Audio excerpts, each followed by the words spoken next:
a world where Harry Potter is raised as a goblin prince, rewriting his destiny and reshaping the wizarding world.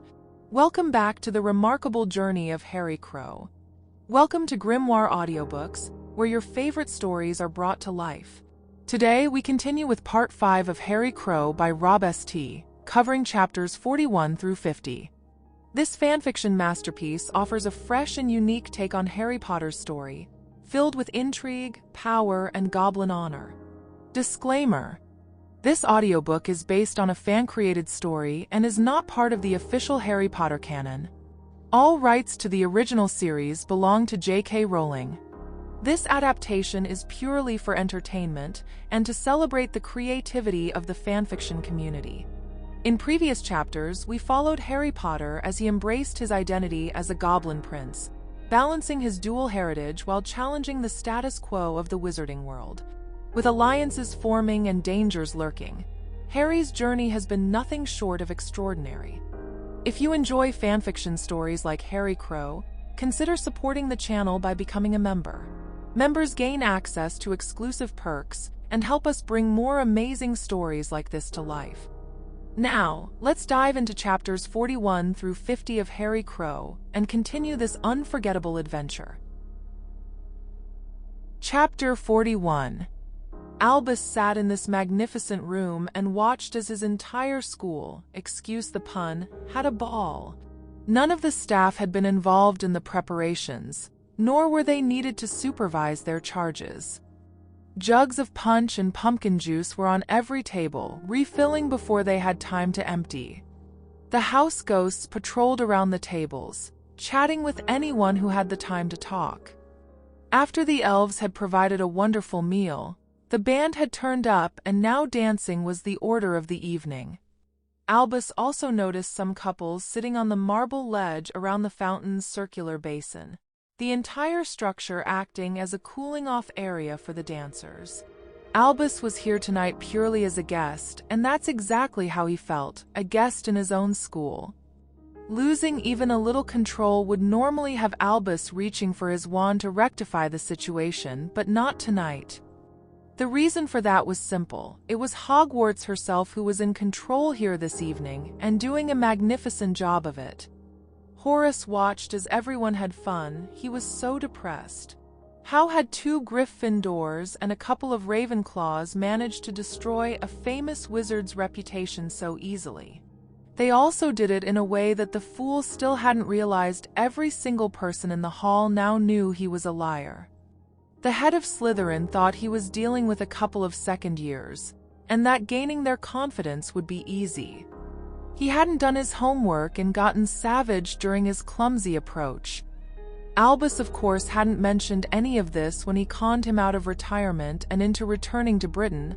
Horace was only now beginning to realize just how much he hadn't been told. His only chance now appeared to be somehow gaining the boys' respect, grudging or otherwise. To do that, though, would take every piece of Slytherin cunning he had. Minerva watched her students having a great time, and, reputation be damned, she just had to smile.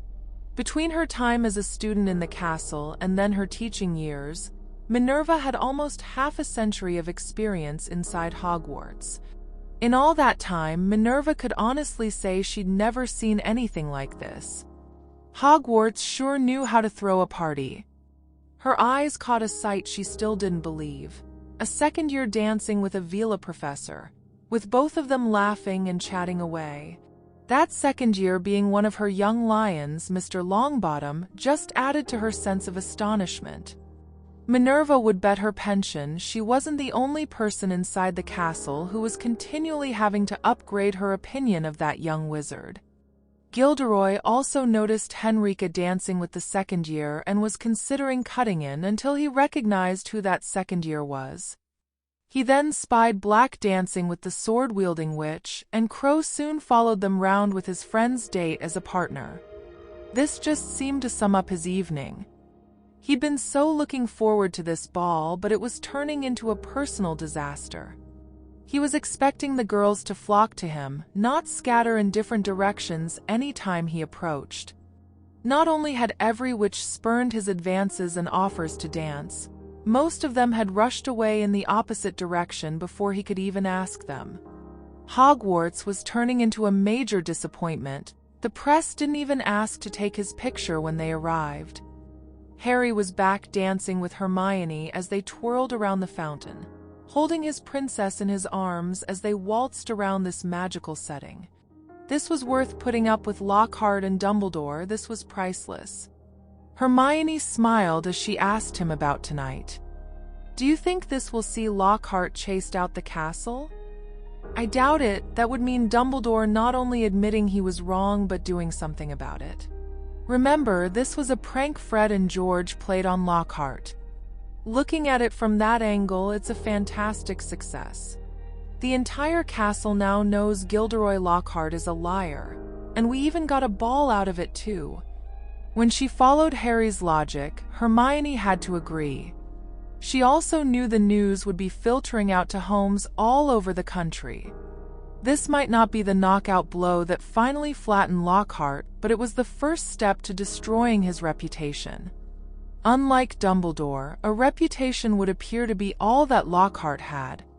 She was reminded of the Emperor's new clothes, and how it was children who solved that puzzle too. The group of friends left the ball together as they headed back to their dorms. Whether it was chivalry or the presence of Harry and Neville, Blaise kissed Parvati on the back of her hand and thanked her for a lovely evening. Colin escorted an almost floating Ginny through the portrait hole after Parvati. Ginny just had the best night of her life, a night that also included a dance with Harry. She was in heaven until her brother spoiled it. "You traitorous bitch. Why don't you go down to the dungeons where you obviously belong?" It was only when Parvati answered that Ginny realized Ron's tirade wasn't aimed at her. "Listen, Weasley, who cares what you think? Take your attitude out of my face before I decorate the common room with it. Oh yeah, think Crow is going to come running to save you? He only does that for your sister." Padma had been outside saying goodnight to Neville when she heard the shouting.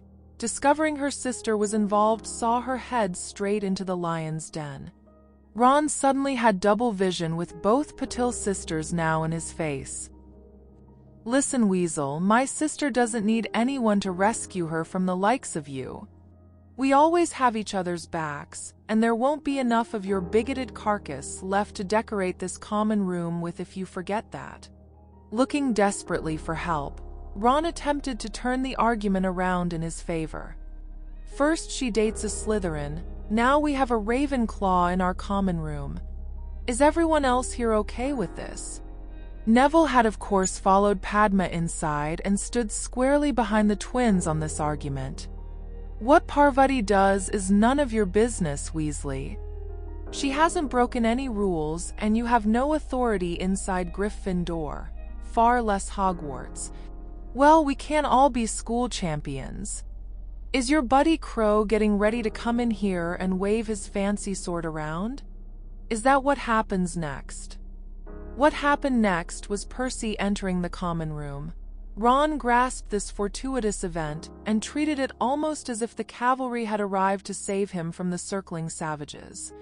Percy, not content with dating a Slytherin, "She then has a Ravenclaw in our common room."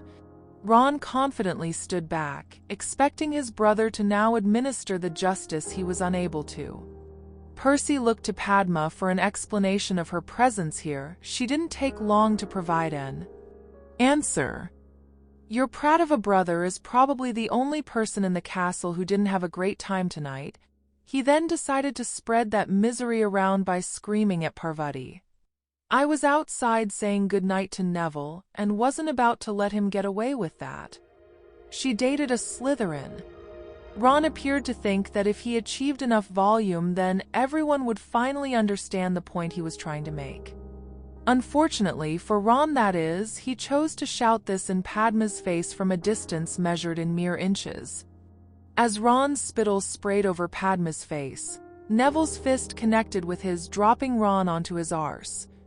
Percy's hand gripping his arm stopped Neville taking any further action, apart from removing a hanky and offering it to Padma. "Ron, go to bed." But Percy, he just hit me. Surely you're going to do something about that. Had you acted that way to Penny, I would have flattened you if Penny didn't do it first. Go to bed now." As Ron slunk his way up the stairs, Percy turned his attention to the girls. "I must apologize for my brother's behavior. It was Padma who cut him off." "No, you don't, Percy. Apart from your brother, Charlie, we've met your entire family. We've liked them all, but Ron sticks out like a sore thumb with his crass behavior. You shouldn't have to apologize for him.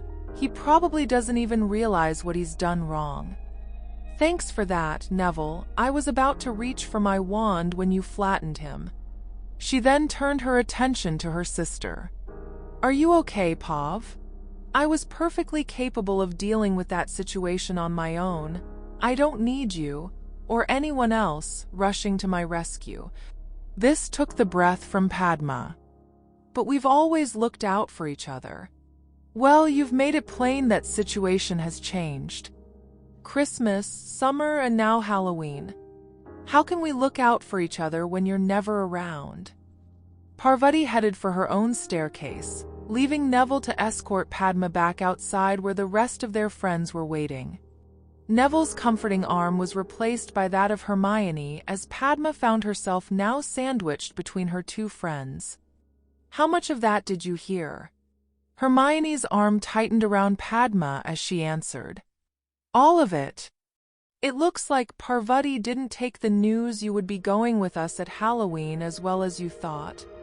Christmas is nothing more than a break from school for us. Halloween is different. This will be the first one we've ever spent apart. I don't know if I want to go now." Harry tried to help. "Neither Hermione nor I have any experience of siblings, but we have had to work our way around the differences thrown up between us and our families. Trying to look at the situation from different perspectives has helped us. What would you think or do if the shoe was on the other foot, if it was Parvati who was going with us at Halloween?" This got Padma thinking. "I see what you mean, but this is hard." Hermione confirmed it had been hard for them too, encouraging Padma to continue. "I would like to think I'd be pleased for her.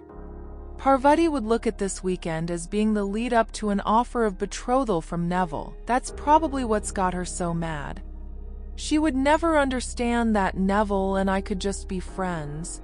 Hermione had a front-row seat as she watched their two friends begin the journey from friendship to possibly something more. If she could see that, it was a certainty Parvati could too. Padma herself had said that her sister was always the twin who drew the most attention. Watching Padma with Neville must be hard for Parvati to take. Her less popular sister appeared to effortlessly obtain what was Parvati's greatest wish, a boyfriend who had the potential to be so much more. That this was a boy Parvati had previously attempted to ensnare must be particularly rankling. Like the rest of their friends, the smartest witch in their year dismissed the problem as jealousy on Parvati's part. Padma herself had reached the same conclusion. It didn't hurt any less because of that. That morning's profit pleased everyone except Lockhart. They had led with the headline, "A celebration Merlin would be proud of," accompanied by a picture that showed lots of first and second years posed around the fountain. That his school was shown in such a positive light pleased Dumbledore no end. He was more than happy to bask in the reflected glory this story generated. The way things had been going lately, Albus was happy simply not being publicly berated for something. It made a pleasant change. Harry was also happy. Apart from there being some mention of the Order of Merlin winners in attendance, he didn't feature in the story. 30 or so very happy students had their picture on the front page of the Prophet, and the article promised more pictures from the ball in their sister publication, Teen Witch Weekly, which intended to do a full spread on the new fashion sweeping Britain's magical community. Roger was unhappy that he wasn't going to attend the extra defense lessons today. That was until Harry had a private word with him. Having someone older there certainly helped us, so we're thinking of making it a permanent arrangement. We're also thinking of including Fred and George, but don't know any older students well enough to figure out who else to ask. Penny would be the obvious choice, but that would really mean taking Percy too. I don't know if we're ready to mix it with 6th years just yet. Roger privately thought Harry could mix it with just about anyone, but had a suggestion to make. What about Cedric Diggory? He's a 4th-year puff, and I'll vouch for him being a good guy. Didn't his father just become the chief warlock? It was a puzzled Roger who answered that question with one of his own. Yes, do you have a problem with that? No, but I wouldn't want him thinking that's why we were asking. Harry, you don't even know Cedric. Oh, I see. I'll tell him the truth. It was me who suggested he join us. This got a nod of agreement. I'll need to check with Assistant Ambassador Weasley first, but you can see if he's interested. If nothing else, it gives us a mixture of houses. Roger immediately headed off to the Hufflepuff table for a talk with Cedric, though Bill spotted a potential problem the minute Harry mentioned the names. I know you don't pay much attention to Quidditch, Harry, but those 4 are all on their house teams. The chance of them having every Saturday morning free are nil. Bill was right, Quidditch held no interest for Harry, but he did know Roger and the twins played. What about having them join us every Sunday? That would still leave us Saturdays to work on things ourselves. Liking that idea, Bill suggested it was time to put it to the group. He signaled for the twins to come over while Harry did the same with Roger. The 4th-year Ravenclaw brought Cedric along and introduced him to the 4 friends. Bill then laid out their proposal. You 4 want extra tuition in defense, and I want to match this lot up against some older opponents. We're proposing to do both every Sunday morning, if you're up for it. The twins agreed at once while Roger had a question. Cedric mentioned Quidditch. Is that why you're offering Sundays? Yes, this lot might not bother with the game, but I knew you 4 had Quidditch commitments. Both Roger and Cedric confirmed they would be delighted to accept, only to quickly discover what they'd let themselves in for. Okay, we've already wasted 5 minutes standing here blethering. Let's move it. There was no hesitation amongst the 4 friends. They shot out of the hall, leaving the others to chase after them. That same quartet of 2nd years sat showered and changed at lunch, while a certain 4 4th years were conspicuous by their absence. A certain professor noticed this, and the esteem this gained the 2nd years from the other students. It was time to try a different approach. Before they arrived for breakfast on Monday morning, Harry must have denied he was holding a dueling club at least a dozen times to excited questioners. Apparently notices for this club had appeared in all 4 houses. Padma attempted to look on the bright side. At least they're holding it tonight, and not in direct competition to Crow's Marauders. I think I prefer the Order of the Avis. Harry's suggestion was instantly outvoted by his 3 friends and all the 1st years within hearing range. It seems he was stuck with that name. So, are we going to go along tonight? The other 3 thought over Neville's question and couldn't come up with any reason not to. Between the ball and now this club, morale in the castle had rarely been higher. Everyone left the great hall straight after dinner. There was no dawdling tonight. They understood the hall would need to be set up for the club, and on regaining entry it certainly looked promising. The house tables had been removed, and a dueling platform now dominated the hall. All that early promise was for naught though with the discovery of just who was running this club. Gather round, gather round. Can everyone see me? Can you all hear me? Excellent. The loud groans that greeted Gilderoy's arrival told the professor he was the only one who thought this situation was excellent. Now, Professor Dumbledore has granted me permission to start this little dueling club, to train you all in case you ever need to defend yourselves as I myself have done on countless occasions. For full details, see my published works. He then rather grandiosely, in a move that must have seen him practicing in front of a mirror for hours, swirled his cape off his shoulders. Deliberately choosing a group of girls, he tossed his cape toward them, only to see it hit the floor as they all moved away from the item that had actually touched Liar Lockhart. Undaunted, the intrepid professor pushed on with the meeting. Now I would like to introduce the professor who has kindly agreed to assist me with this demonstration duel tonight. Professor Slughorn. This was a surprise to just about everyone in the hall. No one knew what Slughorn was like with a wand in his hand. The unanimous consensus, though, was that he couldn't possibly be worse than Lockhart. The blowhard counted down from 3 and then promptly ended up on his back, a simple disarming spell doing the damage. That this was met with loud cheering did more damage to Lockhart than his opponent's curse.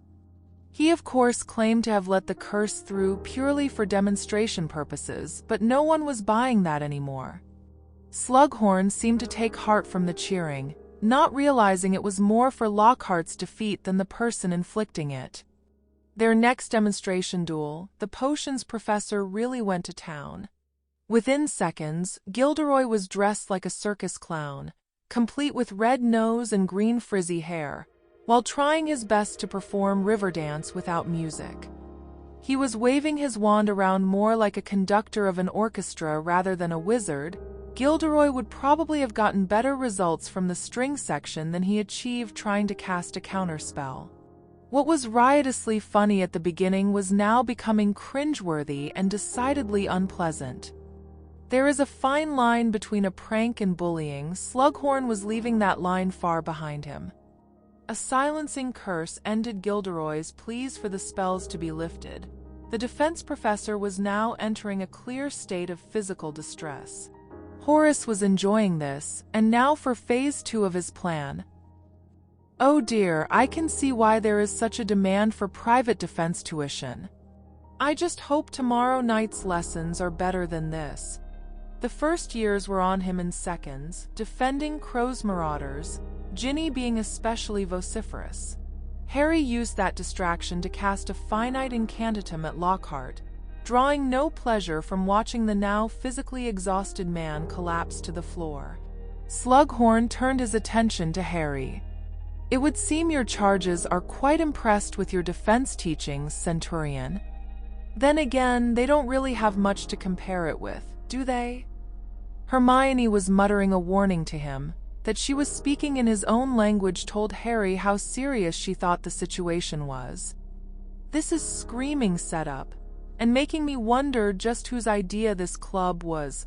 What do you say, Centurion? Want to show us what you're teaching the first years? Let's have a friendly duel. You're bound to at least last longer than our current defense professor. He's deliberately goading you into fighting him. I just can't figure out why. This might not be a bad idea, Hermione. I really need to get some idea what level I'm at, and he can't really go too far with all these witnesses. Horace wasn't getting the reaction he expected, so goaded Harry some more. Do you need your girlfriend's permission to duel? Is that what the problem is? Perhaps I should duel her instead. That might get your attention. He'd been expecting those comments to be accompanied by some derisive laughter, especially from his Slytherins. The entire school, though, had learned, some of them the hard way, that you don't anger Harry. The one sure way to do this was by targeting his girlfriend, Hermione. Harry, though, was very calm as he answered the head of Slytherin. You have been misinformed, Professor. I don't teach the Marauders how to duel, I teach them how to fight. If you wish to fight a Centurion, I just happen to know one who will accommodate you.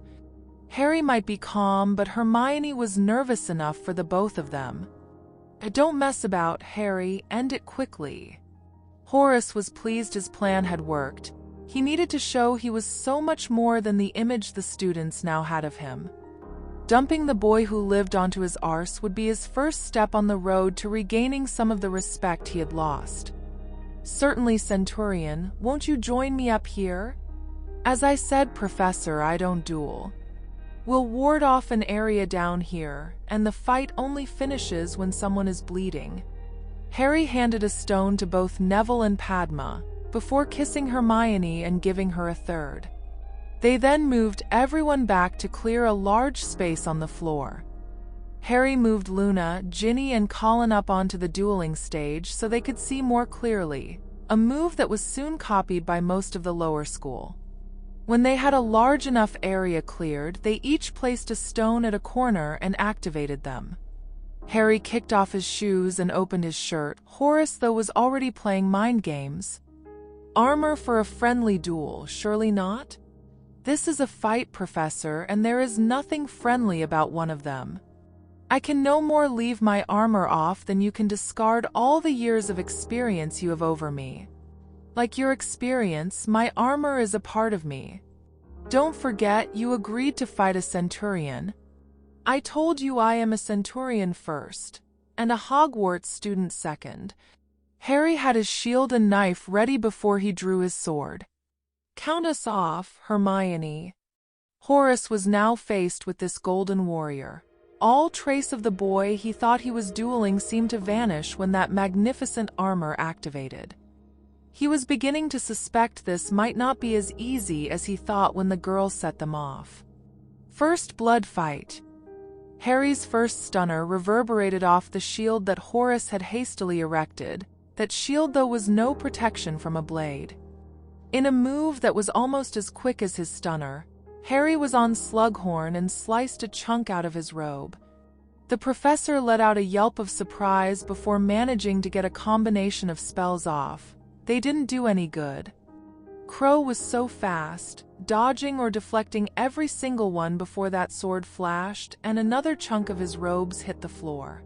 Horace felt as if he was fighting for his life here, yet really couldn't use any of his heavier curses against a 12-year-old boy, at least not with so many people watching. The third time Crow's blade had cut through his robes, the experienced jeweler knew this boy could finish the fight any time he wanted. This had changed from an opportunity for Horace to gain some respect to a training exercise for Crow that could not be allowed to continue. He'd bided his time and was now ready. A starburst charm should momentarily blind everyone in the hall, allowing Horace to cast the necessary spells to put Crow down. He clamped his eyes tight as the starburst illuminated the entire hall, but Horace never got time to put the rest of his plan into operation. When Hermione's vision returned, she saw a knackered Harry leaning on his sword and no sign of Slughorn.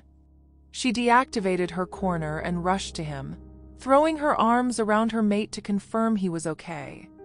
"I thought I said not to mess about? He nearly had you on a few occasions. I wouldn't have learned anything ending it in seconds, and he was sticking to spells that wouldn't really hurt me." Padma and Neville had also collapsed their corners and joined the couple. It was Padma, of course, who just had to ask the question. "So what did you learn?" "Not to mess about, ouch!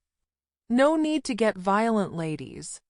Harry had just received a punch on each arm from both girls. Neville, though, had a different concern. Harry, where's Slughorn?" Harry looked up, and his three friends were the first to burst into laughter as they followed his line of sight. They certainly weren't the last. Slughorn was dangling from the ceiling of the Great Hall, robes ripped to shreds and entrapped in a web. Everyone, though, could easily read his expression of disbelief as he cradled his bleeding wand hand.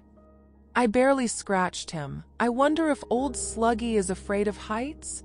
Roger had made some pretty outrageous claims about the defense classes these four attended at the weekend. Not one Ravenclaw doubted his word now. Cedric had also stated in Hufflepuff that any of the four would kick his arse in a fight, and Harry regularly fought the other three all at the same time. Susan and Hannah's claims that Harry and Hermione practiced every day, even on holiday, had also been taken with a pound of salt. These two were now being believed. Even the first-year Gryffindors knew not to believe a word Fred and George said. Their house did know a fighter when they saw one, though, and Harry was undoubtedly a fighter. The Slytherins didn't know what to think.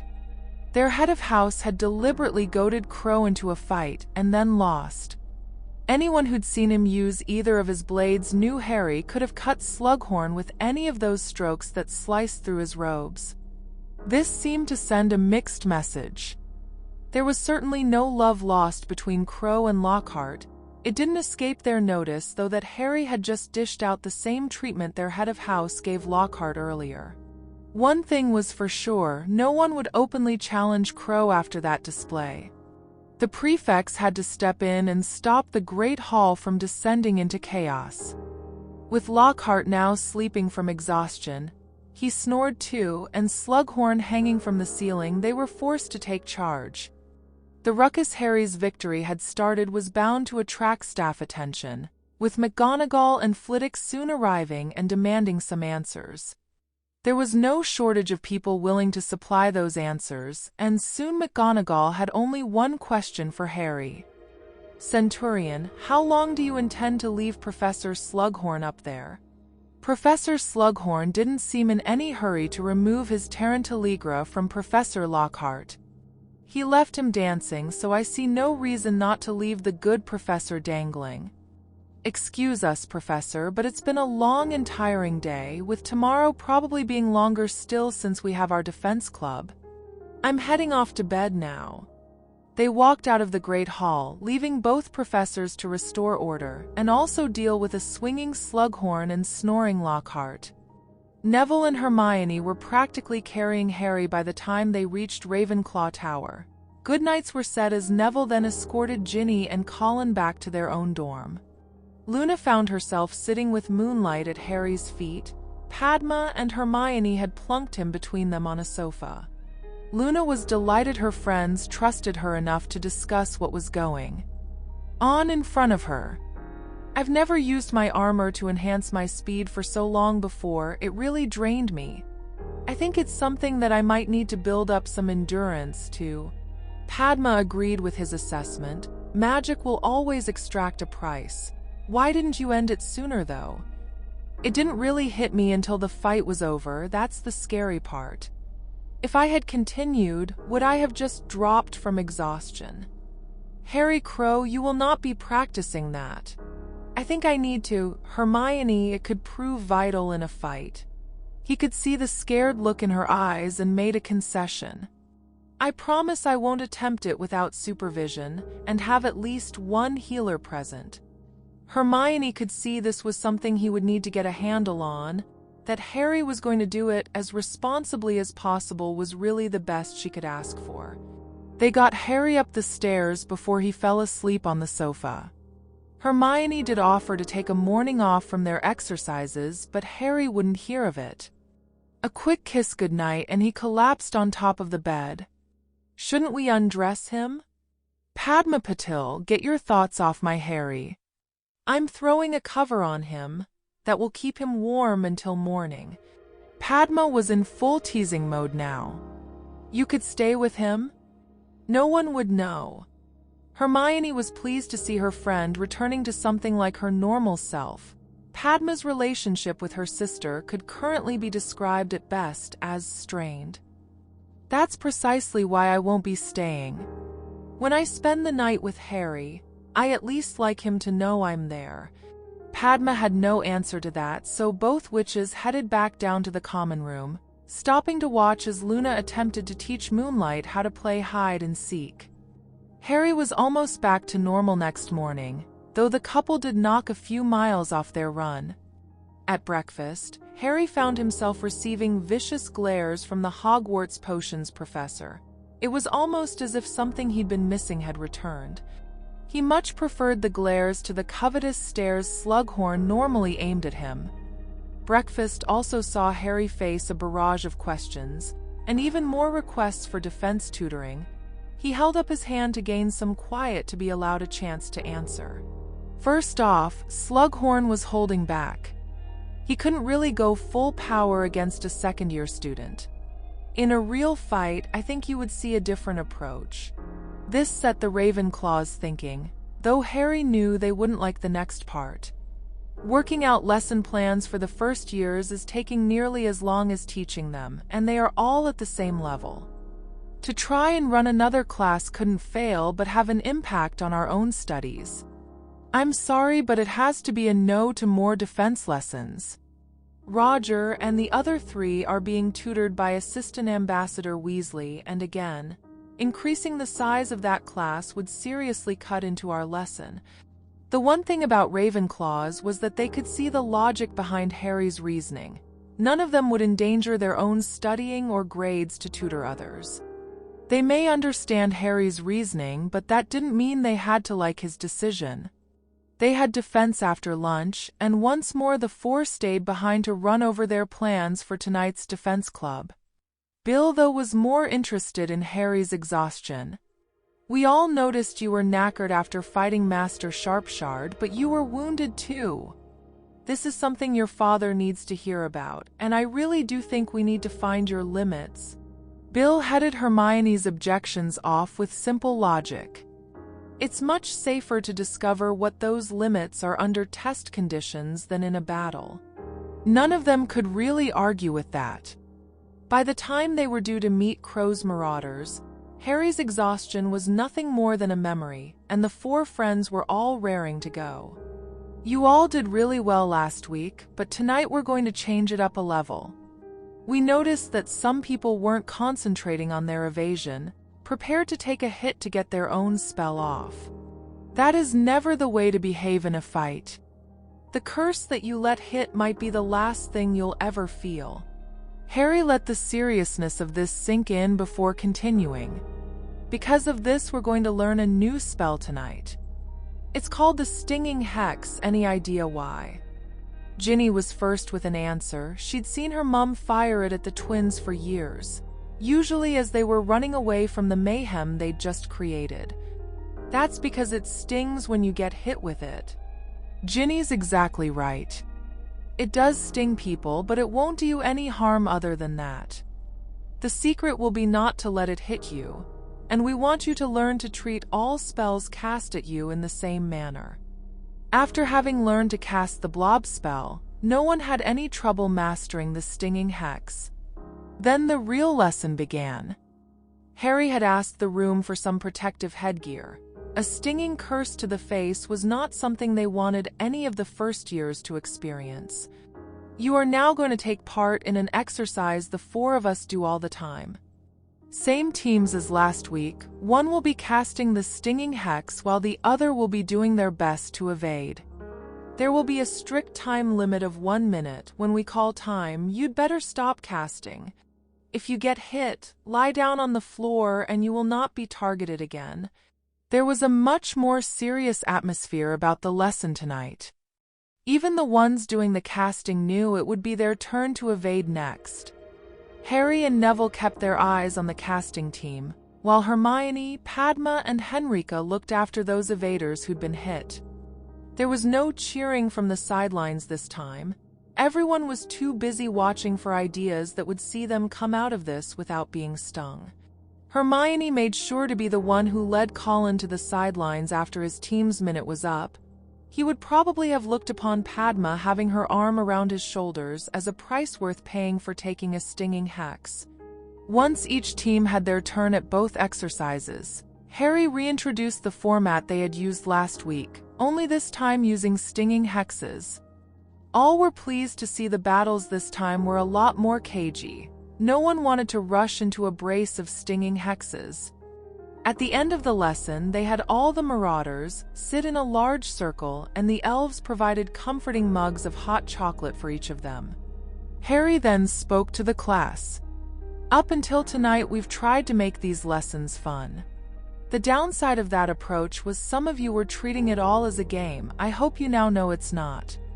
We will still try and have some fun, but you have to understand that learning to defend yourselves is a very serious business. You are witches and wizards. A wand in your hand gives you the power to perform magic. The point of this club is to teach you how to do that properly and responsibly. We realize tonight might be a bit of a shock to the system, and hope you'll still be back next week. They had worried that tonight's approach might scare a few of them off. Luna, though, seemed to speak for all of them. Why wouldn't we come back next week? This is stuff we need to learn, and who else is going to teach us it? Professor Lockhart?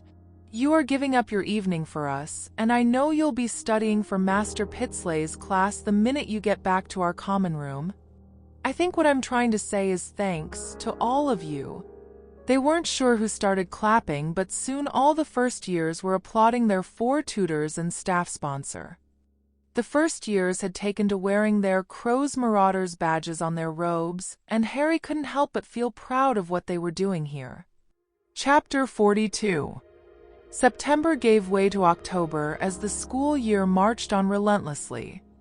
Adding the 4 older boys to their Sunday training was paying dividends all round.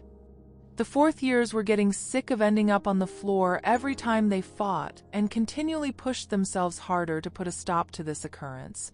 Their efforts kept the 4 friends on their toes and also working harder to maintain their current 100% record. As they were leaving the room of requirements, Harry had a question for the older wizards. How would you 4 like to give us a hand with the Marauders on Tuesday night? We're planning on trying to teach them how to cast a shield charm, and the smaller the group we can work with, the better it will be for them. Cedric was astonished at this. You're teaching first years the Protego charm? Padma seemed to think their teaching methods were being questioned here. What's wrong with that? We learned it last year when we were their age. Easy, Padma. Cedric didn't mean anything. Hermione then went on to explain their reasoning to the 4th years. The shield charm is one of the most important we learn at Hogwarts. We just don't see any reason to wait until 3rd or 4th year before tackling it. Professor Weasley taught it to us earlier than this last year. Harry confirmed what his girlfriend had just said. Hermione's right, it makes no sense. Yes, they will need to be older to cast a powerful shield, but learning it now should make that part easier. We're only aiming for a shield that will stop a stinging hex. A stinging hex cast by a fellow first year. It was a thoughtful Roger who replied. That actually is so logical I can't fault it. Starting them off now will mean they've already mastered the spell for when they're older. Why isn't it taught earlier? It was the twins who jumped in with an answer to that. Hey, we've got Lockhart, remember? Yeah, does anyone here think that Pratt can actually cast a shield? You'll get no takers for that. See you guys at lunch. Neville gave Padma's arm a reassuring squeeze before he and the twins headed into their dorm. Padma then took the opportunity to apologize. Sorry for snapping at you, Cedric. The Marauders is about the only thing in my life that's going well at the moment. I thought you were criticizing the club.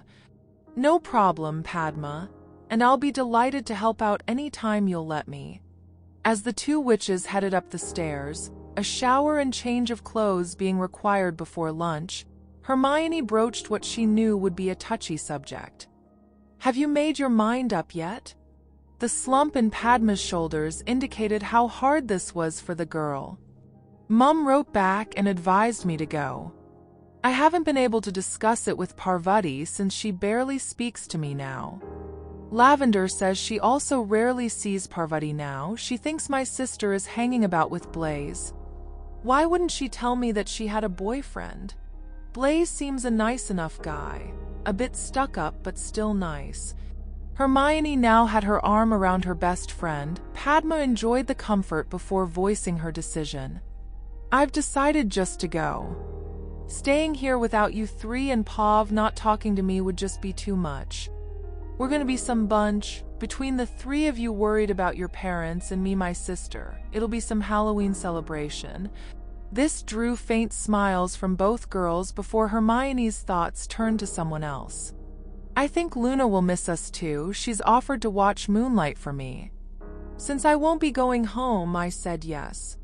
She's as attached to that cat as you are. Perhaps we should think about getting her one for her birthday? Hermione was now shaking her head at Padma's suggestion. Don't mention that around Harry, he's practically adopted the girl. And Moonlight would be so jealous of another cat sharing Luna's affections. Both knew what Harry was like with birthdays. He just loved seeing someone's face light up when they opened the gift they'd just been given. Neville felt he'd been given a gift when Padma confirmed she'd be spending the Halloween weekend with them. None of her 3 friends had wanted to put any pressure on her since all would have loved to have a sibling. That's brilliant. My gran says Mom is making steady process, with my dad a bit slower. I have no idea what that means and can't wait to see for myself. Professor Weasley will take us straight to Gringotts after our defense lesson on Friday. We'll see my mum and dad, and then visit Harry's parents on the Saturday. Padma felt it was wrong to feel excited when her relationship with her twin sister had deteriorated so badly, but Neville's enthusiasm was infectious. My gran also wanted to see our training, so Professor Weasley will be giving us a lesson on the Sunday morning. I get the feeling she is up to something, but I don't know what. My father hasn't mentioned anything, but that means nothing. Goblins are unreadable, except to Hermione here. Padma made an effort to tease. Oh, I think it's just a specific goblin our Hermione can read. The witch in question now snaked her arm around Harry's waist. Trying to understand one goblin is more than enough for me. Minerva had decided she needed to check out the first-year defense club, otherwise known as Crow's Marauders. It was soon easy to see why they had that name. Henrika quickly welcomed them, taking time to introduce the quartet of 4th years who would be helping them tonight, before handing the club over to Harry and then standing next to Minerva as a spectator. The first-year students hung on Harry's every word as he clearly and concisely laid out exactly what would be happening during tonight's lesson. Minerva thought he was being hugely ambitious with his aims, but decided to keep that to herself. She would observe and make any comments after the lesson finished. The first years were then split into 4 groups. Minerva couldn't miss that they had deliberately avoided splitting them along house lines. Watching Fred Weasley work alongside Harry with his group was certainly an eye-opener for his head of house. Here was a seriousness and willingness to help that totally surprised Minerva. That it was matched by his twin working with Hermione was nothing short of astonishing. If these two weren't careful, they could find themselves in the running for a prefect badge at the summer. Now there was something Minerva couldn't have imagined, even this time last year. She also noticed Miss Patil working seamlessly with Mr. Diggory. While most of the younger witches in Hogwarts might wish for the wizarding company she kept, Padma paid that part no notice and just got on with the job in hand. She was so focused that Mr. Diggory followed her orders without question, which would probably only widen the rift between her and Parvati when this got out. The pairing that pleased Minerva the most, though, was Neville and Mr. Davies. It was obvious that her lion was in charge, and again the older boy obeyed his instructions. The first years, too, were quick to obey any instructions given. 2 would be called forward, practice the spell a few times, and then return to their group, with words of encouragement ringing in their ears. Minerva was one of the few aware of what was happening with his parents. She had signed the forms allowing these 4 to leave the school for the Halloween weekend. Minerva swore if they returned to Hogwarts with good news, she would gladly raise a wee dram herself in celebration. A student working with George Weasley was the first to complete a shield. It was so weak, a sneeze would have brought it down. The girl, though, received a round of applause from the entire class, and you could see the determination growing amongst the rest. Harry stopped the lesson early, and the first years appeared to know what was coming next. They all sat on the floor in a big circle as mugs of hot chocolate appeared for each of them. So very well done tonight, and those who didn't quite manage it, don't worry because we'll be keeping at it. In Hogwarts, the shield charm is taught at the end of 3rd year, so we're already 2.5 years ahead of schedule. For those who managed it, fantastic. We will continue to practice that spell every week. It's easily one of the most important that you will learn at Hogwarts. Shields are like muscles, the more you use them, the stronger they will get. Before Christmas break, we plan to have everyone not only casting shields but using them in a fight. Any questions? A few were asked and handled by different members of the team. Harry then called time and they got ready to leave. The older boys escorted the first years back to their dorms, leaving the four friends time to talk with both professors. I have to say that is one of the most effective defense lessons I've seen taught at Hogwarts for many a year. Neville was left blushing at the unaccustomed, and he felt undeserved praise from his head of house. "Professor, we're just passing on what we were taught. This is how Professor Weasley teaches us every weekend. He and Professor Hobson even help us prepare each lesson." Minerva was even more pleased to hear that. Any other second-year students in their position would be lording it over their classmates, but not these four. "I have been teaching here for many years, Mr. Longbottom, and I could easily see the adult hands that had guided your lesson. It was you four, though, that stood in front of students. Students you're barely a year older than yourselves, and pulled that lesson off in a fashion that would have Lockhart writing another book about how he'd tamed the marauding horde of vicious pygmies." Henrika was the first to crack, her musical laughter reverberating around the now nearly empty room and making it okay for the others to laugh. Padma, though, had an apt title for this new publication. "Liar Lockhart and the Phony Pygmies." It has a nice ring to it. Even Mcgonagall laughed at that, though she would probably deny it if the feat was mentioned outside this room. Padma had tried all week to talk to Parvati, but her twin either ignored her or couldn't be found. She was tempted to ask Harry for a loan of his map, but that would have felt too much like spying on her sister, something there was no recovering from. She had to settle for sending a letter by a Hogwarts owl. Henrika was waiting on the four friends when the second-year defense class finished. She was going to accompany them and Bill to Gringotts. Padma had clothes for her and Hermione inside the bag Harry gave her, while Harry's own bag held a few changes for himself. Neville was staying in his own home, so didn't really need anything. He practically ran out of the Hogwarts gates and was impatient for everyone else to catch up. Neville had never wanted to be somewhere else so much in his entire life. Standing in front of the door, Neville felt his courage falter. His Gran had greeted them with tears in her eyes before directing the quartet here. Neville had never seen her like that before. Those tears could mean anything. Padma's hand slipping into his steadied the nervousness that threatened to run away with him. That's how Neville entered the room, holding Padma's hand with his two friends right behind him. With that support, Neville felt as if he could face anything. The emotional spike he felt after walking through that door was unprecedented. Neville felt as if his heart was going to explode right out of his chest. His mother recognized him, there was no doubt of that in his mind. She then smiled at him. Here was physical proof he'd been right, she did recognize him. When his mother slowly opened her arms and held them out toward him, Neville stopped breathing. Padma's hand slipped out of his and provided a gentle push in the back. That was all Neville needed. He couldn't for the life of him remember how he got there, but Neville would remember to his dying day the sensation of his mother's arms closing around him in a hug. It took him a moment to realize that the sobs he heard were his own, but Neville didn't care. His mother's hand moving up and stoking his head started to calm him down. It was only then that Neville remembered the other person he'd come to see. Again, his father was looking straight at him, and again, Neville would swear there was recognition in his eyes too. The hug with his dad may not have been returned, but Neville now felt like the luckiest wizard on the planet. Then his manners kicked in. He returned to his mother and wondered how to handle the introductions. It came to him with a smile. "Mom, this is Harry, your godson."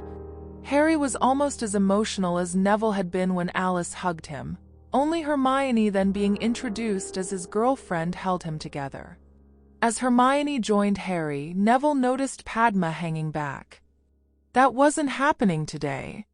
He reached for her hand and brought her forward with him. "Mom, Dad, this is Padma." Alice reached out and placed her hand on their joined ones. Her smile was wide as she attempted to speak. Boo ti full. Neville's heart soared as he answered his mother. Yes, she is. He would swear his father was nodding in agreement. In the next room there was hardly a dry eye there either. The large one-way wall allowed them to see and hear everything that went on in the room. Augusta's smile was beaming as the tears slowly ran down her cheeks.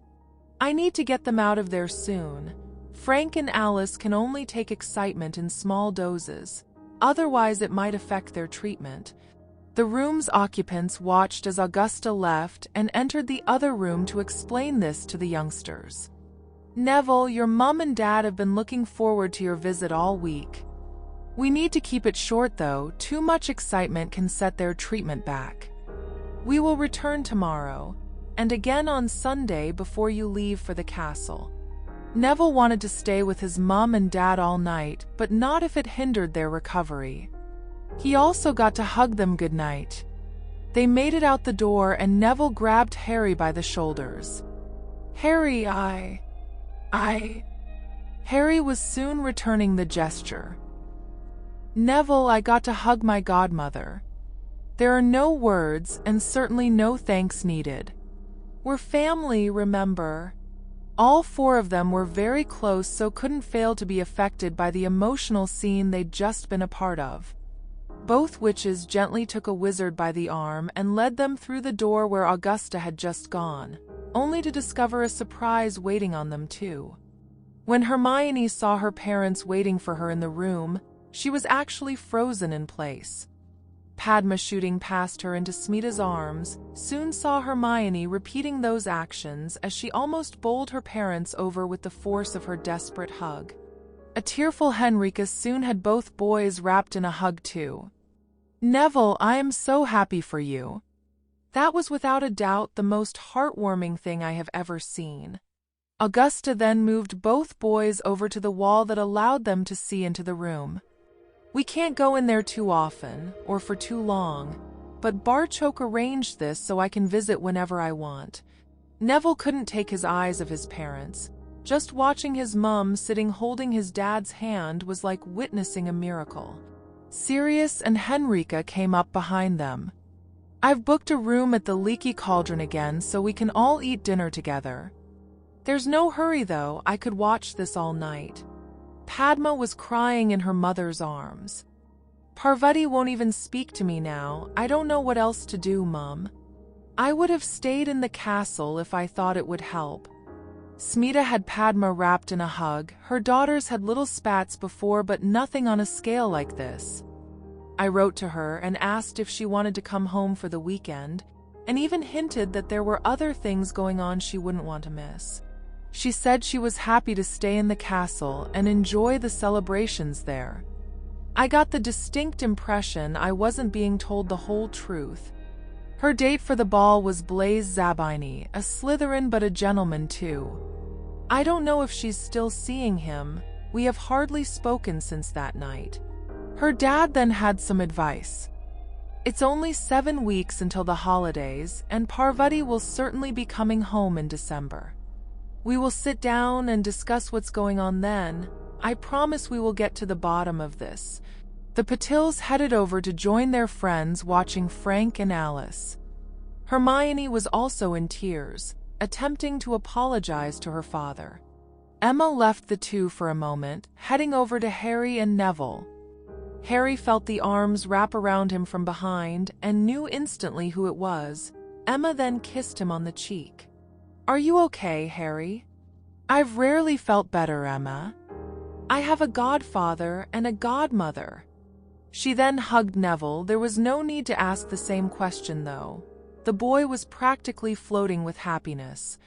Augusta was suffering from the same condition. She had some startling news for them, though. That's the first word your mother has spoken. I didn't expect that today. This got Neville's attention, especially what that word was and who it was aimed at.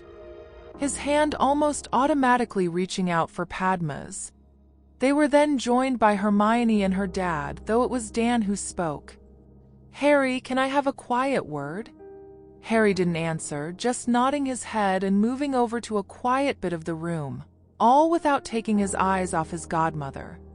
This clearly wasn't the best of times, but Dan needed to get this off his chest. Harry, what I saw here tonight redefines what family means and why that should be so important to all of us. I want to apologize for my actions that night. I certainly never intended to hurt you or Hermione. I would like to do now what I should have done that night and welcome you to the family. That is, if you want to join. Harry now gave Dan his full attention.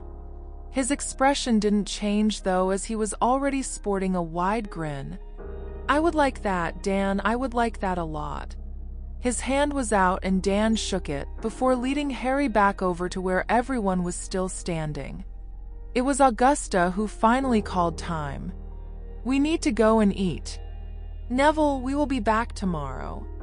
They left the room to find Barchoke waiting on them. Neville approached the goblin immediately. Ambassador Barchoke, anything you wish from the Longbottom family is yours for the asking. Neville, your friendship with my son is more than enough for me. Watching your parents slowly emerge from their cocoons is a wondrous thing for us too. Our healers are learning so much, and Dan has arranged more scans over the December holidays. A beaming Harry stepped forward and saluted. Well met, Father. I am really pleased to see you again. Hermione also stepped beside Harry and greeted Barchoke in his own language. Well met, Father. Your daughter is also delighted to see you once more. Barchoke had deliberately not been present when Harry met his godmother. It wasn't seemly for a goblin of his standing to have tears in his eyes. His daughter almost undid all those preparations with her greeting. Well met, my children. He then switched to English. Shall we go eat? It was only after leaving that room they all realized just how hungry they were. No one had eaten since lunch, so Barchoke's suggestion got a resounding yes. Hermione was of course on Harry's arm but pushed him forward, so they were walking next to Barchoke. She needed a word with him. Sir, my wonderful mate gifted me one of Rowena Ravenclaw's workbooks for my birthday. I have been studying the charm that allows your language to be understood and think I can cast it. Do I need permission from the nation before attempting it? The goblin almost stumbled as the implications of that hit home. Master Flitwick had sworn on his honor to the Lady Ravenclaw he would cast the spell only once, and never pass it on to anyone else. Now his daughter not only had knowledge of the spell but could cast it. The implications of this would have to be taken to the director, though it would be prudent to ensure she was correct first. Who did you plan on testing this on? Padma, Neville, Henrika, Sirius, and Professor Weasley. I would like to add my mom and dad to that list, but don't know if it would work on people without magic. Those names were what Barchoke would have predicted and could easily justify them to the director as test cases.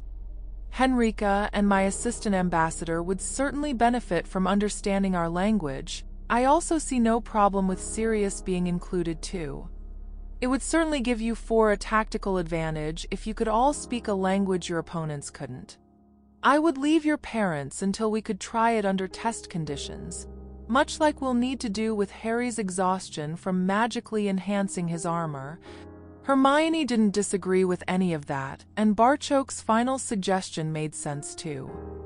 I will need to approach the director to discuss the implications of this, but I would advise you not to let anyone else know of that spell, and certainly not how to cast it.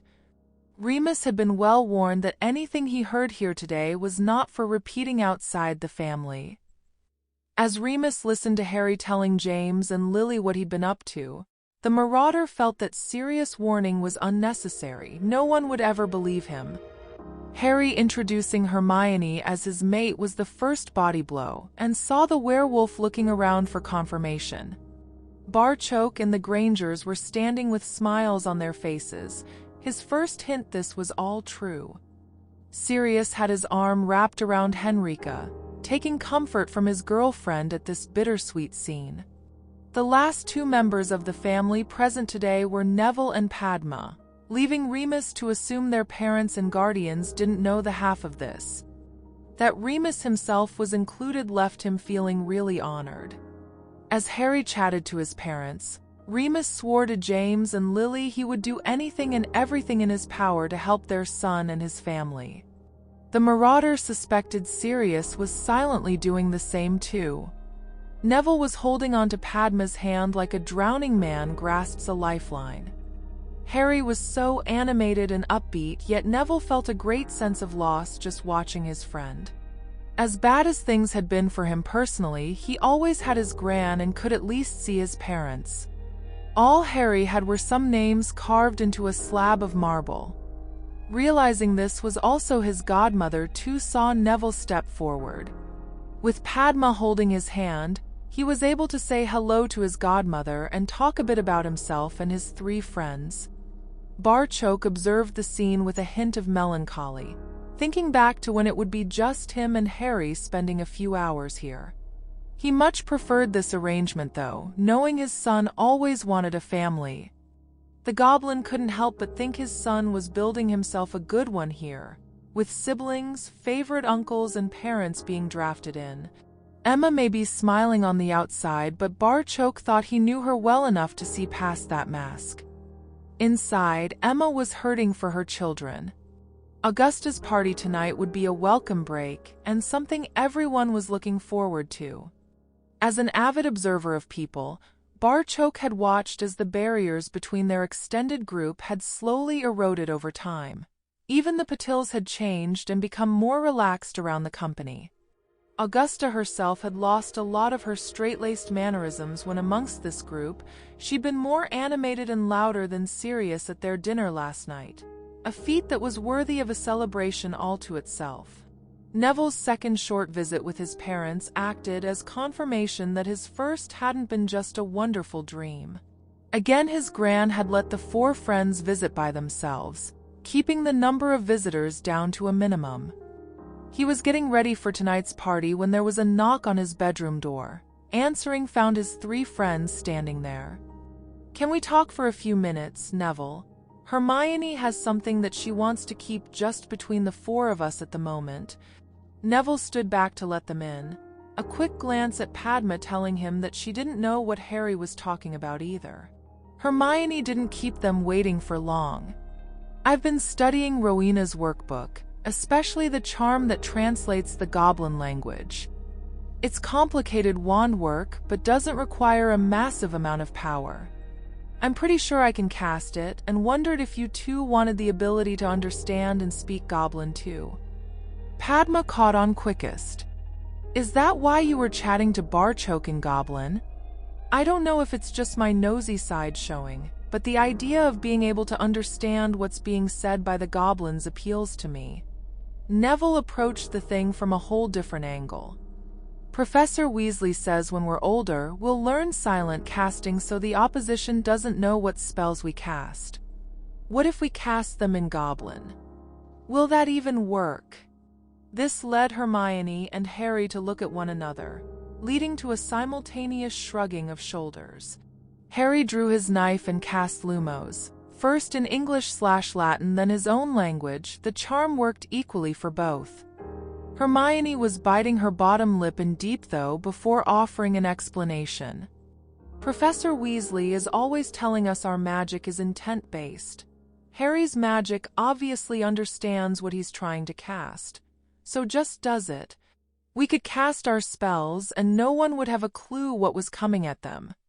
This will seriously piss off our sparring partners next weekend." "Hermione, I certainly want to have a go at this." Padma was putting her name at the top of the very short queue. Neville quickly agreed to join it too. It was a nervous Hermione who then got her book and wand out. It was now time to see if she could live up to her claim. Padma wasn't nervous in the least, knowing her friend would never have offered if she wasn't certain of success.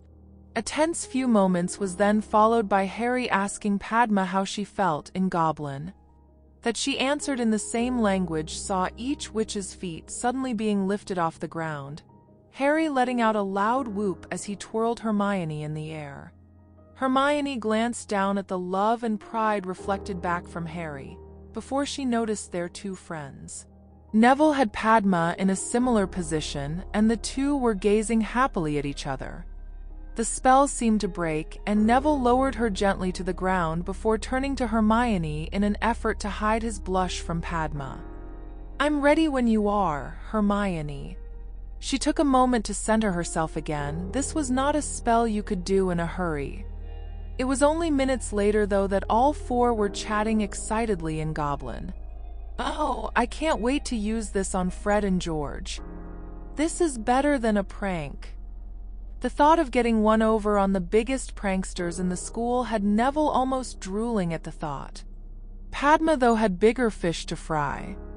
Why settle for the copies when we'll have the two originals here tomorrow?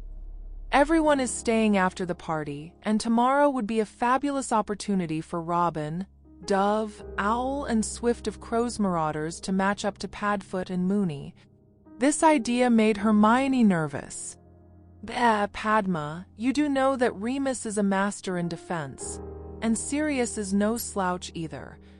It's like Harry and Slughorn, Hermione, there's no way they will be using anything too powerful against us. Embarrassing most definitely. We need a better measure of where we are. It actually wouldn't be a bad thing if we got our arses kicked. That's the result everyone will expect anyway, so we've nothing to lose. Harry agreed with Padma. You have to fight people better than you to improve. Roger, Cedric, and the twins are just beginning to get the idea of fighting against us as a team. Sirius and Remus will have that down pat. Casting our spells in Goblin might give us a bit of a shock advantage, but we would have to take it quickly. It was Neville who brought up another problem. How do we con them into fighting us in the first place? That saw the four of them put their heads together. Running around the Longbottom estate was a pleasant change for Harry and Hermione. Last night's party had been great, but just the two of them running alongside the estate's boundaries on a sharp November morning was wonderful in a whole different way. I take it you noticed how much closer Neville and Padma are getting. Hermione knew Harry missed very little. Her mate confirmed that view. I also noticed the big grins Augusta and Smita were wearing too. I can't believe Parvati is jealous over this. I thought she'd sorted that over the holidays. You don't see Susan or Hannah throwing a strop because those two are getting closer. Both those witches have known Neville a lot longer and might have fancied stepping in there themselves. Yeah, I now wonder how much she did change, or did we just see what we wanted? Harry was shaking his head at that. Padma wouldn't be so upset if she didn't think Parvati had changed. Whatever it is, the problem will only get worse if Neville asks Padma to be his girlfriend. Hermione shuddered at the idea of it getting worse. She knew how much their friend was hurting now. They decided on one more lap before breakfast. Their training would be followed by lunch and then heading off to Gringotts. One last visit with Alice and Frank before returning to Hogwarts for dinner. It had been an emotional roller coaster of a weekend. For Hermione, getting to dance with her father last night had finally drawn a line under the nightmare her bonding with Harry had caused. She felt her family would eventually be stronger after this. For Harry, getting a hug from his godmother put him on cloud 9, and he hadn't come down all weekend. The four soon forgot their audience as training required their undivided attention. Bill worked them hard, giving them 2 new spells to master, a shot with the dueling dummies and then shield drills. As they were taking a breather, Padma asked a question. "Professor Weasley, can we get some of our audience to help us, since the boys aren't here?" Bill's eyebrow rose at this. He was, after all, the twins' older brother. "What did you have in mind?" "Well, my dad is there, Remus, Sirius, and Henrika. We've gotten used to the workout of a 4-on-4 fight to finish our Sunday session." Ramrao jumped in right away, as Padma had predicted he would. "Sorry, I could never raise my wand against my daughter. I'm going to have to decline." Henrika was next with her answer. "It took those 4 wizards a month to be fit enough to come back down to lunch after a Sunday session with you lot, and they're all Quidditch players on their house teams. I'm going to pass this kind invitation." The four then turned their attention onto the Marauders. Sirius was certainly up for the challenge. "Well, Moony, do you think we can teach these pups a lesson? I get the feeling that was their intention all along." "Don't take this too lightly, Sirius. Getting your arse kicked by your godson and his friends is not something you can live down." The six then squared off as Barchoke was offering odds on the four winning. Henrika felt honor-bound to take that bet. The audience were all looking forward to a show. They wouldn't be disappointed. When Bill counted them in, the quartet executed their plan flawlessly. Harry had his armor activated. His job was to keep Remus occupied. The other three all targeted Sirius in a blitzkrieg of spells cast in Goblin. They were also constantly on the move and trying to outflank their opponent. Right from the off, Sirius knew he was in trouble. These three weren't allowing him to get any spells off. All his efforts were having to be channeled into surviving this onslaught. He also had no idea what they were so accurately casting at him, which was pretty disconcerting. When Padma got around his shield, Sirius was forced to roll away from her spell, straight into Neville. Sirius was out of the fight. Remus was using his werewolf reflexes to stay just ahead of Harry, but even then it was very close. When the other three turned their attention to him, Remus thought it was only a matter of time. Barchoke was laughing until he saw Sirius get back up, and noticed their tutor putting his wand away. Dan had also seen this and was not amused. "That's cheating." The goblin understood what was happening here and put his hand on the angry father's arm. "In a fight, there's no such thing. Better they learn that lesson here than in a real fight. Death Eaters and their master don't know the meaning of fair, and will use every dirty trick they can."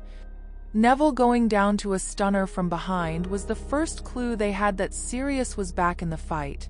Hermione's armor saved her from being the second to be taken out by the sneak attack. Harry shouted orders in his own language, and the girls instantly obeyed.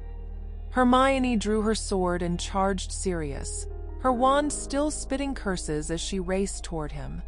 Sirius was shielding and dodging, especially from that blade.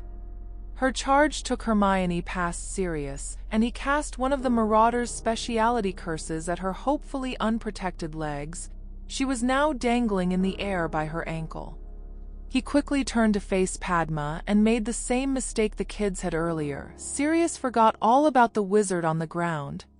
Padma had revived Neville, but he'd played possum and bided his time. As the witch allowed Sirius to push her back, in the direction Padma wanted to go, Neville had a free shot at the Marauder's unprotected back. Neville grabbed a stunned Sirius wand while Padma got Hermione down. All three raced to help Harry before he overtaxed himself. Barchoke was concerned about the same thing and considered shouting time until the four rounded on Remus once more. Harry had been struggling to contain Remus. Here was an opponent that was miles better than Slughorn, and throwing things at him that the Centurion certainly wanted to learn. When it was once more 4 against 1, Harry wanted to end it. Trusting the people here, he cast an overpowered disarming spell with his sword. With the battering Remus' shield was taking, the unexpected spell blasted right through and flung him back about 10 feet, with his wand heading in the other direction. Padma had him trussed up seconds after he hit the ground, to loud cheering from the people watching. Henrika revived her boyfriend and Sirius released a groan. He wasn't in pain though. "They beat us, didn't they?" "Yes, and I should know better than to bet against a goblin. I lost 10 galleons on you, Black. And I'm back to Hogwarts later, so I can't even make you pay for it." There were congratulations being handed out, and the ribbing had already started against the Marauders, but Bill's lesson wasn't over yet. "Okay, you four, where did we go wrong?" Neville was first to hold his hand up. "I should have taken Sirius' wand off him the first time. Then it wouldn't have mattered if he'd been revived." Bill then turned his attention to Harry. He had no idea what their tutor was after though.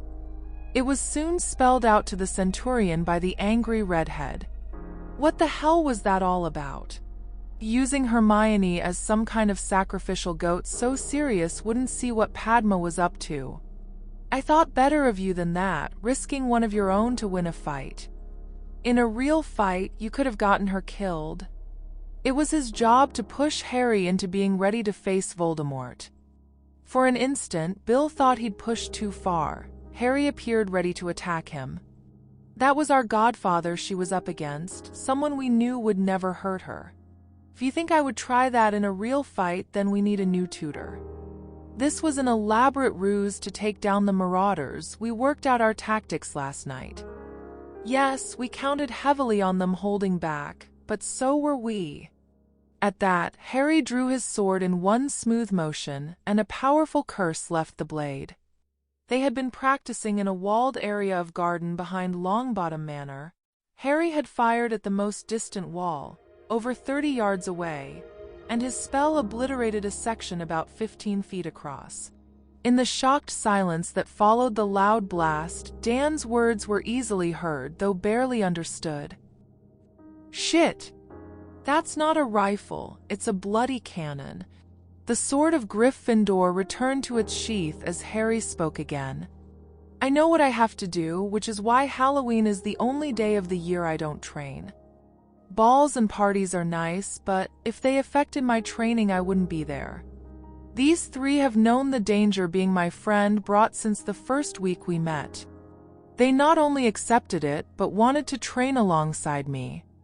I swear to everyone here that I will do everything I can to keep them safe.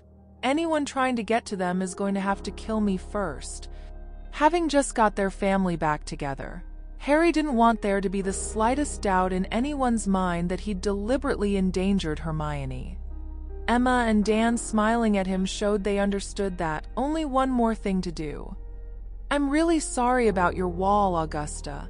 I shouldn't have lost my temper." The old witch was much more interested in what she'd seen here today. "Walls can be repaired, Harry. I know you four will look out for each other, that's the important thing here. Can I just say I'm so proud of you, all four of you." This was a sentiment shared by the extended family. Bill had taught them to own up to their shortcomings and mistakes. It was time for the tutor to do the same. "Harry, guys, I'm sorry too. I saw tactics there that were reckless and downright callous. What I should have seen were calculated risks in an encounter that had set boundaries. This was my idea from the start, Professor Weasley. I thought it would be fun to get one over on the Marauders. We knew exactly what we were doing from the moment you counted us off. He should have figured Padma would be the one to instigate a stunt like this." Bill had one more question, though. "And just when did you lot learn to cast spells in Goblin?" He'd known what language they were using, but not what they were casting. The praise practically gushed from Padma as she answered that one. "Oh, that was Neville's brilliant idea. We don't know how to cast silently, but using Goblin has the same effect. Neither Sirius or Remus knew what we were casting at them. It was a disgruntled Sirius who had the last words on the matter. Moony, we were stitched up." Chapter 43. Amelia was used to late-night flu calls. It unfortunately went with the job, but the one from Arthur Weasley certainly surprised her. "What can have gone wrong with our goblin friends that would see you contacting me at this time of night?" "We have a problem, Amelia, a really big problem. Did you know a first-year student was attacked inside Hogwarts on Halloween? The witch was attacked in such a way that left her, and the cat she was holding, petrified." "No, I bloody didn't. What happened and how does it involve the goblins?" Amelia could clearly see the despair on Arthur's green features in her fireplace. "Nobody knows what happened, and the student was attending Hogwarts on a Potter scholarship. It was Luna Lovegood. Harry apparently hit the roof when he returned to the castle, mainly at the fact no one appeared to be doing anything about it. He sent an emergency call to his father, and now the castle is crawling with goblins. Barchoke wants a meeting as soon as possible in the Ministry or Gringotts. Luna is now in the Goblin Medical Facility. They had no treatment for her at Hogwarts. That last statement confused Amelia. If Hogwarts couldn't treat her, why wasn't she sent to St. Mungo's? That's not quite true. Hogwarts would be able to cure her, but not until May or June. What? That's 7 or 8 months away. Yes, I know. I think it was then that Harry hit the roof. Dumbledore appears to be trying to keep the whole incident quiet. His excuse was that this information getting out might lead to a panic. Amelia wasn't buying that. What he means is news of this getting out could cost him his job. I intend to see it does. I'll head for Gringotts and meet you there. I better alert the minister we might have a problem before I leave. Amelia was led through some winding corridors to the medical facility, discovering that Arthur and Bill Weasley had arrived before her. She also soon discovered why Harry had blown his top. Luna Lovegood was as stiff as any statue with Hermione's cat petrified on her knee. Barchoke didn't waste any time on preliminaries, but got right to the point. Luna and Moonlight were discovered like this after the Halloween feast. They had been sitting in a windowed alcove, probably looking out at the world. Have you any idea what's wrong with them? The goblin conceded that Hogwarts had gotten the diagnosis correct. Barchoke made no attempt to hide his anger at the headmaster's inaction. They've been petrified. Mandrake restorative draft will reverse the effects. Hogwarts have mandrakes in their greenhouses. The second years are working with them, but they won't be mature enough for potion use until the summer. Dumbledore thought it was acceptable to leave Miss Lovegood in this state until then. I certainly didn't. He then explained his involvement in this situation. As her father was planning a long expedition of several Nordic countries, he temporarily signed Luna's care over to me. I am responsible to the Grangers, Lovegoods, and Creevies for the safety of their children. Unlike Dumbledore, I take my responsibilities seriously. We currently have armed guards outside every dorm and patrols in the Hogwarts corridors. If we can't reach some kind of agreement here tonight, I shall be withdrawing my charges right after breakfast, and would advise you to get Susan out of there too. Arthur could see the confusion Amelia was suffering and realized Barchoke had missed telling her a vital piece of information. Amelia, what Ambassador Barchoke forgot to mention was the message written on the corridor wall in blood. The Chamber of Secrets has been opened. Enemies of the heir beware. We have checked Gringotts' records to see who Slytherin's heir is. Tom Marvolo Riddle was his last direct descendant. Bill let that sink in before offering a translation. The writing then means Voldemort's enemies beware. Amelia didn't actually say, "Oh shit," but she certainly thought it. What was Dumbledore's reaction? I can't imagine he would approve goblin guards inside Hogwarts. The goblin's anger was tinged with disgust this time. That old fool's answer was to have everyone go around in large groups, accompanied by prefects. The Lady Ravenclaw had to point out that prefects were students too, and shouldn't be endangered in this manner by a Hogwarts headmaster. The implications of this tactic took the breath from Amelia. That would just provide a bigger target for whatever is doing this. That was exactly the point I made. Hogwarts agreed with me. The goblin presence, though, can only be temporary, really only there as a stopgap measure. Amelia understood at once what Barchoke was saying. When the news got out, and it would, that the goblins were guarding Hogwarts, the Ministry would be slaughtered for not protecting the country's children. If the Ministry could impose on our goblin friends to protect the castle until lunchtime, I will have squads of Aurors there to take over those duties. Barchoke quickly agreed, leaving Amelia to ask if they had any idea what had caused the petrification. He had no answers at the moment, only theories. There is no spell known to the nation that can cause this, leaving us looking for other methods. since both seem to have been petrified instantaneously, that would rule out administering a potion. Good luck with trying to pour a potion down a Kneasel's throat. Moonlight certainly wouldn't be lying calmly on Luna's lap. The Chamber of Secrets refers to Salazar Slytherin, making us think of snakes. Our best guess at the moment is a Medusa-like creature. Amelia could see the sense in that theory. She certainly didn't even want to think what could happen if a group of students walked into something like that. Barchoke had more to offer. We currently have alerts going out to all Gringotts branches, stating that we require mature mandrake for the potion. We hope to have Miss Lovegood restored by the end of the week. She will prove to be our best chance at information. The meeting was breaking up, but Arthur had one last question for Barchoke. Ambassador, I notice you didn't mention your son amongst those you would remove from Hogwarts. My son is a centurion, one of 3 that are currently deployed to guard Hogwarts. He has patrols until midnight before resuming at 6 a.m. With his knowledge of the castle and status as Hogwarts champion, he will be invaluable to the force we have there. Please understand, Mr. Weasley, his status as a centurion makes him an adult in our society. My son will listen to his father's advice, but make his own decisions. Harry was currently handing over his duties, and the Marauders map to his fellow centurion Splitnose. The map shows the position of everyone in the castle, even us. If you need me, speak to one of the ghosts or portraits. They will soon get a message through.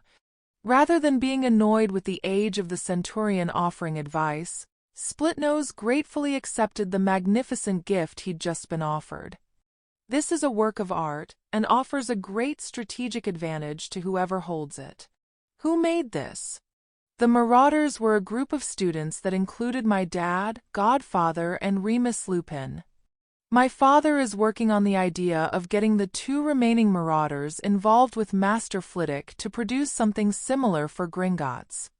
This will see right through invisibility cloaks, disguises, and even Polyjuice potion. That would indeed be a welcome addition to Gringotts' security. Good night, Centurion. I shall see you at 6. Harry entered the Ravenclaw common room to find 3 witches had waited up for him. Hermione and Padma he'd half expected, an upset Penny was a complete surprise. The prefect immediately offered an apology. I'm so sorry, Harry. We're all so used to seeing Luna with you guys that I never noticed she was missing. It's okay, Penny, you are at least concerned for her. Dumbledore's lack of the same response was sickening. Imagine thinking it would be acceptable to leave Luna like that until summer. Harry slumped down on the sofa in the space Hermione and Padma had left for him. It had been a long day, and Harry had been on duty since they had returned to Hogwarts. Seeing him in his tunic as he patrolled the castle with a squad of goblin warriors would certainly reinforce the idea he was a centurion first, and a Hogwarts student second. Hermione gave him a moment before asking the question they were all dying to know the answer to. Did you find out any more? The Chamber of Secrets was apparently built by Salazar Slytherin, and rumored to contain something that would cleanse the school. I don't think we're talking about a new mop and bucket for Filch here. Penny listened to this with horror.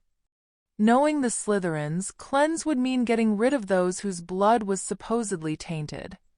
Isn't Luna a pureblood, though? A nod from Harry told her she was right. There was also more to come. That chamber was supposedly open before, funnily enough when Tom Riddle was a student here. That time though a student died, we know her as Moaning Myrtle. She died in her toilet after hearing a boy's voice. She strode out to complain he shouldn't be there, and a big pair of golden eyes is the last thing she remembers. Padma was trying to work out the implications of that. So Luna being a pure blood and still alive means we could be dealing with something completely different here? While her question was a valid one, Harry didn't think so. Voldemort boasted he was descended from Slytherin. If that's true, then any friend of mine would certainly be considered an enemy of his. We currently think Luna and Moonlight may have only caught a reflection of whatever it was that petrified them. Anything that can sneak up on a Kneasel scares the shit out of me." Hermione snuggled into his shoulder, comforting them both. "Can't Hogwarts tell you where this chamber is? It's as if the knowledge has been hidden from the castle. This was done 1,000 years ago. The Marauders map is tied into the Hogwarts wards, and the chamber doesn't show up on it either. With the feast in full swing and all the ghosts at Nick's death day party, that was a perfect time to strike." Harry then turned his attention specifically to Hermione. "We'll have to miss our training tomorrow. I'm back on patrol at 6. I'll need to head up and write a report for my father. Master Pitsley will certainly bring the latest news with him tomorrow." She didn't expect they would be training tomorrow, but Hermione had one more question for him. "Will you be taking potions?" "That depends on what news Master Pitsley brings. I'll be on duty until we're relieved or have to withdraw. At that point you all need to get yourselves out the castle. I trust Dumbledore about as far as Colin could throw Hagrid." Hermione felt a rush of pride run through her as she walked with Padma and their friends down to breakfast. Harry, no, Centurion Crow led Ravenclaw House down to the Great Hall. The Lady Helena was by his side, and the squad of 6 goblin warriors under his command appeared ready for anything. Knowing his mate and friends were depending on him, Harry appeared to have left nothing to chance. There were warriors posted at every junction they passed, warriors that would then join the train of students as they wound their way down to the Great Hall. Harry had also told her that Centurion Splitnose had a command post close by where Luna and Moonlight had been discovered. With the Marauders map and 10 goblin warriors, Splitnose was monitoring everyone as they headed for breakfast, and ready to respond at the first sign of trouble. She was seeing Harry in his natural environment, and so was the rest of Ravenclaw. He was at least as tall as the goblins under his command, and probably the broadest across the shoulders. His youth suddenly didn't seem so important, and every goblin under his command knew their centurion would hold his own in any battle they were forced to fight. They made the Great Hall without incident, and while apprehension was certainly in the air, every student felt safer knowing the goblins were around. Albus didn't seem to think so, and complained loudly to his deputy. "This was why I wanted the incident kept quiet. Frightened children do not make good students." Minerva came right back at him. "Neither do petrified ones, headmaster. I much prefer seeing the students safe than stiff. Their safety is our responsibility after all. The castle is perfectly safe. Miss Lovegood would have been fine if she'd attended the feast like she was supposed to." This time it was Phileas who rounded on Albus. An 11-year-old girl was probably missing home, and certainly her friends. "Your theory that students are safe because you say so has more holes in it than a sieve. Were you aware that Mr. Creevey had sneaked out of Gryffindor to visit his friend in the infirmary? What about the 3 separate couples that were found frequenting various broom closets throughout the castle? That was why Harry had to put guards at each house entrance, as much to keep the students in as to stop anything gaining entry. As I said, if they did what they were told, all of this could be avoided." Henrika couldn't think of anyone she'd ever known who had the ability to infuriate her the way Dumbledore could. "That is because they are like you, headmaster. They are sure they know better than those doing the telling, and have no concept of their own mortality. Thankfully, they will grow out of it and gain some maturity. You, though, are a hopeless case." Phileas couldn't contain his chuckle as their youngest professor so successfully lampooned Hogwarts' oldest. Harry approached Hermione with a proposal. "I really need to eat with the warriors. My mate, though, would certainly be welcome to join me." Padma made Hermione's mind up for her. "Go, I want to see how Parvati is, and have breakfast with Neville." Hermione was soon back on Harry's arm, heading over to the table Hogwarts had provided for her goblin guards. That hardly rated a mention at the Ravenclaw table. They were too busy trying to work out when Padma had learned to speak Goblin. On the arm of her Centurion mate, Hermione was treated with the utmost respect by the Goblin warriors. Her esteem rose even higher when Master Pitsley arrived and spoke with both of them. The guards left before the students, taking up positions at predetermined strategic points throughout the castle, leaving the professors to collect their students and lead them to their classroom. All the Auror classrooms were empty. Amelia had rounded them up for some on-the-job training. The trainees' eyes and ears would be just as useful as the older Aurors they would be assigned to work alongside. It was more about flooding Hogwarts with uniforms and having the numbers available to deal with any threat. Her plan was a simple one: keep the children safe until Christmas and then empty the castle.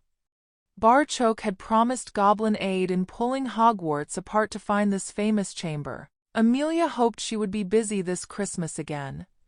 Her reason for that was simple: it would mean all the children were safely at home, and not petrified or in the morgue.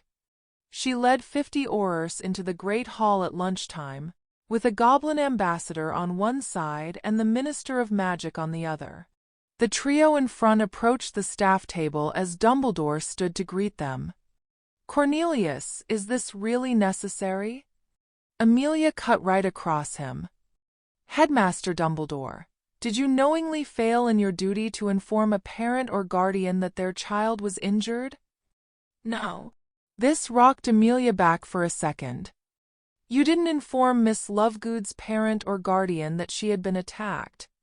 Technically, Miss Lovegood hadn't been harmed. She would have made a complete recovery when we administered the Mandrake potion." Barchoke then proved that a goblin's sense of humor was an acquired taste. "Technically, Headmaster, should I plunge my knife through your ribcage, you would suffer a heart attack and die. The point being, though, whatever term you call it, you would still be dead." This saw Harry and the rest of the goblins roaring with laughter, while Hermione just looked skyward for some divine intervention. Nothing else had helped her with goblin humor. The minister then proved he wasn't here because he enjoyed visiting the Scottish Highlands in November. "I think the point is that you clearly failed in your duty of care to this young girl. While your actions before the attack could be excused, your total lack of action afterwards borders on being considered criminal. It is well within my powers to suspend you until the school board can meet. I have every intention of doing so." This saw Albus sit back down as the minister turned his attention to Minerva. "Professor Mcgonagall, can you assume control of Hogwarts? The ministry will assume responsibility for the castle's security, and I can't thank our goblin friends enough for their aid in protecting the students until we could respond." This comment saw some of those same students begin to applaud their goblin protectors, a move that soon spread to all 4 house tables. Amelia asked Harry if he could work with her until dinner time, Professor Sprout instantly giving her consent for him to skip his herbology class.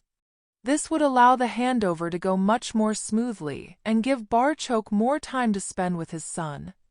He had a meeting tonight that was unavoidable, though he certainly hoped another meltdown would be. The Goblin ambassador used his diplomacy by including Sirius in his visit to Crawley. Barchoke needed all the help he could get. This became apparent the instant Dan answered the door to them. "What's happened? We just saw them yesterday." Dan's loud outburst saw Emma come running as Barchoke offered both his reassurance. "Dan, Emma, I saw them just before they sat down to eat dinner together. They are all fine, but we think the danger Dobby attempted to warn Harry about has made an appearance." Dan so wanted to shout about why Hermione was still in the castle, but had learned his lesson from the last time he did that. Knowing that these two would face down the devil to protect their families saw him hold his tongue for now. He would listen to what was happening and then make sure his point of view would be included too, before they all jointly decided on the next move. The 4 went through to the lounge and had a seat before Barchoke attempted to explain what was going on.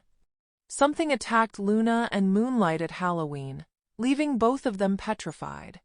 There is a potion that will have them as good as new in the space of a few hours, and Gringotts are currently scouring their branches around the world to obtain the main ingredient. On hearing that Dumbledore intended to do nothing about the situation, Harry sent an emergency message to me. Nothing inside Hogwarts moved last night without the squads of goblin warriors I had posted there knowing all about it. Dan felt his heartbeat returning to something approaching normal since the first instant he laid eyes on their two visitors. Emma's hand slipping into his confirmed she was feeling the same way.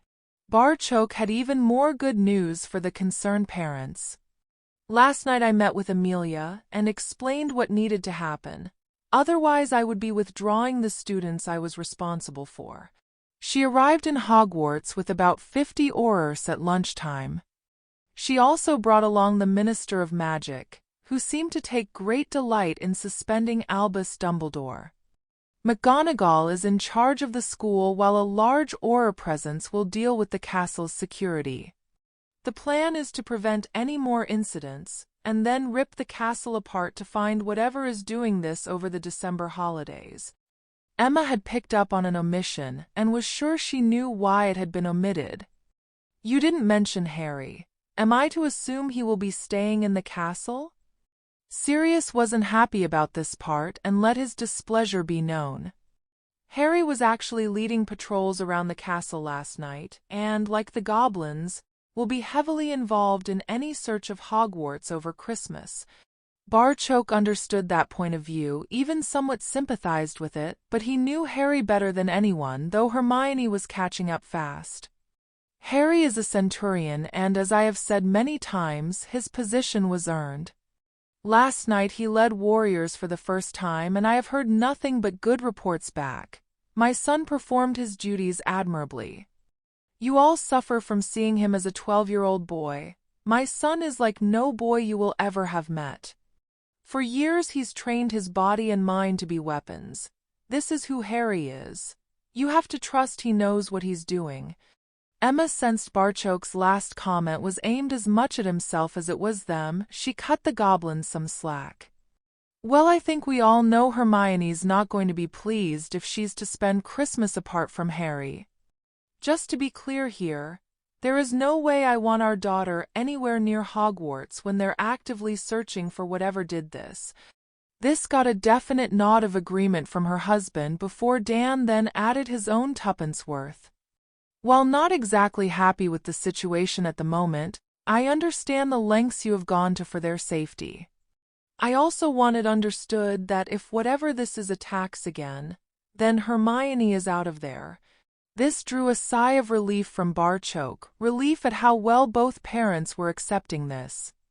Amelia has already passed orders that, should there be another attack, the castle will be evacuated and Hogwarts closed until the problem is solved. She is no happier with this situation than any of us. Susan is in that castle too. Those plans may change if Luna can give us more information after we get our hands on some mature mandrake. If the situation proves more dangerous than we thought, she'll close the school at once. While the idea of getting Hermione out of there earlier initially appealed to Dan and Emma, the thought that their daughter might be in real danger was not a pleasant one. Their daughter had just finished her dinner and was telling her mate what they should do next. Harry, we need to head to the library. This generated a blank look until she explained. Somewhere in there might be information that will help us identify what's doing this. I want to help stop it, and get a bit of revenge for Luna and Moonlight. Roger hated bursting her bubble of enthusiasm, but he attempted to convey the scale of the problem they would be tackling. Hermione, while I agree the library could have that information, it would be like looking for a needle in a haystack. Well, we know it wasn't a spell or a potion that caused them to be petrified. That leaves the most logical explanation as a magical creature. Add in Salazar Slytherin's involvement, and a snake-like creature would seem the most obvious choice. We now have a snake-like creature whose gaze from its golden eyes kills, though seeing a reflection appears to petrify its victims.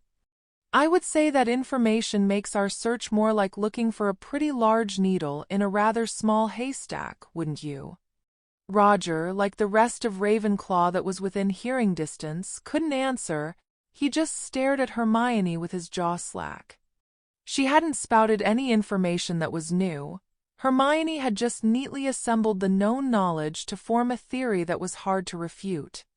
It was a proud Harry who offered Hermione his arm as the two of them set off for the library, leaving Roger shaking his head and muttering to himself. Those two are something else. Padma had been sitting quietly, preoccupied with staring at her twin. Parvati appeared as if she hadn't slept for a week and was as skittish as a kitten. Padma then shifted her gaze to Blaise, silently promising to use some of the nastier curses she had learned on the wizard if he'd caused this with Parvati. The Slytherin didn't look in either Patil's direction, leaving Padma even more confused. Hearing Roger mutter, she gave him an answer he wasn't expecting. "Roger, you don't know the half of it." She left to join her friends in the library, knowing Neville wouldn't be letting Colin out of his sight. She wasn't doing any good sitting here, and a research project might be exactly what she needed to take her mind off her troubles. Lucius didn't have his troubles to seek, and absolutely furious Narcissa was all the trouble he could handle. His wife had just thrown today's profit at him, ruining any appetite for breakfast. There was no comfort to be had in seeing he'd achieved one of his goals. Dumbledore was finished at Hogwarts. "Tell me you didn't have a hand in this?" Lucius had no answer for his wife. "Our son is in that castle. Tell me he's in no danger?" Again he didn't know how to answer Narcissa. "Stop this. I demand you put a stop to whatever this is at once." This time he did have an answer for his wife. Unfortunately, it was one Lucius knew she wasn't going to like. "I can't. It's out of my control now. Believe me, I've tried, but it can't be done." It was now Narcissa that had nothing more to say. She just headed out the room. "Where are you going?" "We can't say or do anything. I could end up in Azkaban, and the Malfoys would be left without a Canute." The Furious Witch spun around to face her husband. "Do you think I give a shit about any of that when Draco's life could be at stake? Understand this, Lucius. I gave birth to that boy and will protect him with my life. Even if it means crossing you, I won't hesitate. Do you want to try and stop me heading to Hogwarts?" The fury displayed in her eyes, and the wand now in her hand, convinced Lucius that this was a situation where discretion was the better part of valor. He just shook his head, which was probably the smartest answer he'd given all morning. Minerva stood after breakfast to talk with the students, her first time as acting headmistress. "While we certainly find ourselves in unusual circumstances, I think it's important that, while observing the new safety measures, Hogwarts continues to run as normally as possible. With this in mind, I decided that the first-year defense club will take place as usual tonight." Minerva was forced to pause as all the first years had broken into cheering at that news. She let it die down before continuing. "While Professor Lockhart made a very generous offer to take tonight's club, thus guaranteeing everyone's safety, I decided that an Auror escort and Professor Flitwick assisting Professor Hobson should be more than enough security for tonight's club." Gilderoy sat there almost preening himself as he heard his name mentioned, totally missing the sarcasm Mcgonagall had aimed in his direction. The students didn't though, and sniggering could be heard throughout the hall. Everyone in Hogwarts, except a still grinning Gilderoy, knew Crow's Marauders would be far safer in the company of the 4 second years who ran the club than in Liar Lockhart's care. A pair of Aurors will collect the first years from each house and lead them up to the 7th floor. There will be no wandering away. Are we clear on that, Mr. Creevey? Colin may have had his head down, but everyone heard him say, "Yes, Professor." Minerva returned her steely gaze to include the entire hall. "This is not a game. It's beginning to appear that only good fortune saw Miss Lovegood survive relatively unscathed. These Aurors are here inside Hogwarts by order of the Minister of Magic himself. They're putting their very lives at risk for our protection. Anyone disobeying their orders will find themselves heading home as quickly as I can arrange it. Does everyone here understand that?" A chorus of "Yes, Professor" saw Minerva return to her seat. Her posterior had hardly dented the cushion of Minerva's new chair when the pink-haired Auror led Narcissa Malfoy into the great hall. It didn't escape anyone's notice that another 2 Aurors had taken up position behind the Malfoy matriarch. Well, Narcissa would certainly have missed it. Her eyes had immediately swept to the Slytherin table, her entire being focused on a frantic visual search for Draco. Seeing her son sitting there unscathed appeared to take some of the obvious tension out of the blonde witch. She continued walking toward the staff table. "Mrs. Malfoy, this is an unexpected pleasure. What can Hogwarts do for you?" Minerva was polite, though knowing any Malfoy involvement would not bode well for the school. Narcissa wanted to get both Draco and herself out of the castle as quickly as possible. There was no time to waste on social politeness. "My apologies for interrupting your breakfast, Professor, but today's profit ruined mine. Placing our children in danger may be acceptable to you, but I have no intention of leaving my son inside a castle where attacks of this nature are taking place. I intend to take Draco home with me at once." "That is your right, Mrs. Malfoy, after you have signed the appropriate parchment. I resent your implication, though, that I am placing my students in danger. The Ministry have taken responsibility for the castle's security, and I think they are doing an excellent job." Minerva was already bristling with indignation. This certainly was not helped when Narcissa cut right across her. "I'm afraid I have no faith in the Ministry, and certainly have no intention of entrusting my son's safety to the likes of this." Narcissa made certain everyone knew she was talking about the pink-haired Auror who had never left her side since she approached the castle. Tonks, though, was not about to stand there and docilely accept these insults. She also knew just how to hit back. "Why, Aunt, I didn't know you recognized me. Did you hear Sirius restored my mother to the Black family? He kicked both of her sisters out too, didn't like the choices they had made. Don't worry though, Aunt Sissy, I'll still talk to you." Narcissa was left fuming that family business was divulged in front of so many people. She turned her attention to her son. "Come, Draco, it's time to go home." "But Mother, do I need to?" "What about my things?" "Yes, Draco, you need to. Dobby will collect your things." That was like an explosion in Padma's head as her keen mind was busily connecting the dots, Dobby being the Malfoy's house elf presented. Her gasp of astonishment died in her throat, though, well before it could pass her lips. Padma was suddenly far more concerned with the strong hand that had just clamped down on her thigh. Looking to see that hand belonged to Harry rebooted her brain as Padma realized she was about to give vital information away. She nodded her head slightly, indicating to Harry she was back in control. As Harry's hand was removed, Padma drew some comfort from seeing Harry's other hand had also clamped around Hermione's thigh. Draco was also beginning to decipher what his mother was not actually saying. He didn't like it one bit. "What about Pansy, can she come too?" Narcissa felt she was giving more information away here than she'd intended. There was nothing else for it, though. "Draco, only her parents can sign the necessary parchment. Now let's go complete this process and head home." The message that Draco's body language conveyed to Pansy was read by all of Slytherin and a good portion of the rest of the school. Her slight nod meant that no one would be surprised when the Parkinsons arrived to collect their daughter, when would depend on how soon Pansy could get to the Ollery. As Mcgonagall led the Malfoys to her new office, the rest of the students were getting ready for their first period class. As the Ravenclaw trio were preparing to follow their head of house to Charms, they were joined by Neville. "Harry, making a move on Padma too? Parvati certainly spotted what was going on, so you'll be the talk of the school by lunchtime." Sorry about that. I needed some way of distracting these two from blurting out things we don't want anyone else to know. It certainly worked, and if people are talking about that, it will take their minds of other things.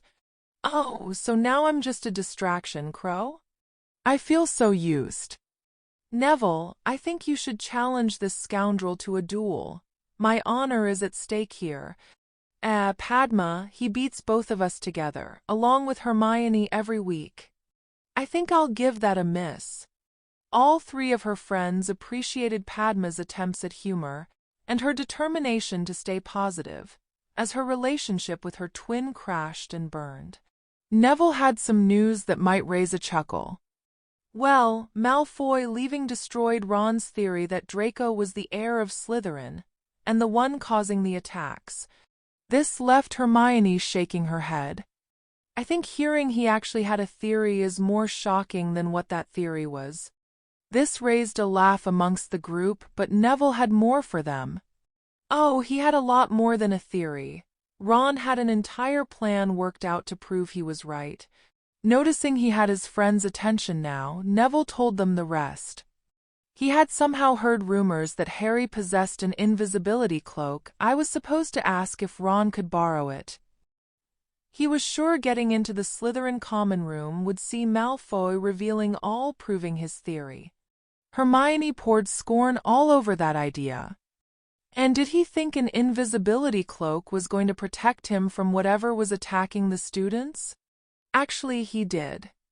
Ron argued that, if this thing couldn't see you, then its eyes couldn't possibly affect you. Neville presented the argument evenly, he himself not knowing the truth of the matter. This left Hermione floundering. That's either the most idiotic thing I've ever heard, or sheer genius. She looked toward Harry for help in making her mind up. He could only shrug his shoulders. I'll pass it along to my father with the rest of the news. We always hang behind in defense class anyway.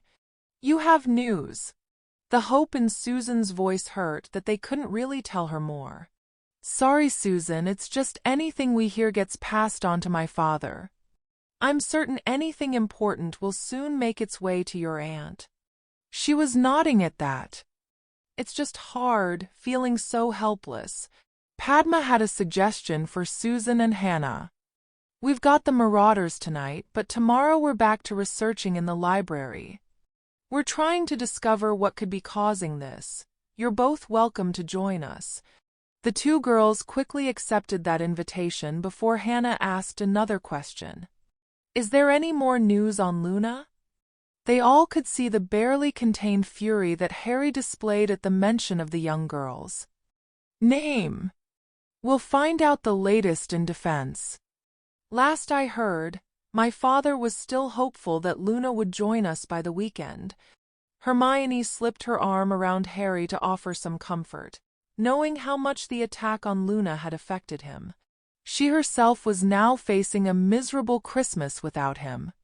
She wouldn't complain, though. This is who Harry was. With Padma already in the doldrums, and both Smita and Ramrao determined to get their twin daughters together to discover just what was wrong, this could be a miserable Christmas all round. Albus Dumbledore stood outside the village of Hogsmeade and gazed up at the majesty that was Hogwarts Castle. It was exactly 100 years ago this September that an 11-year-old Albus first set foot in its hallowed halls. An anniversary that was marked by the release of that book of Skeeter's that started all his troubles. That wasn't strictly true, though. His troubles had really started the year before, with Harry's arrival at the castle. Now that Albus had left Hogwarts, he found himself able to look back at his final year and identify the glaring mistakes he'd made. The biggest was underestimating the caliber of the opponents he faced, a mistake he never really recovered from. Albus knew without a doubt that the Hogwarts board would dismiss him as headmaster as soon as they convened. He had no intention of hanging about to give them that pleasure. His reputation might be in tatters, and his decision-making had lately been questionable at best. He was still Albus Dumbledore, though, one of the most powerful and knowledgeable wizards in the world. It was time to make a new future for himself. Albus understood better than anyone that his destiny was irrevocably intertwined with that of Hogwarts and her chosen champion, Harry Crow Potter. That would of course have to be factored into any future plans that would hopefully see him make a triumphant return to Britain and Hogwarts. With one last longing look at the castle, Albus proclaimed, "I'll be back," before he disapparated away to whatever the future held for him. Chapter 44. Like students the world over, those of Hogwarts School of Witchcraft and Wizardry quickly adapted to the new situation they found themselves in. While they may wish to spend time in a broom closet with their boyfriend/girlfriend, none of the students thought it was worth risking death for. Mcgonagall had also pulled a masterstroke by inviting the press into Hogwarts. This was a success on two fronts. It reassured the parents their children were safe and showed Hogwarts had nothing to hide. Madame Bones explaining their plan to tear the castle apart at the Christmas holidays also settled nerves. Those holidays were only 6 weeks away. Whether it was the pictures of Aurors accompanying students around the castle, or the mere fact that the ministry actually had a plan, the expected flood of students leaving Hogwarts never progressed much past a trickle. Pansy Parkinson was one of the few whose parents arrived in Hogwarts and demanded she return home with them. The study group was making steady progress in the library. That meant they were working their way through a mountain of books with no positive results so far. The four were looking forward to their Saturday morning classes. Hermione had an experiment she wanted to try, in the hope she could disprove Ron Weasley's invisibility equaled invulnerability theory. Neville found himself being the unfortunate and certainly uncomfortable guinea pig since Hermione hadn't been able to let go of this conundrum since he mentioned the redhead's theory earlier in the week. Bill was genuinely interested in the experiment too, as even he was unsure what the result might be. Hermione asked the room for a hoop on the floor and then had Neville stand inside it while donning Harry's invisibility cloak. As the lights in the room dimmed, Hermione began her explanation. An invisibility cloak works by bending light around its wearer, making them undetectable to the human eye. She then cast a Lumos to prove her point, and it did. There was no sign of Neville, not even a shadow. Now, while the cloak can bend light around its wearer, the question is whether it can bend magic. Hermione then cast red sparks at the space the hoop told her Neville was. They seemed to bounce off thin air.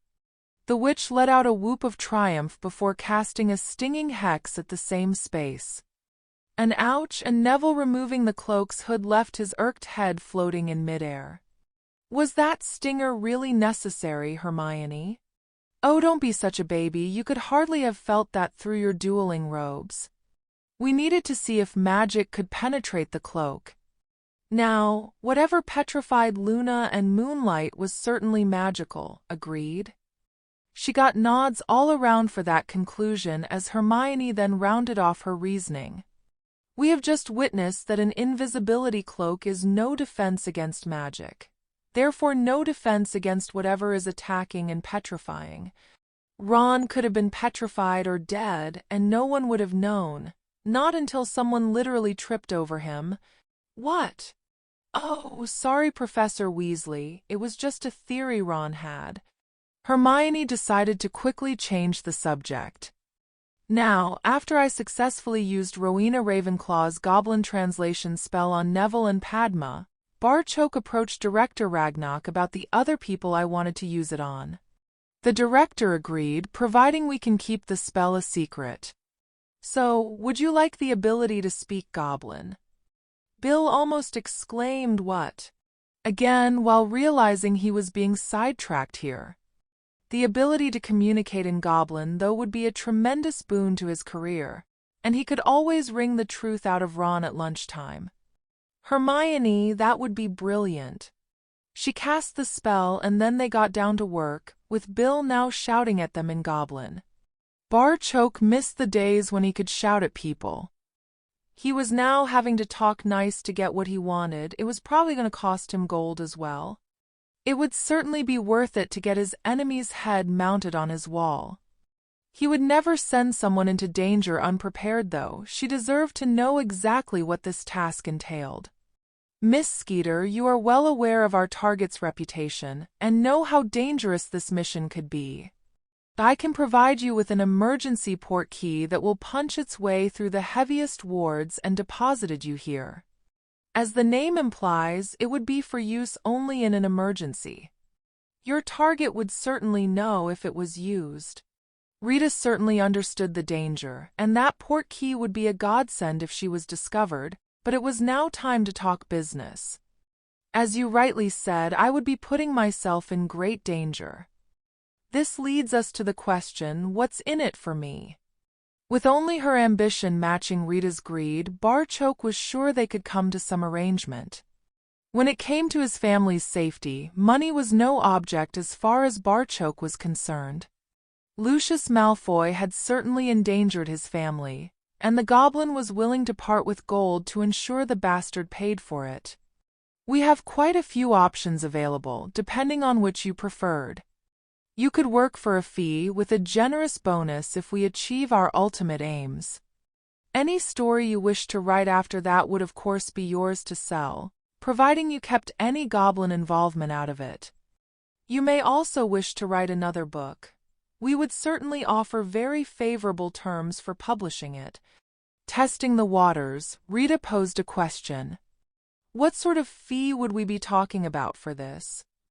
Barchoke laid it out for the ex-reporter. If you can provide me with the information that sees Lucius Malfoy shipped off to Azkaban, my delight and gratitude would be in the region of 10,000 galleons. The number mentioned almost had Rita swooning, but she asked for clarification. Lucius Malfoy is as slippery as they come. What happens if I get the information yet he manages to talk his way out of it? Will I still get paid? You get the information, and the rest will be up to me. Malfoy has previously used his position and money to avoid justice. He now has neither of those options available to him. As an ambassador, I have a direct line into the ministry. I also have the ear of Madame Bones, and the gratitude of the minister for assisting with guarding Hogwarts. We just need enough proof to get Malfoy arrested and fed truth serum. The rest will be easy. Rita was never going to say no to a deal like that, though left her final financial options open for the moment. There was always the prospect of a better deal if she got the goods on good old Lucius. The Ravenclaw table were not alone in wondering what the deal was with the quartet of second-years who arrived for lunch, still dressed in dragon skin. Hermione provided what was a quiet, simple answer. Professor Weasley wants us to wear them all the time until this problem is solved. He didn't see the point of our dueling robes lying in our rooms when there was something dangerous sulking around the castle. We didn't really have an answer to refute that, so the robes stay. It was Harry who saw her first, the little blonde nervously holding onto Sirius' arm as they entered the great hall together. His wide smile of welcome saw a tearful Luna start to run toward him. Harry shot up, soon having her wrapped in his arms and Luna's feet swinging off the floor as he spun her around. The delight in both their faces was clearly displayed for all to see. That was before everyone else crowded around, desperate to check that Luna was indeed all right. Hermione had Luna wrapped in a hug by the time Sirius squeezed his way through the crowd with another returnee, this one in a wicker carrying case. There's someone else here that wants to say hello. Moonlight! Hermione had been managing to hold back the tears as she greeted Luna, but there was something about her pet being returned that saw her resolve break. The Kneazle purred in satisfaction at being once more in his witch's arms. Sirius had a warning for all those crowding around the little blonde. Luna's already had a meeting with the head of the DMLE and answered all Madame Bones' question. She doesn't need to be interrogated again. Lay off the questions, people. Harry led Luna to the Ravenclaw table before turning to her friends who had followed her there. Colin, Ginny, don't let Luna out of your sight until we get back. Hermione then approached, with her familiar cradled in her arms. "Luna, could you take care of Moonlight for me?" The little blonde's eyes seemed to get even wider at that request. "Are you sure, Hermione?" Her smile said it all. "Yes, I'm sure, Luna." The four left with Sirius and Henrika, but not before noticing their friends had gathered around Luna to make sure Sirius' instructions would be obeyed. No one was going to hassle her today. Sirius meanwhile gave the group the bad news. Luna remembered even less than Myrtle. The golden eyes she did remember though confirmed their suspicion. Both she and Moonlight were lucky to survive. It was really the next morning while exercising before Hermione had a chance to talk with Harry alone. "It wasn't your fault, Harry. Luna was just in the wrong place at the wrong time." He didn't answer for a moment, but when he did, Harry's reasoning surprised his mate. "This is a massive castle, Hermione, and Luna was stationary. What are the chances of this creature just happening to pick that particular window Luna was sitting in? There must be over 100 little windowed alcoves like that spread around Hogwarts. I remember spending a lovely afternoon with you sitting in one about this time last year. Odds like that make me think this was no coincidence, but a deliberate attack on someone close to me." It was now Hermione's turn for quiet contemplation as they ran around the track Hogwarts had provided them within her oh-so-special room. "I never thought of looking at it from that angle. You make a pretty compelling case. What do we do now?" "Keep everyone close and safe for the next 36 days, and then I can go hunting." The instant the Hogwarts School Board officially kicked Dumbledore out, Father will approach Mcgonagall about rebuilding the wards around Hogwarts during the holidays too. That will also give us more warriors on site, just in case we need them. The search teams needing to call for reinforcements was not something Hermione even wanted to think about, knowing full well Harry would be right in the thick of it. "We need to research more, so you will have at least some idea what you will be up against. Hermione, at the rate we're going, we'll have covered every book on creatures the library has within the next 2 weeks. It's better to keep the research at the pace we've set, rather than speed it up and maybe miss something." Again, Hermione couldn't fault his logic, so changed the subject slightly. "You really like Luna, don't you?" For any other young man, that question being asked by their girlfriend would result in an instant answer of hell no. Their blood bond meant Harry could answer with total honesty, safe in the knowledge that Hermione knew exactly how he felt about her being his mate. This was certainly a good thing. The smile her question generated would have earned at least a slap from any normal girlfriend. "Luna is just so Luna. She looks at me and sees Harry, not Centurion Crow, Lord Potter, or any boy who lived rubbish. She just sees me. You of all people must know how refreshingly different that is for me. Padma and Neville are the same, but they took a little while to get there."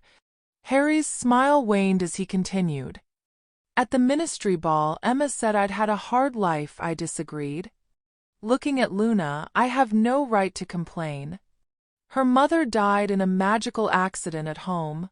Luna was 8 and alone in the house with her mother when it happened. Her dad apparently didn't take his wife's death too well. Father called him eccentric. Which has me wondering what would have happened to Luna if we hadn't stepped in with the scholarship and our friendship." They ran for another lap before Harry spoke again. "I know we haven't mentioned the holidays. Neither of us wants to think about being apart again. We both know I need to be here though, just as we both know your mom and dad won't want you anywhere near Hogwarts while the search is underway.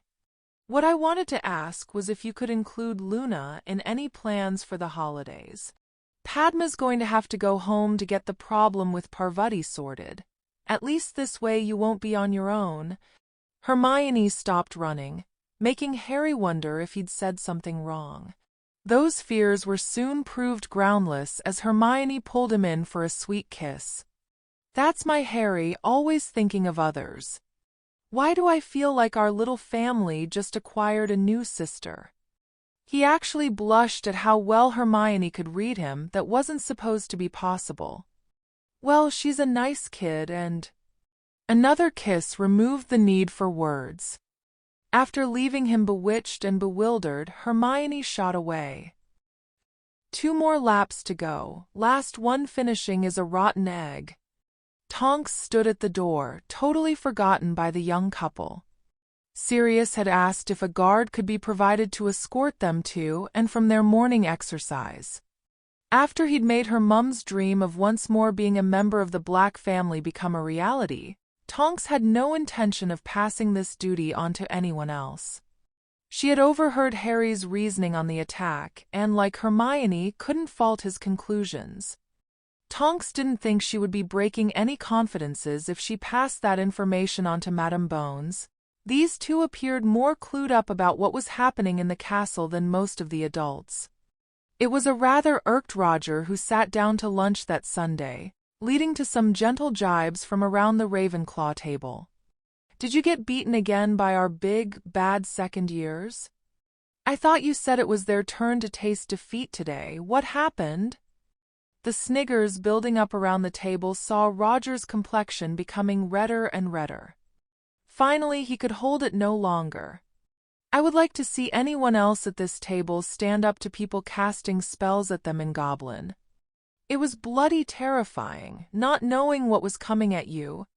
This may have stopped the sniggers, as wizards and witches contemplated just how scary that would be. There was no sympathy heading in the 4th year's direction, though. Cho summed up what most of them were thinking. "Suck it up, Davies, at least you're getting extra tuition." The Weasley twins don't seem too upset about it. That's because they thought it was a brilliant prank. When they heard it was Neville's idea, only the fact they were knackered stopped them carrying him on their shoulders to Gryffindor Tower. The second years in question entered the Great Hall with their trio of first-year shadows beside them. They all headed for the Ravenclaw table to eat lunch. Morag was the first to attempt teasing information out this group. "So, Padma, we're hearing you're quite the linguist." Padma answered in Hindi, Goblin, and then English. "Like Harry, English is not my native tongue." "That certainly makes it easier to pick up another language." That seemed a bit too glib for Lisa. "And what's Neville's excuse?" This didn't even warrant a blink from Padma as she answered right back. "Oh, Neville is just a natural. Either that, or he likes my reward method of teaching." This may have had Neville blushing, but Padma easily achieved her goal. No one was too interested in how they could speak Goblin after that. The state of her relationship with Neville was a far juicier tidbit for them to sink their teeth into. Hermione took this opportunity to have a quiet word with Luna. "What are you doing for the Christmas holidays?" "Oh, Daddy's trip is paying dividends. I was going to stay in the castle. I'll have to write to him and say he needs to come home now. The castle's going to be closed." Hermione felt her heart go out to this girl a little more. Harry was right again. "Do you want to write and ask if you could spend Christmas with me? With Harry going to be inside Hogwarts, and Padma having to go home, you would be doing me a big favor. I've gotten used to having my friends around me. I would love to spend Christmas with at least one of them. Do you really mean that?" Seeing the hope in those pleading eyes left Hermione wanting to cry. Instead, she smiled at Luna and answered honestly. "Every word of it, Luna." Her wide smile would melt hearts a lot harder than Hermione's. The brunette was surprised, though, when Irgit swooped into the hall. The snowy owl landed in front of the two witches and held her leg out. There may have been nothing tied there, but Irgit's message was clearly understood. "Write your letter, Luna.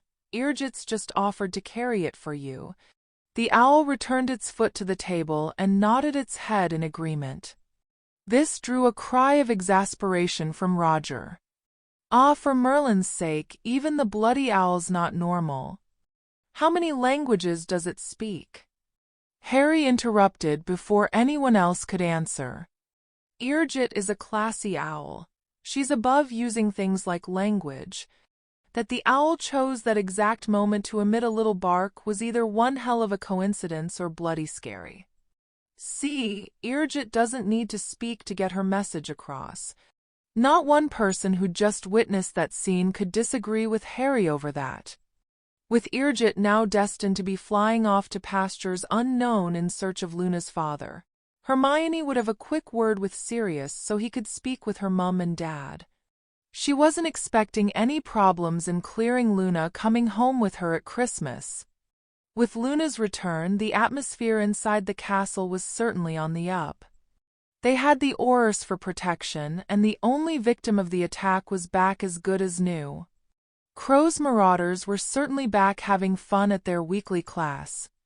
They were working in their usual mixed teams of 4 to accurately hit the torso of their assigned dueling dummy 10 times, preferably before the team they were competing against managed the feat. As the dummies were currently programmed to dodge spells, the competition was fierce, with the rest of the students shouting encouragement to those firing off spells. Their round-robin tournament produced the top 4 teams who then battled it out for the final and tonight's eventual champions.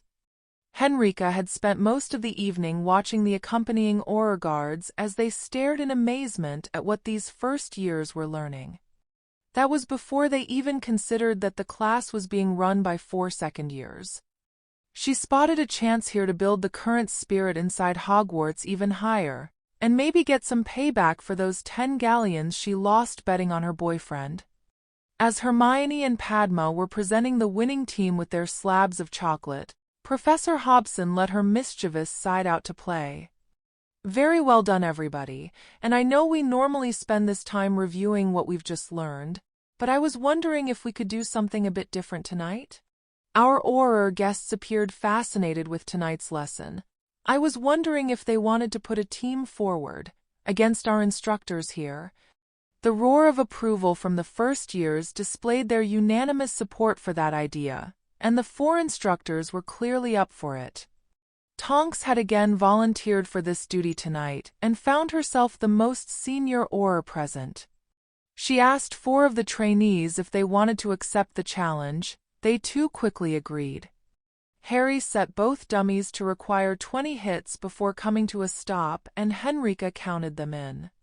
The quartet of Auror trainees were soon left red-faced as 4 second years wiped the floor with them, and the audience of first years went mental in celebration. The rules had been set at best of 3, so Tonks had some stern words with the Auror team before the next round. They practiced together all the time and used these dummies as part of their training. You lot thought you were facing off against some kids and got comprehensively beaten. This exercise was being attempted by first years. That should tell you it's not about how powerfully you can cast a spell.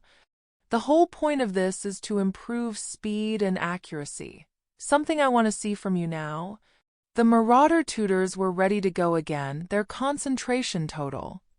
This time the result was so close, neither Tonks or Henrika could call it one way or the other.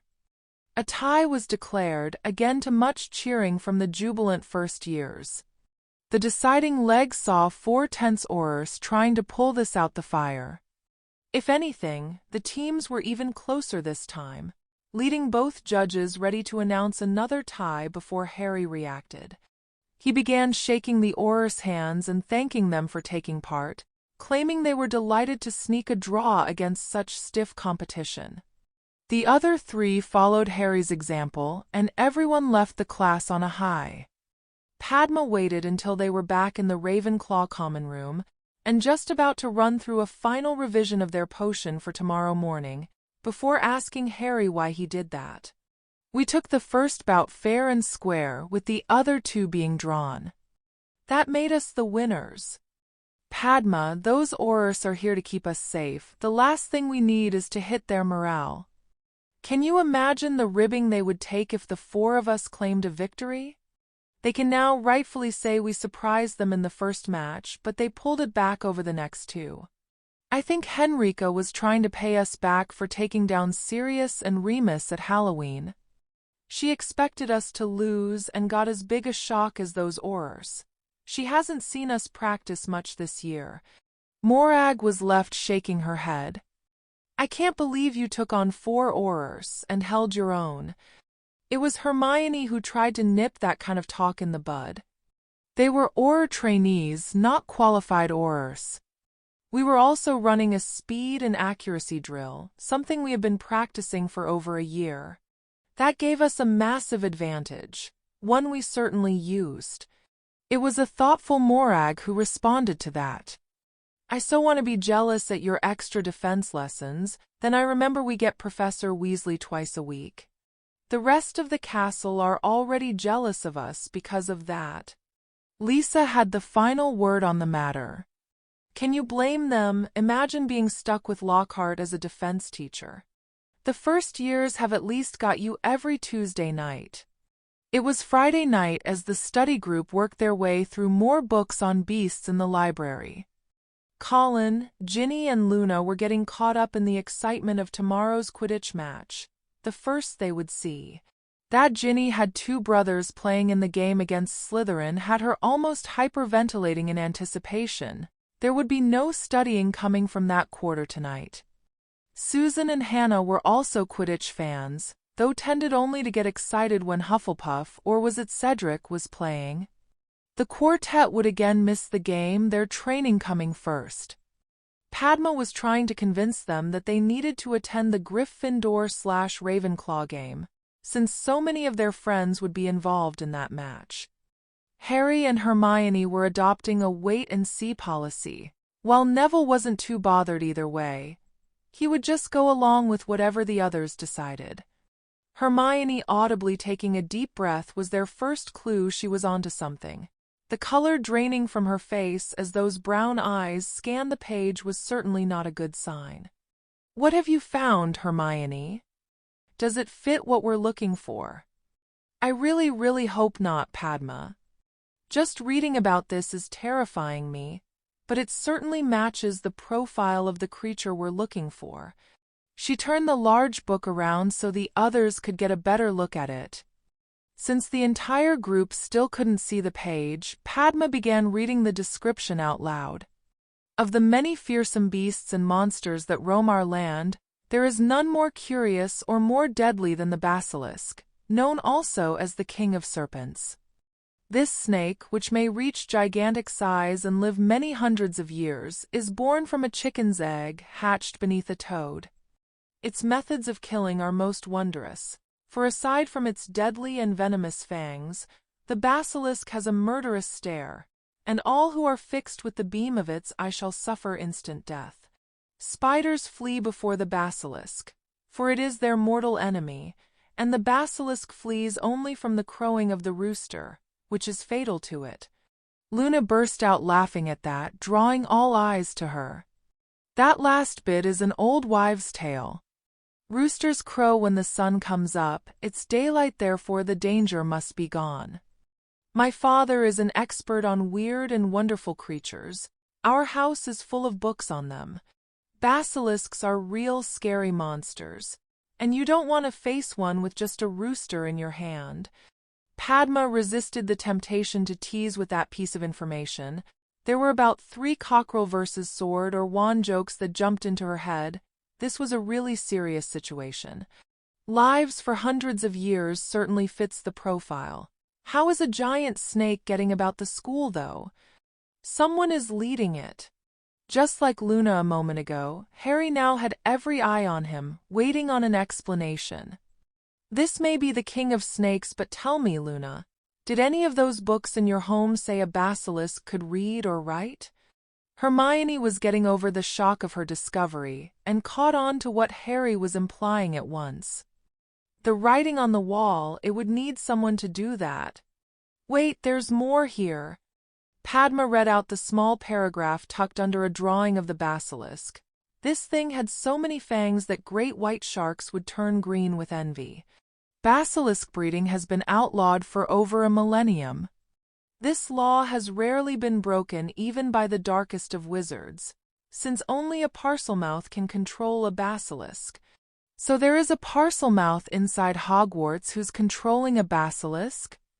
Not good, this is so not good. Harry tried to calm the girl down. Easy, Susan, all we've got at the moment is a theory. It might seem a good theory, but that's all it is for now. I'll pass a message on to my father with Assistant Ambassador Weasley first thing tomorrow. You might want to do the same with a letter to your aunt. We haven't one shred of proof at the moment. Let's pass on our research, and they can have some experts look at it for flaws. Neville tended to be the quiet one in the group, only speaking when he really had something to say. This meant, though, that when he did speak, they all listened. I agree with Harry.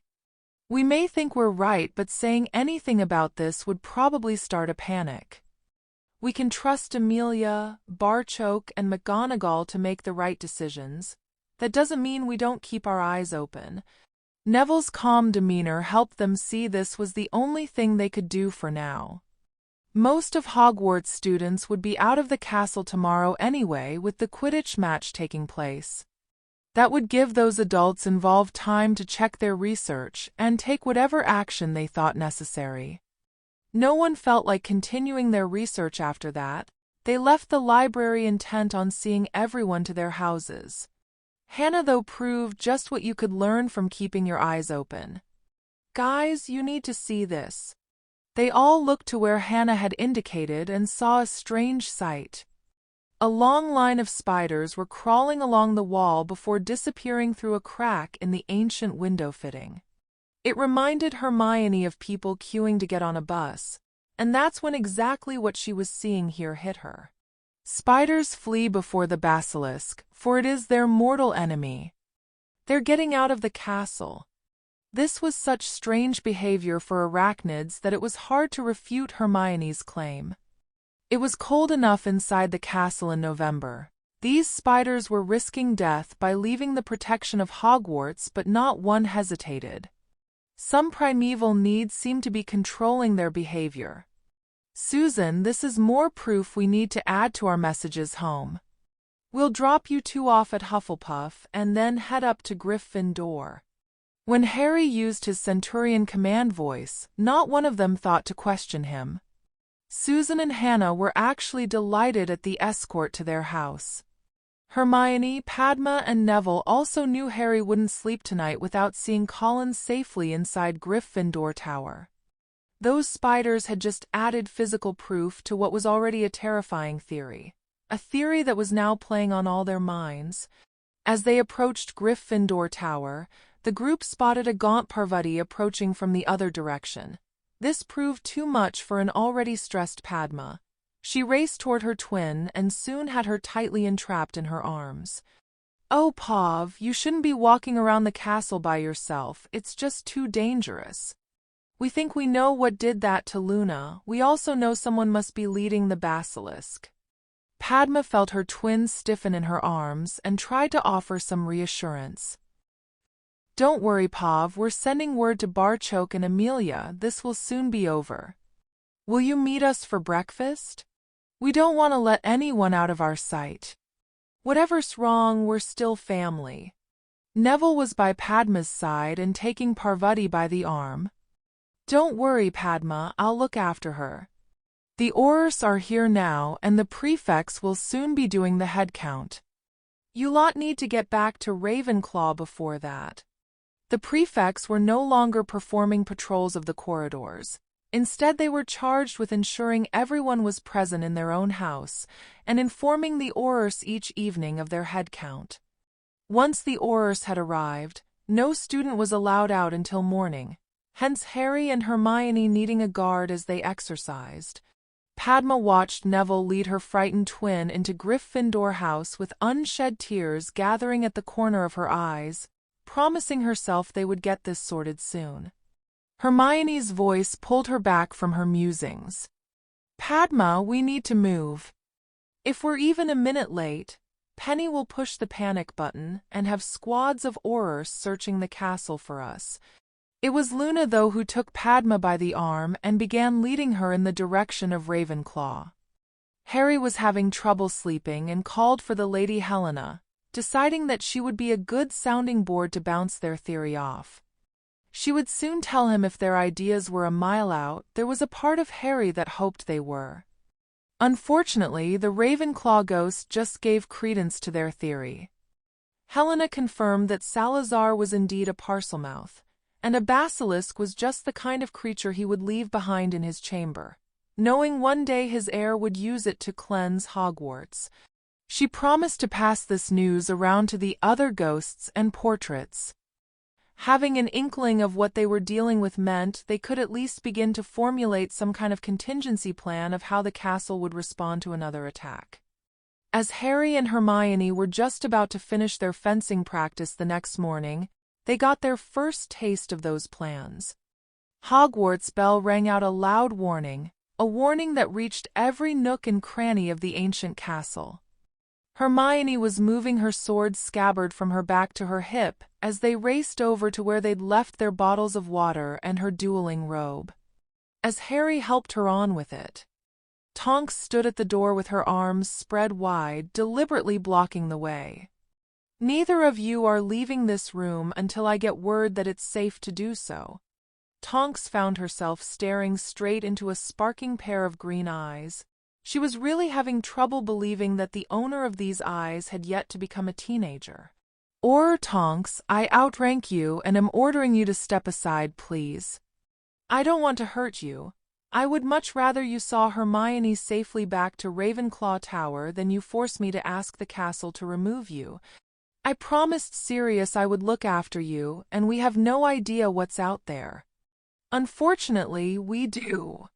Harry was interrupted by the Lady Helena passing through the door and Tonks. "Champion, you were right. We caught the attack in time and the evacuation of the castle has already begun.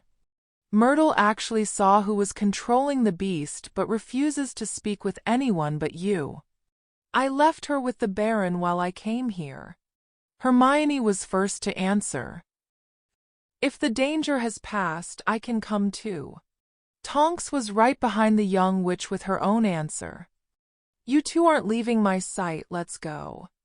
Having an aura guard was certainly useful as Tonks' presence allowed them to follow wherever the Lady Helena led, while the rest of the students were being escorted toward the entrance hall. They turned a corner and came upon a scene of utter carnage. Stiff bodies of students and even a few aurors littered the corridor floor. The group must have walked right into the basilisk. They were being carefully removed by a squad of very nervous aurors, with the space above their heads occupied by a multitude of ghosts floating lifelessly and aimlessly. They didn't want to meet anything that could do that to a ghost. Hermione didn't recognize most of the ghosts. There were even a few ghostly horses mixed in there too. What happened here? The lady had an answer for them. Sir Nicholas was distraught that his Death Day party allowed that attack to occur. "When I heard from our champion what might be responsible for these attacks, he contacted members of the Headless Hunt and offered them some sport. They received just enough warning to get here in time, and we managed to direct everyone else away from the danger." It was time to ask the question Tonks wasn't sure she wanted to know the answer to. "Are they dead?" "Yes, or that's why they're ghosts." Throwing themselves between the basilisk and its intended victim, saw them absorb enough of the basilisk magic to ensure these people are merely petrified, and not dead. As they pushed through this macabre scene, Hermione noticed Sir Nicholas and the friar. Like the other ghosts, both appeared to be filled with smoke, almost as if they had been burned. How could the basilisk affect them? "They're already dead, Hermione, so can't die again. We all absorb a trickle of magic just from being in the castle. We need that trickle of magic to maintain our forms. That amount of concentrated magic all at once will overload their forms, making them lose what you would consider consciousness, until the foreign magic can slowly leak back out of them. Most should be fine by the time Christmas comes around. A matter of weeks is nothing to a ghost." Helena trailed off, noticing Harry had knelt beside a pair of stiff bodies. Harry was extremely relieved to see that Hannah and Susan were petrified and not dead. He stood with his anger tightly controlled, though silently promising that someone was going to pay for this. The aurors who approached to move the two students also knew who this young witch was, and were certain the wrath of their boss would soon descend on Hogwarts. The Hufflepuff students had been making their way down to breakfast, excited about today's game when the attack happened. 9 students and 3 Aurors would have certainly died if not for the swift actions of the ghosts. The message on the wall, again written in blood, had halted both Hermione and Tonks in their tracks. Harry came up behind them, reading the macabre message too. Her skeleton will lie in the chamber forever. They needed more information before they could hope to make any sense of that. We need to talk with Myrtle right away and find out what she knows. On entering her bathroom, Harry would swear he saw relief on the ghostly face of the Slytherin house ghost. He didn't think the Baron was exactly comfortable dealing with the emotional spirit that was once a crying teenage witch. Helena's voice was a lot more soothing. Myrtle, Harry has raced through the castle to talk with you. He's here now, won't you come out? Harry kept his features composed when faced with the sight of a crying Myrtle slowly emerging from the toilet bowl. Hermione squeezing his arm was the only sign she felt as creeped out as he was. Neither would look upon a visit to the loo in quite the same way ever again. Oh, Harry, it was horrible, simply horrible. This declaration was followed by more sobbing from the distraught spirit. I understand it will be hard for you, Myrtle, but I really need to know what we're facing here. Harry offered the young ghost his most enigmatic smile. It seemed to be working. I don't know, Harry, I'm frightened. You may hate me once I tell you, and I don't think I could cope with that. You might not have noticed, but I don't exactly have a lot of friends. More crying followed that declaration. Hiding his bemusement in favor of a smile, Harry gave the ghost the answer he hoped would get them some answers of their own. Myrtle, I promise whatever you tell me here, I will still be your friend. Myrtle was considering this when the door barged open and Henrika rushed in. Harry, Hermione, the school is being evacuated. The portraits told us where you were. I need to get the 4 of you out of here. As Neville and Padma filed in behind Henrika, a tortured shriek came from Myrtle. It's her, she's the one.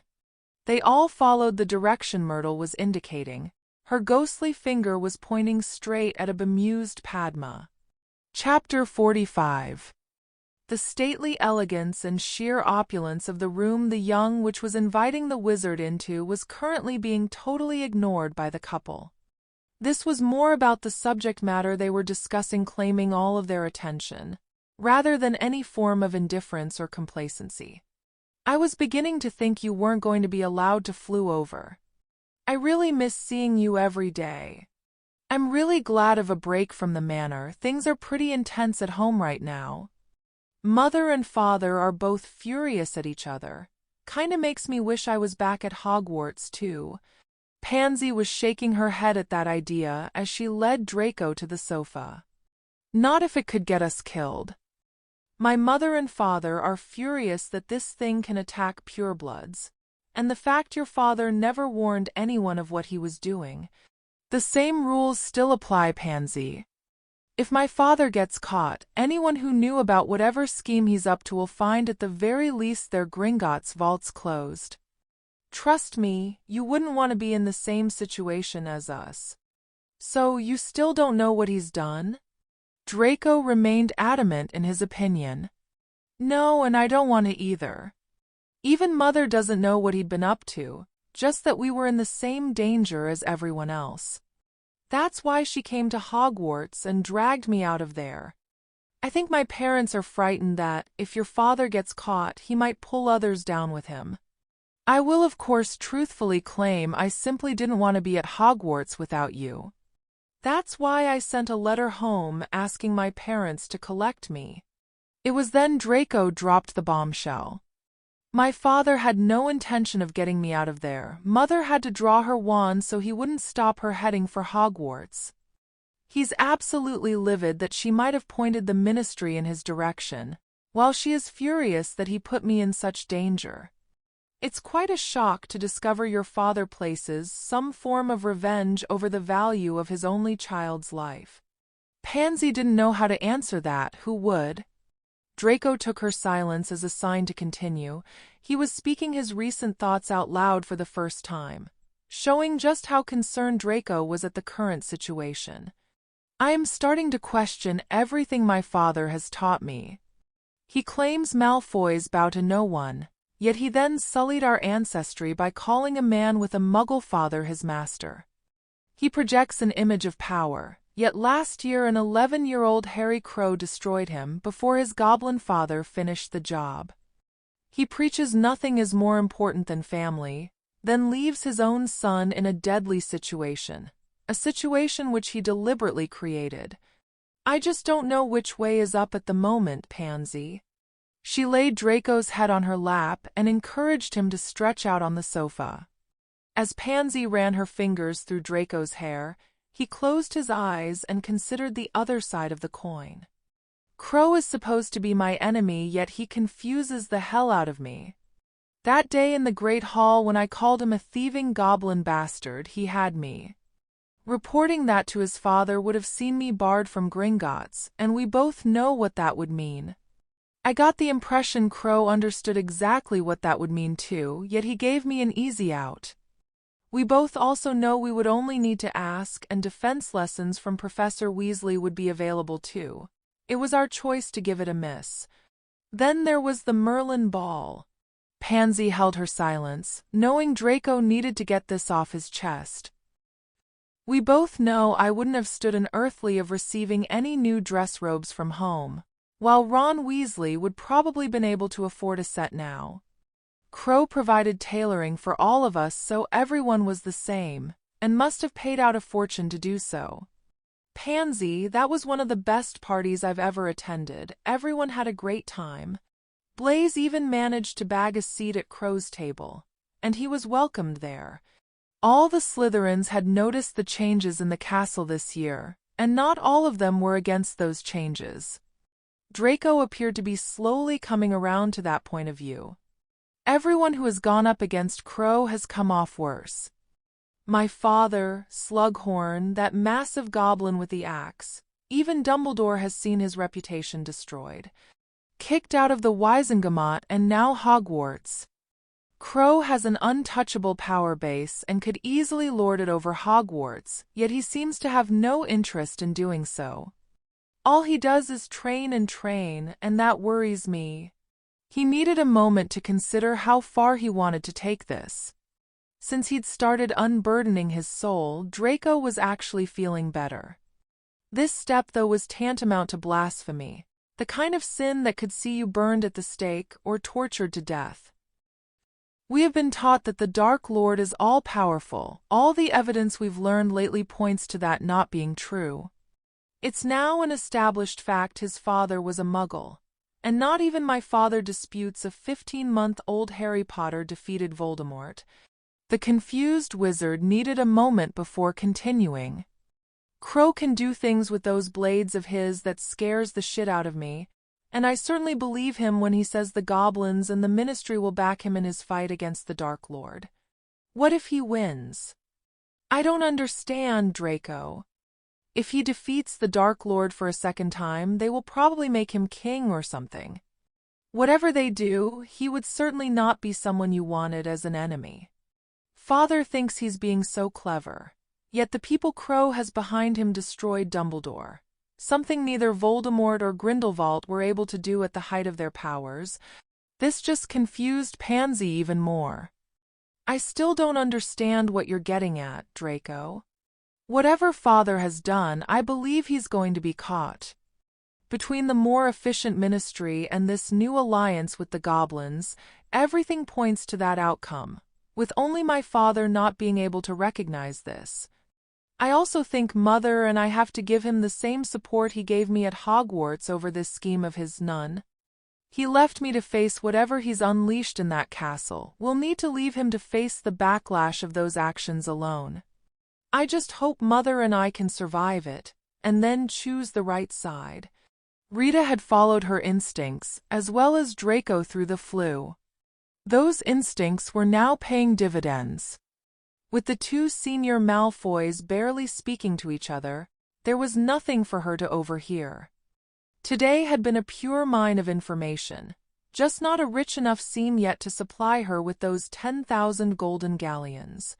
Rita was confident, though, there would be a break in this story soon. It was an angry Neville who broke the silence in Myrtle's toilet, stoutly springing to Padma's defense. That's impossible. When Luna was petrified, Padma wasn't even in Scotland. She spent Halloween dancing with me at Longbottom Manor. We were all there, even Professor Hobson. I don't know who you saw, but it certainly wasn't Padma. Myrtle didn't take too kindly to her word being questioned, especially in her own patch, and in front of Harry too. I know exactly what I saw. She hissed at that sink and it opened. Then she and that ruddy giant snake went down the hole. This saw the ghost pause at the glaring inconsistency in her story. But then, how could she be standing here if she's down there? The obvious solution hit all of them at the same time. With a scream of "PV!" Padma dived at the construction and attempted to rip a sink off the stone structure with her bare hands. After having no success, she was reaching for her wand when Neville and Harry grabbed her arms and pulled her back. Let me go, my sister is down there." Hermione tried to reason with her. "We know, Padma, but what does Professor Weasley always say is our most powerful weapon, our minds? We're going to need all our weapons if we're to get Parvati out of there." Padma looked at her friends and asked the question. "You're going to help?" Harry was deadly serious. "I count you as family, Padma, and Parvati is your sister. That makes her family too. Whatever or whoever is controlling her has also attacked Luna, Susan, and Hannah. They're not getting away with it." The aura in Tonks made her ask the next question. "Harry, how do you know someone is controlling this girl?" It was just as well both Harry and Neville still had hold of Padma. She was ready to spring at the aura. She settled for sending a verbal blast in her direction. "My sister is not a parselmouth, which is why there was hissing at the sink. You also need that skill to control the basilisk." Both Tonks and Henrika were shocked at that revelation, leaving Harry to regret not approaching the villa last night with their theory. "Okay, time to send for help." Harry removed his dagger and sent the come-running signal to his father. "Auror Tonks, how much help can we expect from the Aurors?" "Quite a few of the Aurors in the castle are trainees. I noticed at least one of the trainees petrified in the corridor. If this situation should arise, our very specific orders left no room for any misunderstandings.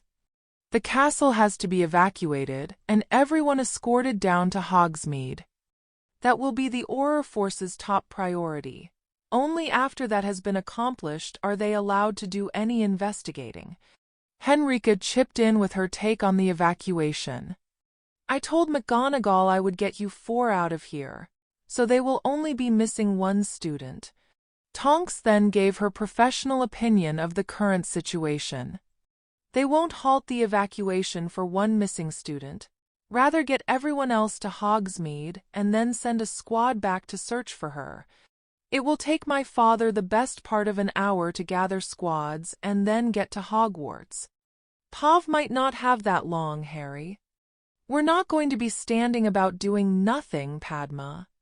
It was Henrika who interrupted. "Harry, we need to wait until the others get here. We need to get this thing open. Until we do, there's no point in arguing over anything else at the moment." Everyone could see the merit in Harry's argument, but it was Hermione who pointed out the obvious. "You're right, but how do we get it open? None of us speak Parseltongue." The Lady Helena then provided Hermione with an answer. "Harry is Hogwarts champion. All doors should open for him, even ancient ones." Deciding to give it a try, Harry placed his hands on the nearest sink before issuing a demand. "Hogwarts, your champion commands this door to open." They all heard the screech of stone straining to move against stone, but the sinks didn't budge an inch. Harry again commanded the door to open, again the screeching but no opening. Harry drew his sword and held it vertically in front of him, almost as a badge of office. Hogwarts, your champion commands this door to open. This time magic sparked from the sword to battle the ancient Parseltongue magic that was denying access. Brilliant, colorful flashes of magic continually jumped between the sword and the stone structure containing the sinks. It slowly crept open as the maelstrom of wild magic lit up the entire toilet. Every hair on Tonk's body was standing to attention from the amount of magic that was in the air. She'd never even heard of such power before, far less witnessed it. "Harry, what kind of spell was that?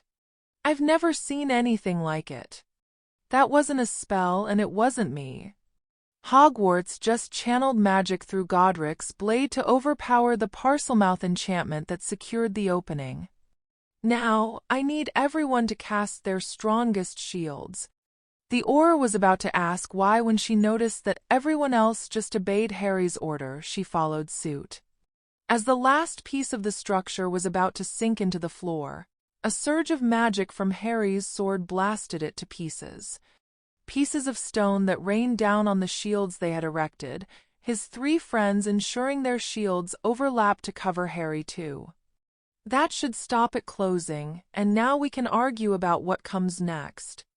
Harry hardly had the words out his mouth before Padma butted in. "That's my sister down there. No one is stopping me going down after her." "No one is trying to stop you, Padma. What we need, though, is a plan that's more evolved than jumping in there and shouting for Parvati at the top of your voice. If we don't have one, then we need to wait for reinforcements." Padma was smart enough to understand Harry's reasoning. She still didn't like it, though. Tonks didn't like this idea of entering the chamber at all and tried to dissuade Harry. "We don't know what's down there or have any idea of what we'll face. It's madness to go any further without reinforcements. My sister might not have that time to wait. We saw the message written on the corridor wall." "Just whose skeleton do you think that message was referring to?" "Or Tonks, we will need someone to stay behind and lead the others to us. My father will bring every blade he can while Amelia will want a piece of whatever did that to Susan." Harry's words hit Tonks where it hurt. "If you think this Auror is going to stand here while 4 kids go down there without her, then you're crazier than a drunk Peeves." Henrika tried to reason with him. "Harry, the parents are going to hit the roof if you pull this stunt. It will make that incident this summer seem like a picnic." She was focusing on his mate and trying to make him see the consequences of this. His mate, though, had not been idle. Hermione was working on a viable solution to their basilisk problem. She'd transfigured one of the stones Harry had shattered into something they all recognized from their holidays over the summer. The witch in question slipped on the pair of mirror sunglasses she'd just transfigured. If we can create a strong enough light to temporarily blind it, that should also disrupt the magical focus of its eyes. We all studied and practiced that spell Slughorn cast on you. That should certainly disrupt it for a moment or two. Then, it's a speed and accuracy drill as we aim for its eyes." Harry so wanted to hug his mate, but Padma beat him to it. "Hermione, that's so bloody crazy it just might work." Hermione's attention, though, was still focused on Harry. "You need me down there, Harry. Apart from its eyes, this thing will be practically impervious to magic. We're gonna need our swords to fight this thing, and I'm never passing mine off to anyone else." With a nod, Harry turned his attention to Neville. The Gryffindor had his answer all ready. "I would rather face what's down there than be left up here to tell Barchoke, and Amelia you 3 jumped into that." Henrika didn't even give Harry time to attempt to sideline her. "This is Hogwarts, and I am a professor, technically in charge of you lot. I may not be able to stop you going, but I can at least go with you to help keep you 4 out of trouble. Down there, and when we come back up." All 4 appreciated that. They knew the trouble that would await when their parents caught up with the group. The Lady Ravenclaw solved their other problem. The Baron will lead the rescue parties here, while I will accompany you. Since the basilisk cannot kill me, I shall take the lead and hope to supply you with at least a warning. Hermione was dishing out the pairs of mirror sunglasses she'd transfigured, and as they got ready to slide down the chute, even Tonks had to admit they had a plan of action that was better than anything she could come up with on the spur of the moment. With the Ravenclaw ghost taking the lead, Tonks was going to bring up the rear, hoping to ensure they didn't get ambushed from behind. She understood what Henrika was doing by talking about the trouble they would be in when they came back up. Personally, the Auror thought it would be a miracle if they all came out of this alive. She really wished they would wait for the reinforcements to get here, but Tonks was under no illusion she could actually stop them. She'd watched Harry and Hermione train with those blades or magic every morning, add in their two friends and Henrika, and Tonks knew she would be quickly overpowered. The best she could do was try and keep them safe, and hope the help got here as quickly as possible. The mass goblin arrival outside Hogwarts was actually greeted with cheers from the students who were being led down to Hogsmeade. The 70 goblins Barchoke had brought with him were in full armor and ready for battle. They were indeed a stirring sight. The sight that stopped this force in their tracks was the petrified children being levitated toward the village. Barchoke couldn't fail to notice Susan and Hannah amongst the victims. Amelia storming toward him with a dozen Aurors in tow was pretty unmissable too. She appeared ready, willing and able to tackle a dragon with her bare hands. Stopping only to confirm the victims were indeed petrified, and therefore still alive, she and her Aurors headed straight for Barchoke's force. The Goblin ambassador bowed to the lady warrior. Madame Bones, Amelia, I want you to know we are desperately sorry for what happened here and stand ready to help in any way we can. The nation also has a slight stock of the Mandrake potion, enough to see all the children back to normal before this day is out. Your Aurors may have to wait a day or two until we can acquire some more mature Mandrake. On behalf of all the parents and the ministry, you have my thanks.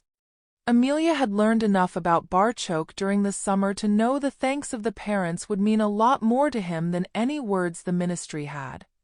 Looking at the force he had assembled, she had to ask the obvious. Have you any idea what caused this? Sorry, but no. Harry transmitted our strongest emergency signal. It basically means grab as many warriors as you can and get here quickly. I can only assume he knows what we'll be facing, but see no sign of him or the others. Both knew where Harry went, the other three wouldn't be far behind. Amelia made the only decision she could. I can't take any Aurors away from escorting the students to Hogsmeade. This squad was all I could muster from the ministry at short notice. The minister is gathering a larger force and will be here in an hour or so. We are merely an advanced party, and would certainly be prepared to follow your lead in this matter. They resumed marching toward the castle, both knowing they would need more information before making further plans. Minerva Mcgonagall was bringing up the rear of the train of students winding their way down to Hogsmeade, the clearly agitated which rushed toward them. Barchoke, I think Harry and his friends are still in the castle. The alarm sounded when they would have been exercising.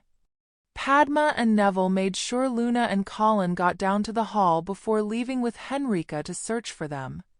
All three point-blank refused to leave the castle without Harry and Hermione. This was not a shock to the goblin. He'd been expecting his son to be in the thick of it. Harry would never have sent that level of distress call otherwise. Professor Sirius arranged with Auror Tonks that she would accompany the pair to and from their morning training. Wherever they are, they have Henrika and the Auror for company. Is there anyone else missing? Miss Brown reported Parvati Patil was feeling under the weather this morning and rushed into a bathroom as they made their way down from the Great Hall. She's unaccounted for, and a message was left on the corridor wall, again in blood. Her skeleton will lie in the chamber for eternity. Since she is the only student unaccounted for, I fear she has been taken. Harry will be going after her. I just hope he can talk his friends out of accompanying him. I fear, though, that Padma will never accept that, and the other two will be just as stubborn." Both Minerva and Amelia now stared at the goblin as if he was crazy. Barchoke, though, knew his son. His message was our highest priority call for help. It makes sense now. We'll have to hurry and just hope we're not too late. Where is this bathroom? It's the one that Myrtle haunts. It's on. It's okay, Professor. I know exactly where it is. I can lead us straight there. Bill had been heading to the castle for his usual Saturday morning lesson when he'd came upon the evacuation. Seeing Percy riding herd on his 4 younger siblings meant the prefect was going to be receiving an extra special Christmas gift from his eldest brother this year. Now that his heart was once more beating normally, Bill had rushed toward the castle, coming upon the present group just as Barchoke was speculating Harry had went after the lost girl. He also thought that was the most likely outcome, and agreed with Barchoke that the other 3 wouldn't let him go alone. With Bill now beside his boss and Amelia, they raced for the castle gates. The bones crunching under their feet meant that any attempt at stealth was doomed to failure. Harry, though, was pleased with this, explaining to the group that this effect worked both ways. He was a lot more worried about a basilisk sneaking up on them than making a noise as they made their way down the tunnel. Tonks was bringing up the rear and drew comfort from that remark. She was forced to acknowledge to herself that Harry was in command here, from the simple fact that the rest of them followed his orders without question. She would have been pelted with rocks from the explosion in the bathroom if she'd wasted time questioning his order. Tonks was relieved to see, though, that Harry took to command as if born to it. That relief vanished when Helena let out a shriek, closely followed by her assurance that she was all right. When Tonks finally came upon the shed skin of the beast, the horror, though it was easily scary enough to frighten a ghost, it scared the shit out of her. Harry had his sword out, examining the skin closely. His swipe easily cut through the skin, and then he invited Hermione to do the same. "This is an old skin, so the actual basilisk will be bigger than this. Once we take out its eyes, we need to stay away from its head. One scratch from those fangs and it's all over. This is going to be brutal. We'll need to take this down a piece at a time. Attack and withdraw until blood loss slows it down enough and allows us the opportunity to administer a killing stroke." Hermione knew Harry was basically asking her if she had the stomach for this. She took out her blade and sliced at the skin. It certainly took more effort than practicing with the dummies, and she was sure this would give her nightmares for years, but she had every intention of fighting at Harry's side today. This was why Hermione trained so hard. She never wanted to stand there helpless again while Harry was forced to fight for their lives. "I can do this, Harry." Padma then added her 2 nuts worth. "We can act as decoys, get it chasing after us, and then you can attack it." "That's too dangerous, Padma. This thing is a killing machine, which is going to forget all about annoying little old me the moment one of you 2 sticks their sword into its gut. You will then need us again to pull it off you before the other one stabs the bugger again." Like Hermione said, "We can do this, Harry." Harry's nod of agreement to Padma saw Tonks lose her temper. "This is bloody crazy. It's one thing to cut up a chunk of dead skin. You're going to be taking on a deadly creature in its own home. We know that, or Tonks. We are also aware a plan rarely survives past the initial contact. It is always better, though, to have a plan you can adapt, rather than step into the unknown with nothing. Do you have any better suggestions, other than stand here and hope help arrives soon enough to save Parvati?" Tonks had no answer for Harry. He didn't think she would have. "This is purely a rescue mission, or, if we can grab Parvati and get the hell out of here without fighting anything, that's exactly what we'll do. Let whoever likes deal with the bloody thing. As a centurion, I have to plan for all foreseeable eventualities. That's what we're doing here." Tonks looked toward Henrika for support but found none. I am in the process of writing a book on goblin culture and their civilization. Harry is a centurion and in command of this situation. I know he'll do everything in his power to get us all out of here in one piece. I also know he'll do a more capable job of that task than I could. With that matter decided, they pushed on once more. It wasn't long before they were faced with a massive circular door, a door that was covered in carved snakes and of course securely locked. This is just like the sinks in the bathroom, Harry. It's not only been locked by a parcel mouth, I can't pass through it either. It was strange for Helena to meet something solid, but that's exactly what this door and the surrounding walls felt like. Harry again called on Hogwarts assistance, and this time the wild magic swirled around the tunnel. All could see it was taking a lot more effort to open this door. The wump behind them had all eyes and wands focused in that direction, all except Harry's. That's a cave, and these tunnels haven't been maintained for a millennium, and I was worried about that. As the door finally swung open, Harry transfigured some bones into iron bars, using them to jam the door mechanism.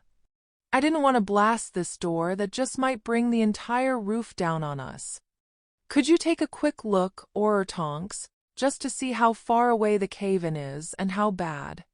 Tonks was back in under 2 minutes. It's just around the corner, we should be able to move some of it. Enough for us to squeeze through anyway. That will only hold my father up by a matter of minutes. Are we ready to do this?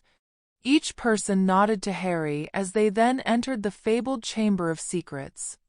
As they entered the castle, the rescue group found a ghostly guide waiting on them.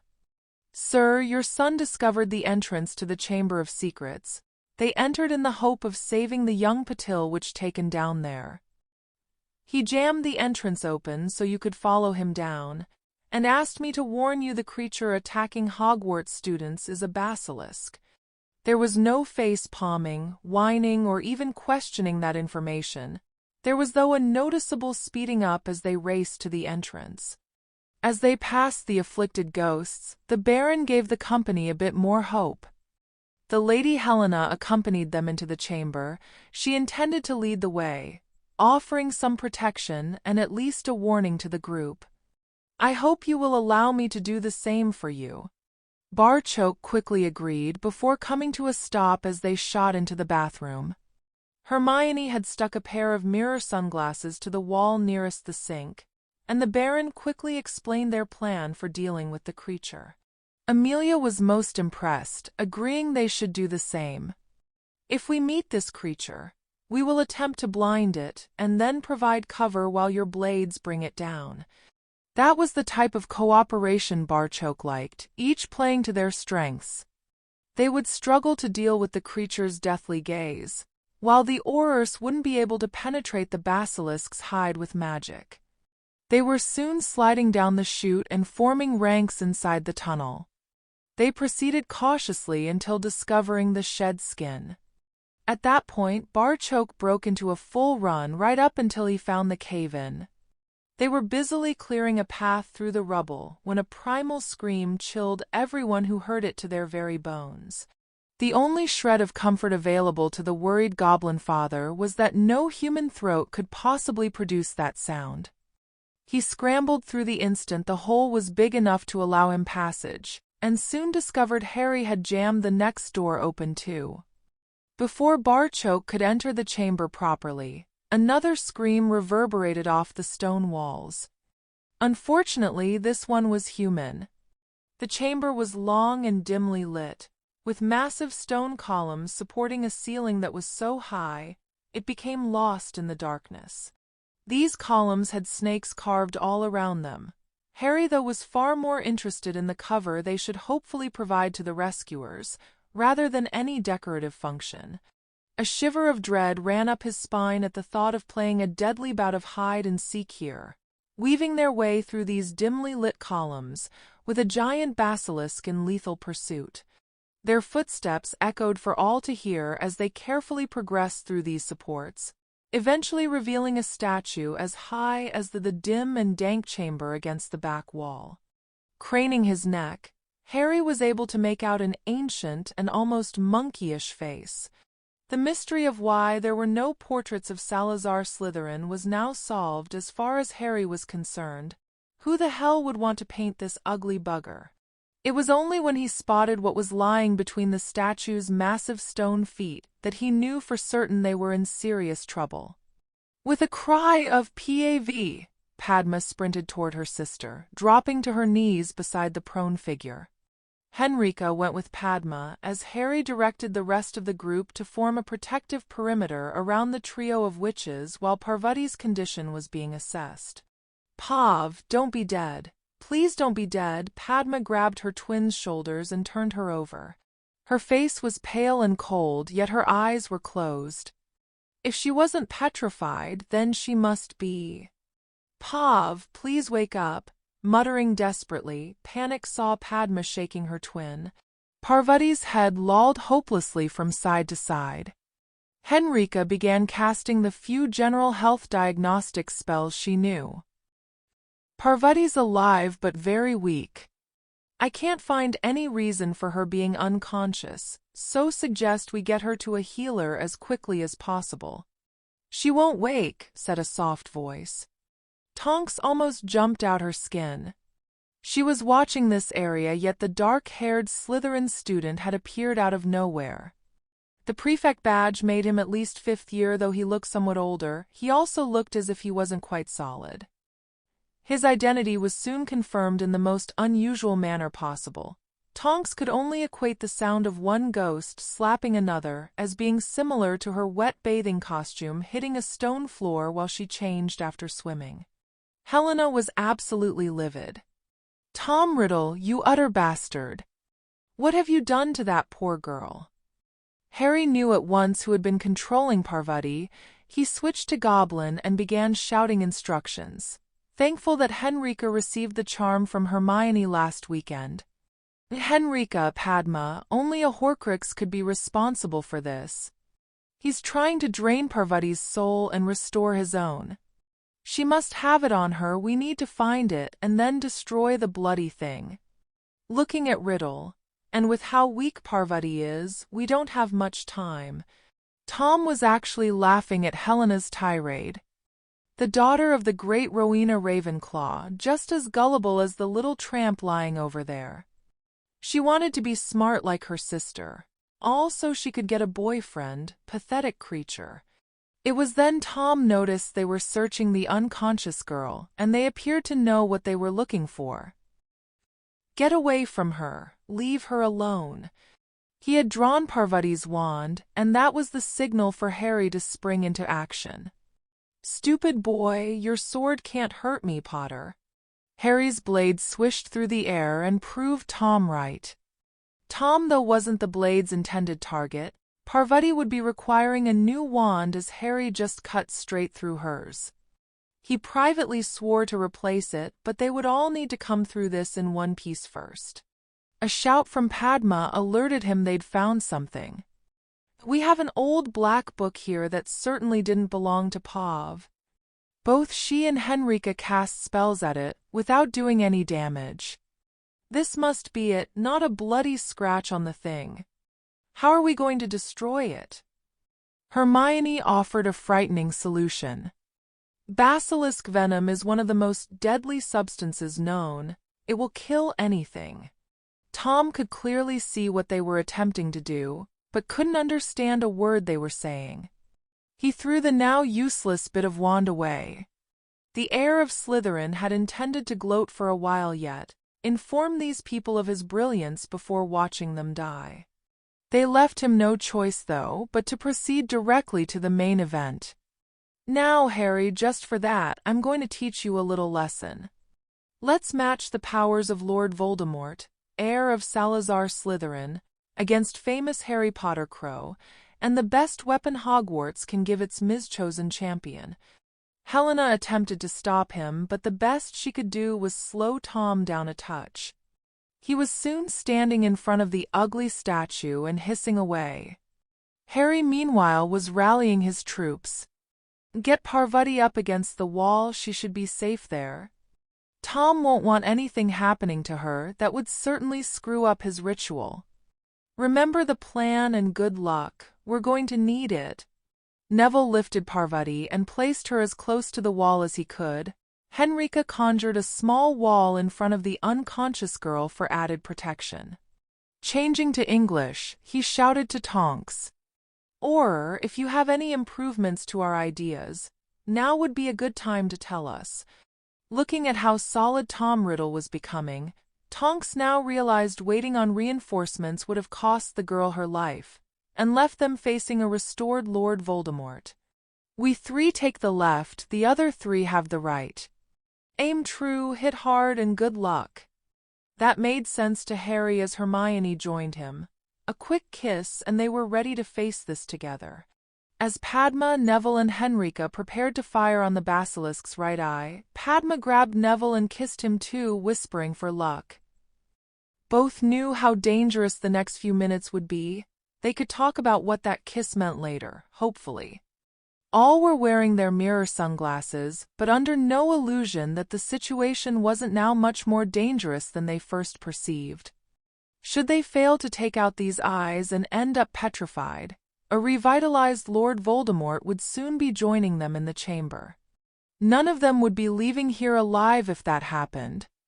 Harry at least had the consolation of knowing his father was on his way here, and would certainly make a concerted effort to avenge him. As the stone mouth of the ugly statue creaked open, they could hear the creature making its way out of its lair. Harry steadied his troops. "Hold on, people, we're only going to get one shot at this. Wait for my command, wait now." Just as its snout began to appear from the mouth, 6 starburst charms exploded right in front of the basilisk's face. That part of their plan worked to perfection, the rest of it though quickly fell apart. The basilisk was thrashing about in agony, throwing its head about far quicker than any dummy they had ever practiced on. With more luck than skill, the group managed to burst the left eye. They could all see the basilisk recovering though, and rather hopefully cast more starburst spells. Henrika decided it was time for a different approach. She just hoped her protective mirror sunglasses transfigured along with her. She transformed into her Vela avian form and shot toward the basilisk, her scaly wings soon bringing her level with the basilisk's head. Using her claws to latch onto the giant creature, a fireball left her clawed hand directly into the as yet undamaged eye. Unfortunately, having to be this close meant Henrika couldn't avoid looking into the large yellow eye. She lost consciousness, and her grip as the now blinded basilisk violently thrashed its head from side to side in severe pain. Harry barely had time to scream ceasefire as Henrika in her Vela form launched herself at the basilisk, and Tonks was reacting before anyone needed to tell her. She caught Henrika before the still transformed Vela could hit the stone floor, and quickly levitated her over beside Parvati. Tom was incensed, and Helena wasn't slow to push his buttons. "Your powers don't seem that great now, do they, Tom? I think our chosen champion and his friends have just acquitted themselves rather well." An enraged Tom Riddle began screaming at the basilisk, and you didn't need to speak Parseltongue to understand the message being sent. "Kill them!" The 4 friends received a jolt of positive emotion when Tonks shouted her discovery across the chamber. "Henrika's petrified but alive." Harry's shouted reply also contained an order. "Or, Tonks, stay there and protect those 2. We'll handle the rest. You are our new plan B for Tom." Hoping the Auror was quick enough to decipher his cryptic message, he then switched to Goblin. "Padma, you're with me. Neville, your job is to pull the basilisk off Hermione." Harry hated handing his mate's safety over to anyone else but was left with no other choice. They needed to work as a team now more than ever. The 4 made a lot of noise as they entered the pillars, making sure the creature knew where they were and would follow them. Helena was doing her best to antagonize Riddle, distracting him from offering any directions or instructions to the beast. Their first trap was almost their last. This creature was amazingly quick. Only Harry's armor-enhanced speed saw his blade bite into the creature's side before its jaws would have snapped on Neville. He then melted into the maze of columns as Padma started shouting and firing curses at the beast from a different angle. As the enraged creature followed its natural instincts and lunged in the direction where it perceived this latest threat to be, Hermione emerged from behind another pillar to inflict a wound on the creature's other side. Neville then took over, drawing the deadly creature's attention away from Hermione and positioning the beast where Harry was ready to strike again. Padma would then play her part as the cycle repeated itself. They were leading the basilisk by the nose, like matadors working a bull, and gradually reducing a magnificent animal to nothing more than meat for butchering. Their hit-and-run tactics were working perfectly. The basilisk was beginning to slow down from severe loss of blood. This factor actually proved to be their undoing, though, as Hermione opened another deep wound in the creature before slipping on the now bloody stone floor. The great fanged head turned around to face her, and neither Padma nor Neville could convince it to change direction once the ancient creature had locked on to its now vulnerable prey. Hermione was rather inelegantly parked on her bum, trying to push herself backwards and away from the approaching basilisk, with her flailing legs and arms finding little purchase on the now slippery floor. Harry was forced to act. He raced forward and embedded the sword of Gryffindor into the beast right up to the blade's hilt. He then used this fabled sword to cast his most powerful blasting curse. The basilisk may have skin that was incredibly resistant to magic, but the sword was actually inside its body. A horrible scream was emitted from the beast as internal organs were reduced to mush, but Harry didn't hear it. When he used this attack on the dummies, by bracing himself, it was the dummies that ended up flying across the room. Here, the sheer mass of the basilisk meant it was always going to be Harry who received the backlash from his spell. This backlash blew a large hole in the creature and saw him thrown right along the chamber. He smacked into the floor with an almighty clatter, his body being twisted into unnatural shapes as it skimmed and skidded along. Only crashing heavily into the wall finally halted his momentum. The blast that killed the basilisk saw its head shoot forward in its death throes, unfortunately landing on the still prone Hermione's legs, crushing both and pinning her under the creature. Tom was jubilant. The basilisk may be dead, but he had still won, and that was all that mattered. He walked over as Harry fought a losing battle to remain conscious. "I'm going to stand here and watch you die, Harry Potter. Take your time, I'm in no hurry. Your last thought will be that I, as we all knew I would, have won. You and all your friends will soon be dead." "Hey Tom, you don't have to talk a load of shit." Tom spun around to see the long-bottom boy had used that little witch's sword to hack a fang out of the basilisk's jaw, and was now removing a certain black book from his pocket. "You should know that Harry doesn't stand alone against you. His friends always have his back covered. This one's for both of our parents. Stay dead, you murdering bastard." Tom managed to shout stop, but Neville paid him no mind, slamming the point of the basilisk fang into the diary. There was a long, dreadful, piercing scream. Ink spurted out of the diary in torrents, running all over Neville's hands and forming a large puddle on the floor. Tom was writhing and twisting, screaming and flailing, and then silence. Neville dropped the fang and raced over to Harry. He was kneeling beside his friend as he muttered the question Neville knew was coming. "Hermione." The basilisk landed on her legs, probably breaking both of them. "Padma's with her now, and Hermione's far more worried about you." Harry managed an "I'm fine" before passing out. Helena couldn't miss the worry on Neville's face and offered up some reassurance. "That magnificent armor our champion possesses has just saved his life. He'll certainly need to visit the infirmary, but both he and his mate will be ready to dance again by this time next week."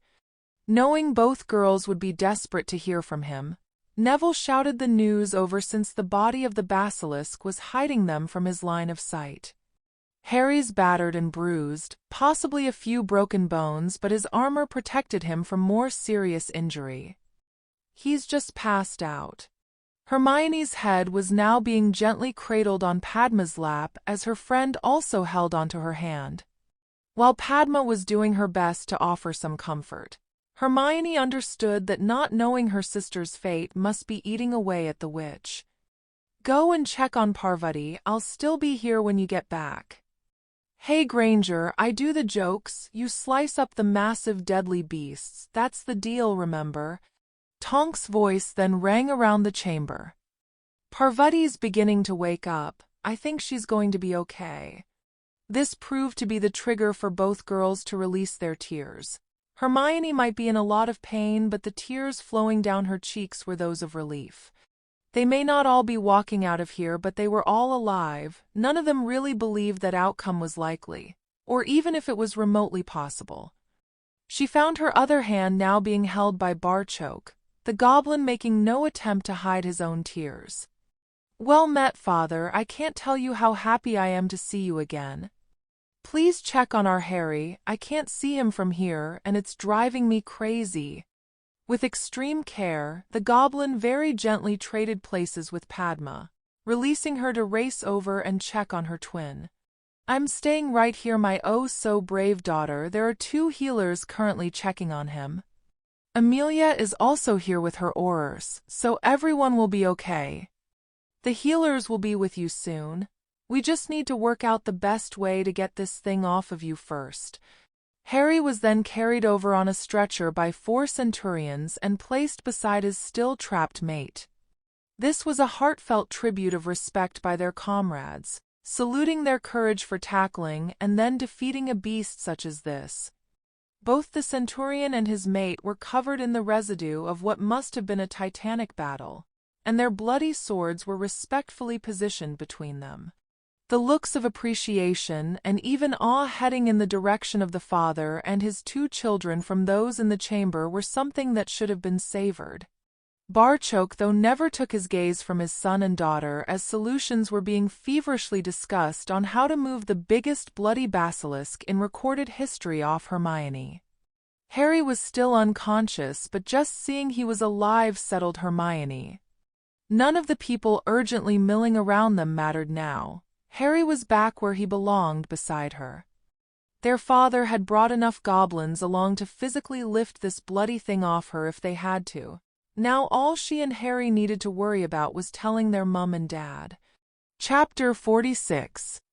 A pleasant Saturday morning spent shopping was instantly forgotten about as the Grangers entered their home, only to find Sirius impatiently waiting on them. "Where the hell have you been?" Seeing how distressed Sirius was, immediately alerted both parents something had to be seriously wrong. Dan didn't mess about with any pleasantries either. "Has there been another attack?" "Yes, between the attack and the aftermath, Hermione, Harry, and Henrika are all in the Hogwarts infirmary. None of them are critical, and the problem has been dealt with. That's all the information I was given, and I've been going nuts waiting on you 2 arriving home. We need to head to Hogwarts right away."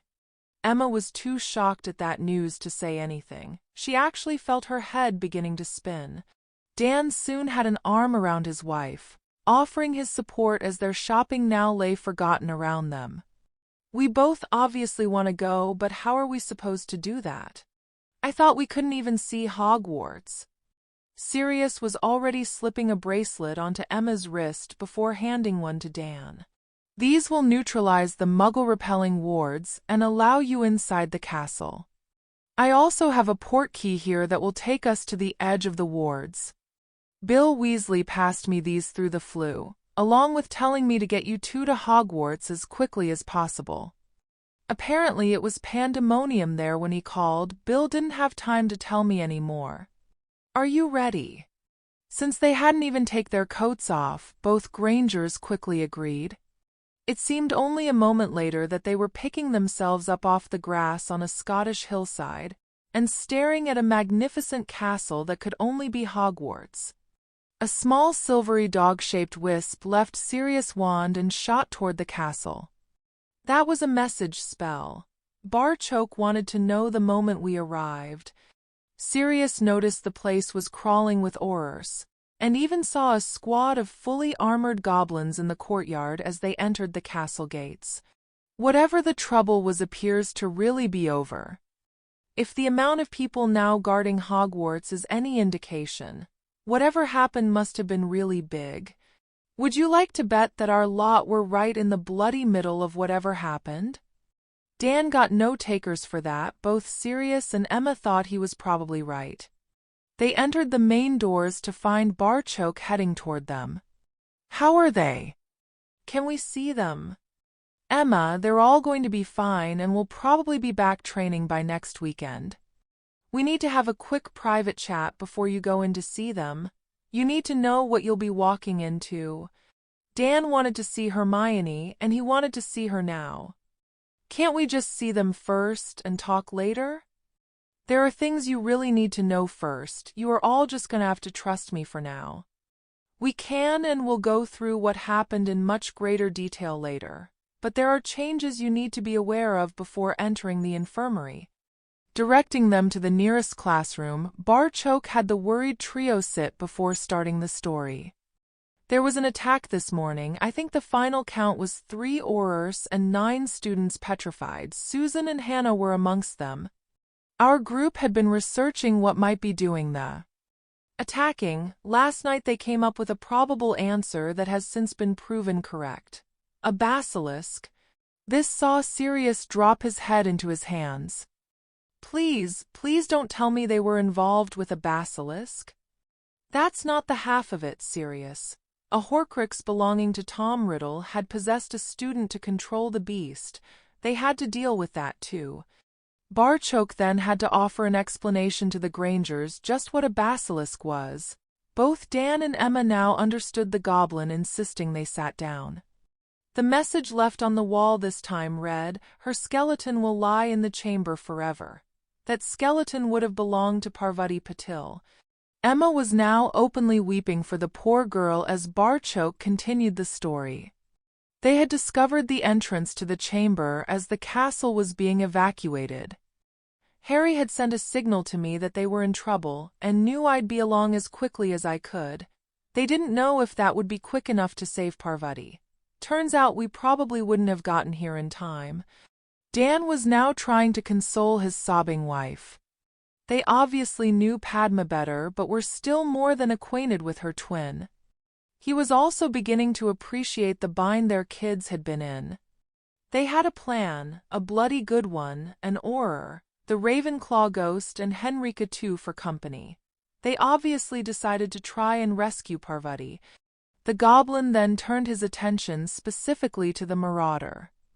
You have to see this basilisk to believe the bloody size of the thing. Sirius, their plan managed to safely take out one of its deadly eyes.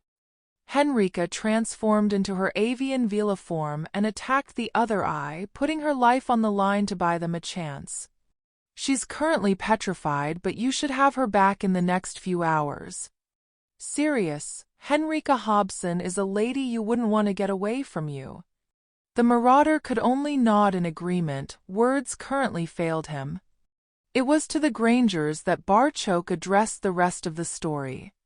With Auror Tonks having to protect an unconscious Parvati and a petrified Henrika, the four then led the blinded basilisk on a not-so-merry dance.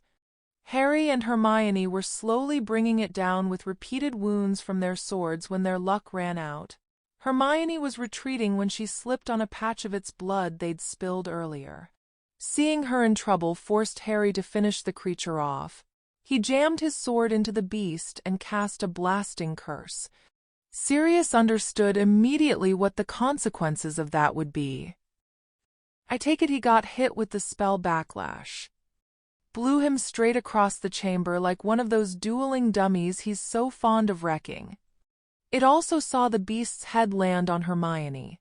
Thankfully its fangs came nowhere near our girl, but it still managed to crush both her legs. Dan was on his feet before even realizing he'd moved. What? You told us she was okay. Having both legs crushed certainly isn't classified as okay in my book. There was steel in Barchoke's voice now. "You're forgetting, Dan, we're working from different books here." The shattered bones have already been vanished from her legs, and a potion is currently repairing the soft tissue damage.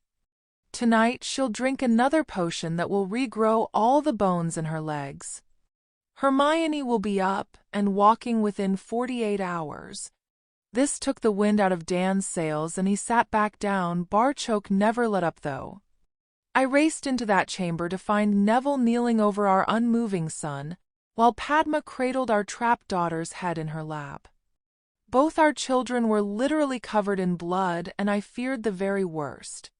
I had 70 fully armed goblins behind me. Amelia brought along a dozen Aurors.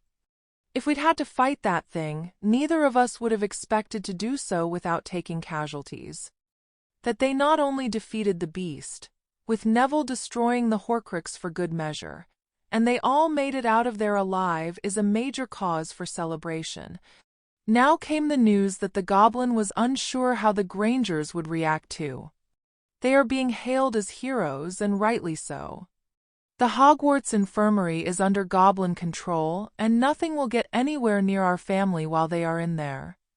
My nation places great value on bravery and honor, and they have taken our courageous daughter to their hearts. So much so that she currently has a Centurion Guard of Honor in the infirmary, guards who will react instantly to any form of threat. Something about the way Barchoke said that last sentence bothered Dan. While I am delighted Hermione is protected, what exactly did you mean by that last remark? The Goblin Ambassador left no room for ambiguity. Dan needed to understand exactly what was being said here. Should anyone begin shouting at Hermione, they will treat that as at least insulting and at worst threatening. She is the maid of a centurion, a friend of our nation, and a heroine in her own right. Harry's fellow centurions will protect her until he is once more able to do so himself. As Barchoke expected, Dan appeared shocked by that. Better shocked, though, than having a goblin blade at his throat. Emma nodded to Barchoke that she understood and would have a tight rein on Dan. There was also something she wanted to ask. How is Harry? It may actually be easier to list the bones he hasn't broken. He's still unconscious but should awaken shortly. He too should be healed within 48 hours. Barchoke then offered Dan an olive branch. The Minister of Magic is already in the castle, with the director making his way here later. There will be a party going down to the chamber to see exactly what happened. I'm inviting you and Sirius to be part of that party. Perhaps seeing it for yourself will give you a better appreciation of exactly what our children have gone through. Dan then turned sheepishly to his wife. Am I really that bad? Reaching for her husband's hand, Emma tried her best to allay Dan's fears of being a poor father. Bad is totally the wrong word to use here, Dan. Our daughter is now part of a different world. Adjust how you express your genuine concern for her safety and you'll be fine. With Parvati already down there and in grave danger, nothing short of physical restraints would have stopped Padma trying to save her sister. We all know Harry wouldn't have wanted to take any of them into the chamber with him, just as we know Hermione would have pushed to be included. No one could disagree with Emma's assessment, though the mother wasn't finished displaying her insight quite yet. Hermione will be lying up there, worried about Harry and our reaction to this. I say we wait until everyone has had a chance to cool down and they've had a chance to heal, before we sit down as a family and discuss exactly what happened. They're all still with us, and I'll settle for that at the moment. I just want to see them now. This outcome delighted Barchoke. While it could be considered cruel to keep a father apart from his daughter, an enraged Dan couldn't be allowed anywhere near Hermione under the current situation. He rose to lead them to the infirmary. Neville and Padma are being treated for battle fatigue while our mind healers are working with Parvati, mainly to ensure that Horcrux left no permanent damage. Ramrao, Smita, and Augusta are already here. Their reactions to this are pretty similar to our own. We may want to include them in our family discussion. Sirius, I already count Henrika as family. She more than earned that right today. A final decision has yet to be reached, but the Ministry will have to prove Hogwarts is safe before students can return. That won't happen today. Once these two are fit to travel, they will be heading home. All knew they would discuss exactly where home was later. Dan noticed the stares from everyone they passed, be they Auror or Goblin. He asked Barchoke about it. They all know who you are. The pictures in the Prophet of the Ministry's ball made sure of that. They also now know what 4nd-year students accomplished. That is why they stare. The increased security told them they were approaching the infirmary, and the stares were now accompanied by respectful nods or salutes. Emma felt as if she was taking a step back into the health service of the 50s. The infirmary so reminded her of an NHS hospital ward from that period, especially the proliferation of portable screens that cordoned areas off. It was to one of these areas, guarded by a pair of centurions, Barchoke led them. Laying eyes on her daughter, saw everything else pushed to the back of her mind as she dived to Hermione's bed. Dan was left to stand and watch as both his girls were in floods of tears while holding each other tightly. He couldn't go around to the other side of his daughter's bed for the simple reason that Harry's was jammed tightly up against it. Hermione had been holding his hand as they entered the infirmary. Any residual anger Dan had toward Harry for placing his daughter in danger vanished with his first glance at the unconscious boy. Harry appeared as if he'd been run over by a bus in his efforts to save Hermione. If magical medicine could get Harry back on his feet in 48 hours, then Dan would be really impressed. Barchoke nudged Sirius. Henrika is in the next section to this. Hermione's going to be busy for a while and Harry's still out. She needs to see a friendly face when she becomes unpetrified. The last thing she saw wouldn't have been exactly pleasant. Nodding, Sirius left. Neville couldn't stand the silence any longer. Gran, if you want to shout at me, then go ahead. I knew I would be in trouble, but went anyway. They needed me down there. Neville, part of me wants to rant, rave, and ground you until you're of age. Another part of me wants to stand proud and shout your achievements to the entire world. I'll make that stupid brother of mine eat those squib comments. Algie will not be the only one swallowing their words now. The biggest part of me, though, is simply terrified with the thought I could have lost you. We're slowly getting your mum and dad back. To lose you now would kill me. Watching the tears run down his Gran's cheeks as she sat beside his bed, saw Neville rise and take his grandmother in his arms. Augusta felt as if she was cast adrift in the sea of uncertainty. The fixed points she'd steered their lives by were shifting to different orbits. Every safe harbor of familiarity and truth had been dragged below the waves by cataclysmic events in the lives of the Longbottoms. Ever since her grandson had boarded the Hogwarts Express, their lives had been undergoing dramatic changes. Amelia had spoken to her before she'd entered the infirmary, having received a report from her Auror who'd been down there fighting alongside her grandson. Part of that information was so unbelievable to Augusta. It was eating away at the old witch, so she just had to ask if it was true. Neville, did you really face down you-know-who and then destroy him? His name is Tom Riddle, Gran, and that's who was responsible for all this. He was standing over Harry and gloating, forgetting all about the rest of us. He'll remember the Longbottom name from now on. The stoic Augusta Longbottom broke at that. She was sobbing in a mixture of relief and pride as she clung to her godson. Frank and Alice, though, would need to be a lot further on in their recovery before this incident would ever be mentioned in their presence. Ramrao was sitting beside his daughter's bed, chatting with Padma about nonsensical and inconsequential things. This was a clear case of talking about anything, rather than mention the elephant in the room or, in this situation, on the other side of the privacy screens. The goblin mind healers were checking Parvati over to ensure there was no lasting damage from her possession by the Horcrux.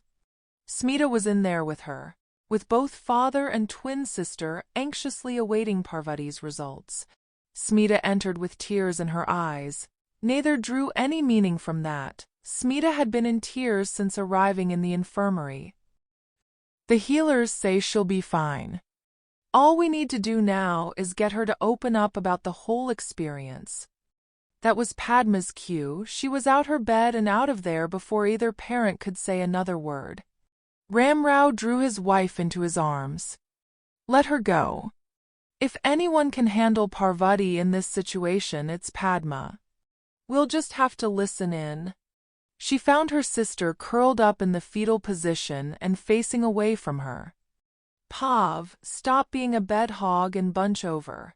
This floor is bloody freezing, and you know where I'll put my feet to heat them up. She budged over but still kept her back turned, even when Padma tried to provoke a reaction by running her cold feet down the back of Parvati's legs. She settled for snuggling into her twin, waiting on Parvati speaking first. After all, Padma was supposed to be the quiet one. It took a few minutes, but there was finally a response. How can you stand to be close to me after what I've done? You didn't do anything, it was that bastard Tom Riddle. Anyway, before I hit the shower earlier, no one would have been in the same room as me. I can give you some beauty tips for a change. Basilisk blood does absolutely nothing for your hair or complexion. Don't worry about Riddle though, Neville settled that score. He slammed a basilisk fong right through that stupid book. Where did you get it anyway? Though it was from Harry. Harry. Remember on the express, he was handing out that pile of Dumbledore books. I was sticking them in my pockets and left with an armful too. I kept one in my pocket for myself and found that book in there as well. It was blank, so I decided to use it as a diary. Then it started answering me back. Parvati could feel her sister stiffen at that news. I know, bloody stupid or what? How to prove I wasn't Ravenclaw material? I thought it was some kind of goblin teaching aid. I asked a question. It provided the right answer. I thought this might be one of the reasons why Harry was so smart, and all the good wizards seemed to be drooling over the smart witches. I didn't realize I was soon answering more questions than I asked. It was just like gossiping to a friend who would keep your secrets. It seemed very interested in Harry though, now I know why. After a few moments of silence, Padma prompted her sister to continue. What happened next, Pav? I wanted to be smart like you. The book said it could help and began teaching me meditation. I started losing hours at a time though, hours I had no memory of, and falling behind on my homework too, so I stopped using it. Hermione's party being cancelled had me so angry I needed to meditate again. I was almost sick with nerves, but had actually approached a boy and asked him for a date to that party. A comforting squeeze from her twin gave Parvati the courage to continue her tale. Fortunately, Blaise was very good about it and asked me to the Merlin ball as his date. We both know how that night ended. When you left at Halloween, I meditated for most of the day and later discovered what happened to Luna. I felt ill and had my suspicions, but by that time, though, it was as if I was under some sort of incredibly strong compulsion charm. I just couldn't put the book down. I know exactly how that feels, Pav. I've come across one of them before. This saw Parvati turn around and stare right into her twin's eyes. You wouldn't lie to me, Padma. Not about this, please. Last year, the four of us, with Professor Weasley and Henrika, went searching for one we knew was inside Hogwarts. It was Ravenclaw's diadem. The instant I saw it, I wanted to rush forward and put it on. Neville had to drag me away while Professor Weasley put it in a container and took the thing to Gringotts. They have a way to kill the Horcrux that doesn't involve fighting a bloody basilisk. I can't believe you came down there after me. You're my sister, of course I was coming after you. Harry simply said you were family. I think we both know you never, ever want to mess with any of his family. How am I going to face them after what happened? Again, Pav, I know exactly how you feel. We were waiting on that basilisk making an appearance, and I didn't know if I would ever get another chance, so I just grabbed Neville and kissed his socks off." "You didn't?" "Well, I never actually checked to see if his socks were still on his feet, but I certainly kissed him." A moment's silence followed before the inevitable question was asked. "What was it like?" At that, Smita pulled Ramrao away. She was overjoyed to hear her girls chatting about normal things like boys. Anything was better than Dark Lord possessions and basilisks. Here was the first hopeful sign that their family could come through this ordeal and be whole again. Sirius was sitting by a petrified Henrika's bed and trying to forge a safe path for himself through the emotional turmoil he was currently experiencing, a task that was proving to be far easier said than done. The three most important people in the world to Sirius Black had all courted death in this morning's battle, and escaped her final fatal embrace by the skin of their teeth. That was enough to scramble anyone's emotions and toss them in a pan to cook. The Marauder then attempted to look at each of the three cases individually and see if that helped focus his thoughts on the matter. He found the first part was relatively easy. He had loved Harry James Potter from the instant the baby was placed in his arms. Sirius had literally felt something inside him shift at that moment. His outlook on the world had just been radically altered. Up until then, babies were something witches giggled about to each other, and being parentally involved in the manufacturing of one was something to be avoided at all costs. Practicing the fabrication method with a willing partner, though, was fine. Holding his godson in his arms radically changed those views. With the right witch, this particular result was now something to actually be desired, not feared. That his godson had already found the right witch for himself was no longer in any doubt, and the love Sirius had for Harry had easily expanded to include his beautiful and brilliant mate, Hermione Granger. Watching that young couple grow really was one of the few highlights of his life. Being 2 for 2, Sirius now turned his attention to the Vila lying on the bed. With Henrika petrified in her avian form, here was all the visual proof you could ever want of her Vila heritage. It was only after discovering that his hand had unknowingly slipped into her claw that Sirius smiled at this subconscious confirmation of what he was only now beginning to realize. Irrespective of her form, Sirius Black was head over heels in love with Henrika Hobson. It was hard to put any kind of measurement on how much you would miss someone, but by a simple comparison, Sirius knew he would have mourned the passing of this witch at least as much as the other two people he could so easily admit to loving. Shit, even the bloody goblin could see what was right in front of Sirius' eyes. At that, Henrika literally began to change right in front of Sirius' eyes. As the potion in her body slowly battled the petrification, it also allowed that same body to revert back to its original form.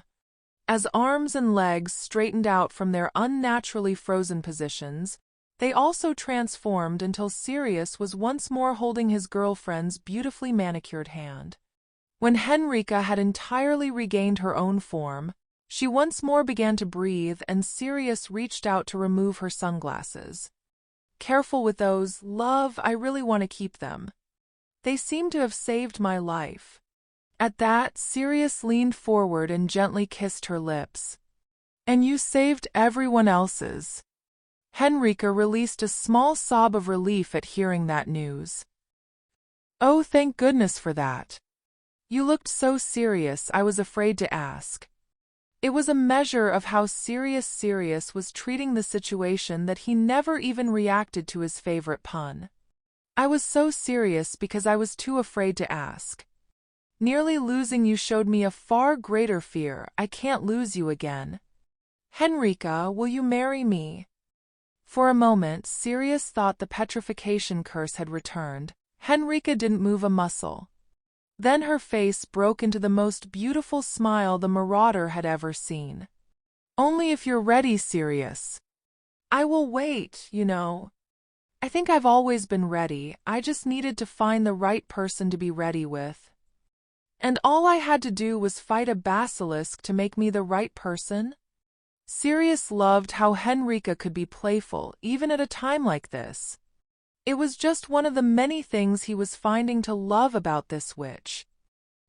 I was suddenly given a glimpse of what my life would be without you in it. It was not a pretty picture. I'm sorry, Sirius, I did try to talk them out of going down there. I would have needed to stun Padma to stop her. That would never work with those two boys there. Protective doesn't quite cover it. That godson of yours also has a way of making the impossible seem probable. I think it's because he keeps making the impossible bloody happen. So you went with them and kept them all safe. I am so proud of you. This was punctuated with another kiss before Sirius continued. Last year, Christmas was rubbish as usual, but Boxing Day was very good to me. I think celebrating the anniversary of when my new life began with an engagement party would really be fitting. I know you have a lot of commitments next summer, but could you fit a wedding in there somewhere? Sirius, I haven't said yes yet. Well, hurry up, woman, and stop leaving me hanging here. What's your hurry? We have the rest of our lives together. As Henrika pulled him down for a kiss, Sirius just took that as Avila's way of saying yes. Harry slowly regained consciousness. His eyes were still closed, but his ears picked up Hermione and her mother chatting. He also felt Hermione's hand in his. He gave it a slight squeeze. Harry. Not so loud, Hermione, my head is thumping. Feeling the awkward way she moved toward him for a kiss, saw Harry's eyes spring open and look directly into a tearful pair of brown ones. I'm fine, Harry, at least I will be. My legs were crushed, and I'll need to regrow the bones tonight. He attempted to lift his hand and touch her face, only to find it wouldn't move.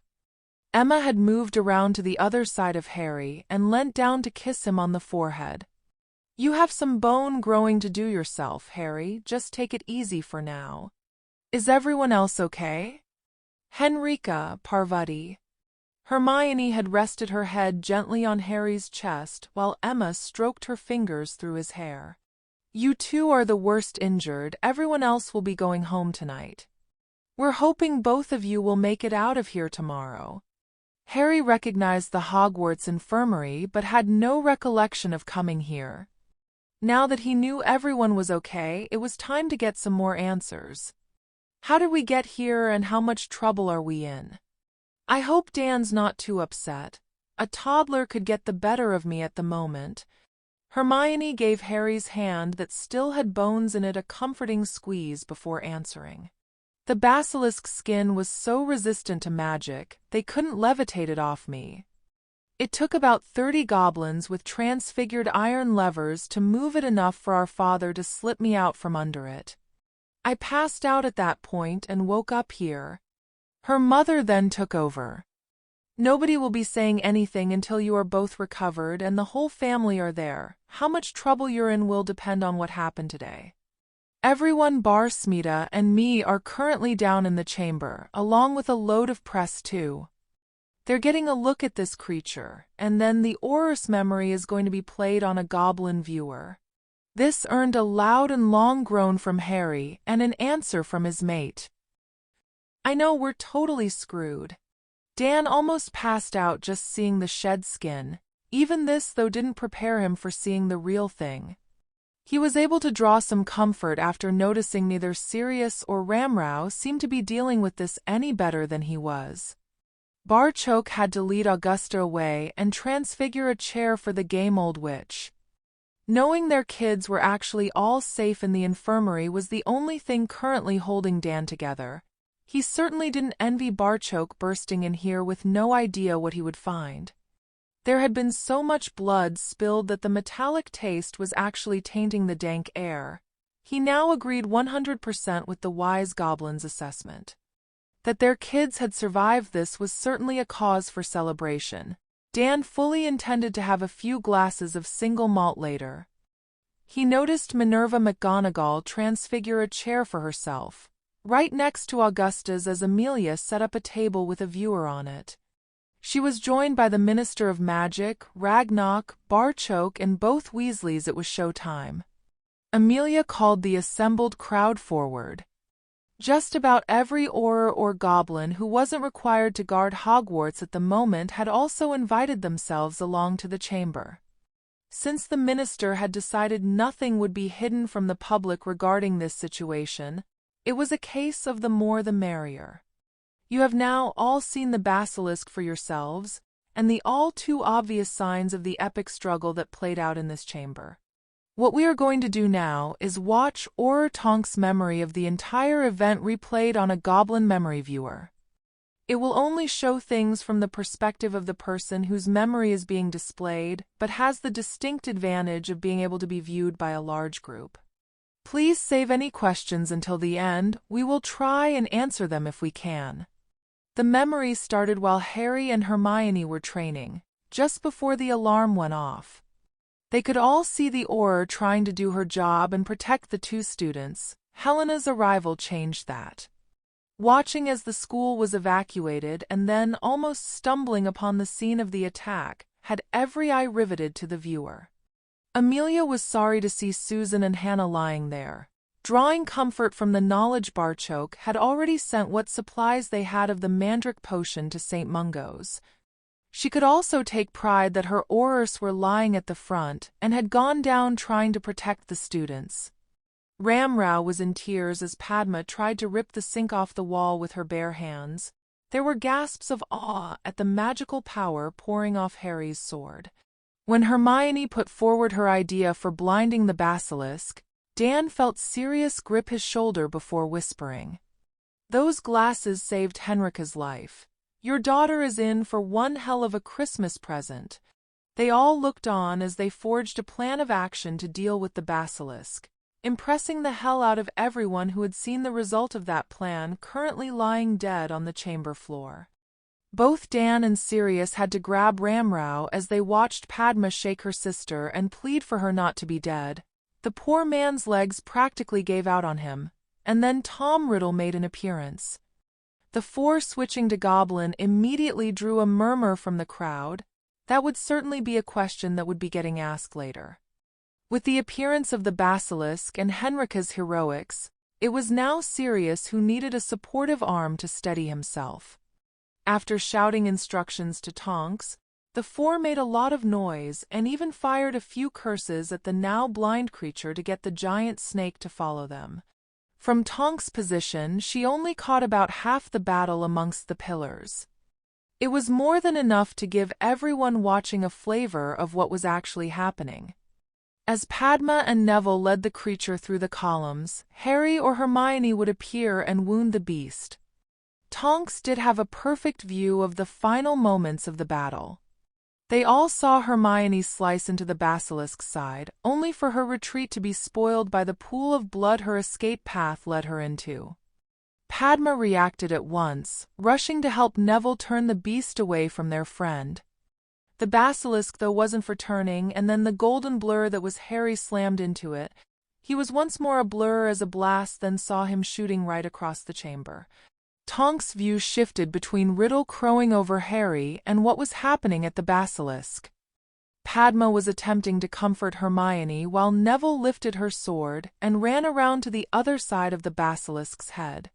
He re-emerged with a bloody basilisk fang in his hand and then shouted to Riddle.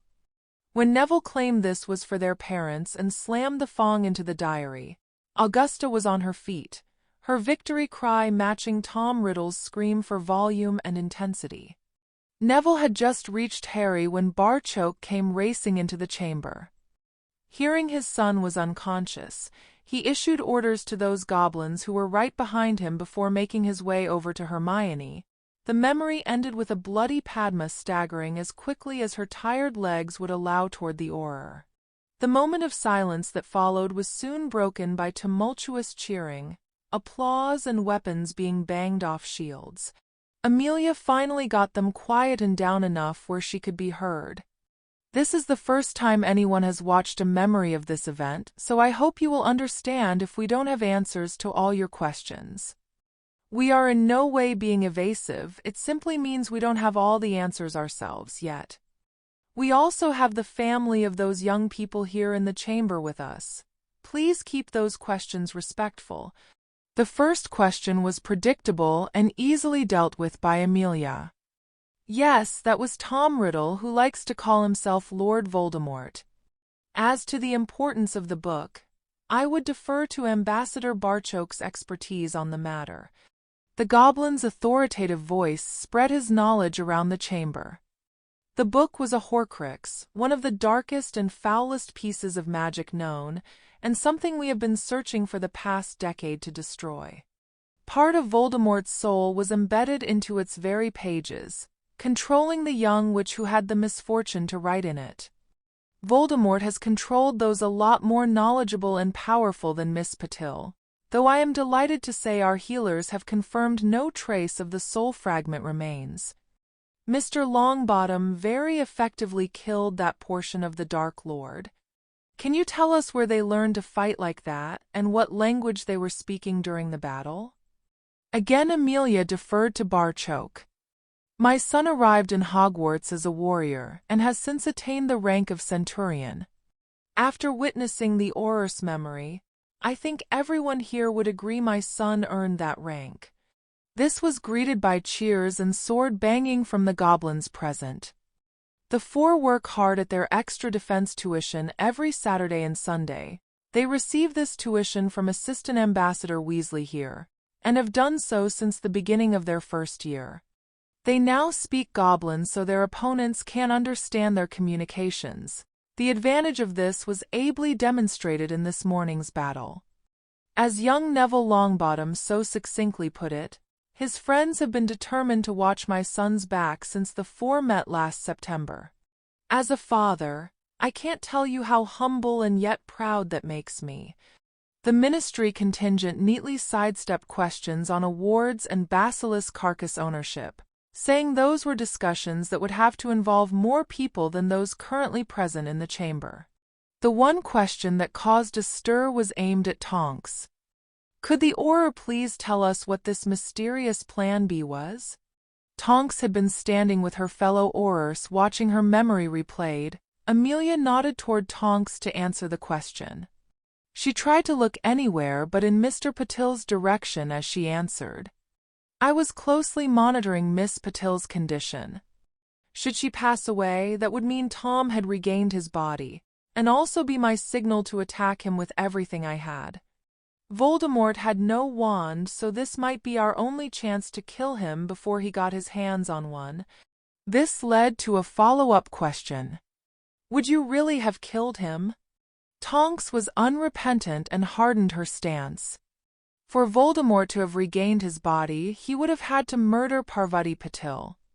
Let's not forget the four students who were also fighting for their lives. Voldemort with a new body would have swung the balance of the battle against them. To answer your question, I would have blown his head clean off his shoulders, and gladly lived with the consequences. It was actually Ragnarok who broke the awkward silence that followed the Auror's declaration of intent. Auror Tonks, should you ever require alternative employment, Gringotts would be honored to offer someone with your skills, courage, and conviction a position. Her time spent in Barchoke's company allowed Amelia to read the mischievous twinkle in the director's eyes. It also allowed her to feel secure that her answer would be accepted in the spirit it was offered. Ambassador Barchoke, could you kindly ask your director to refrain from poaching one of my finest young Aurors?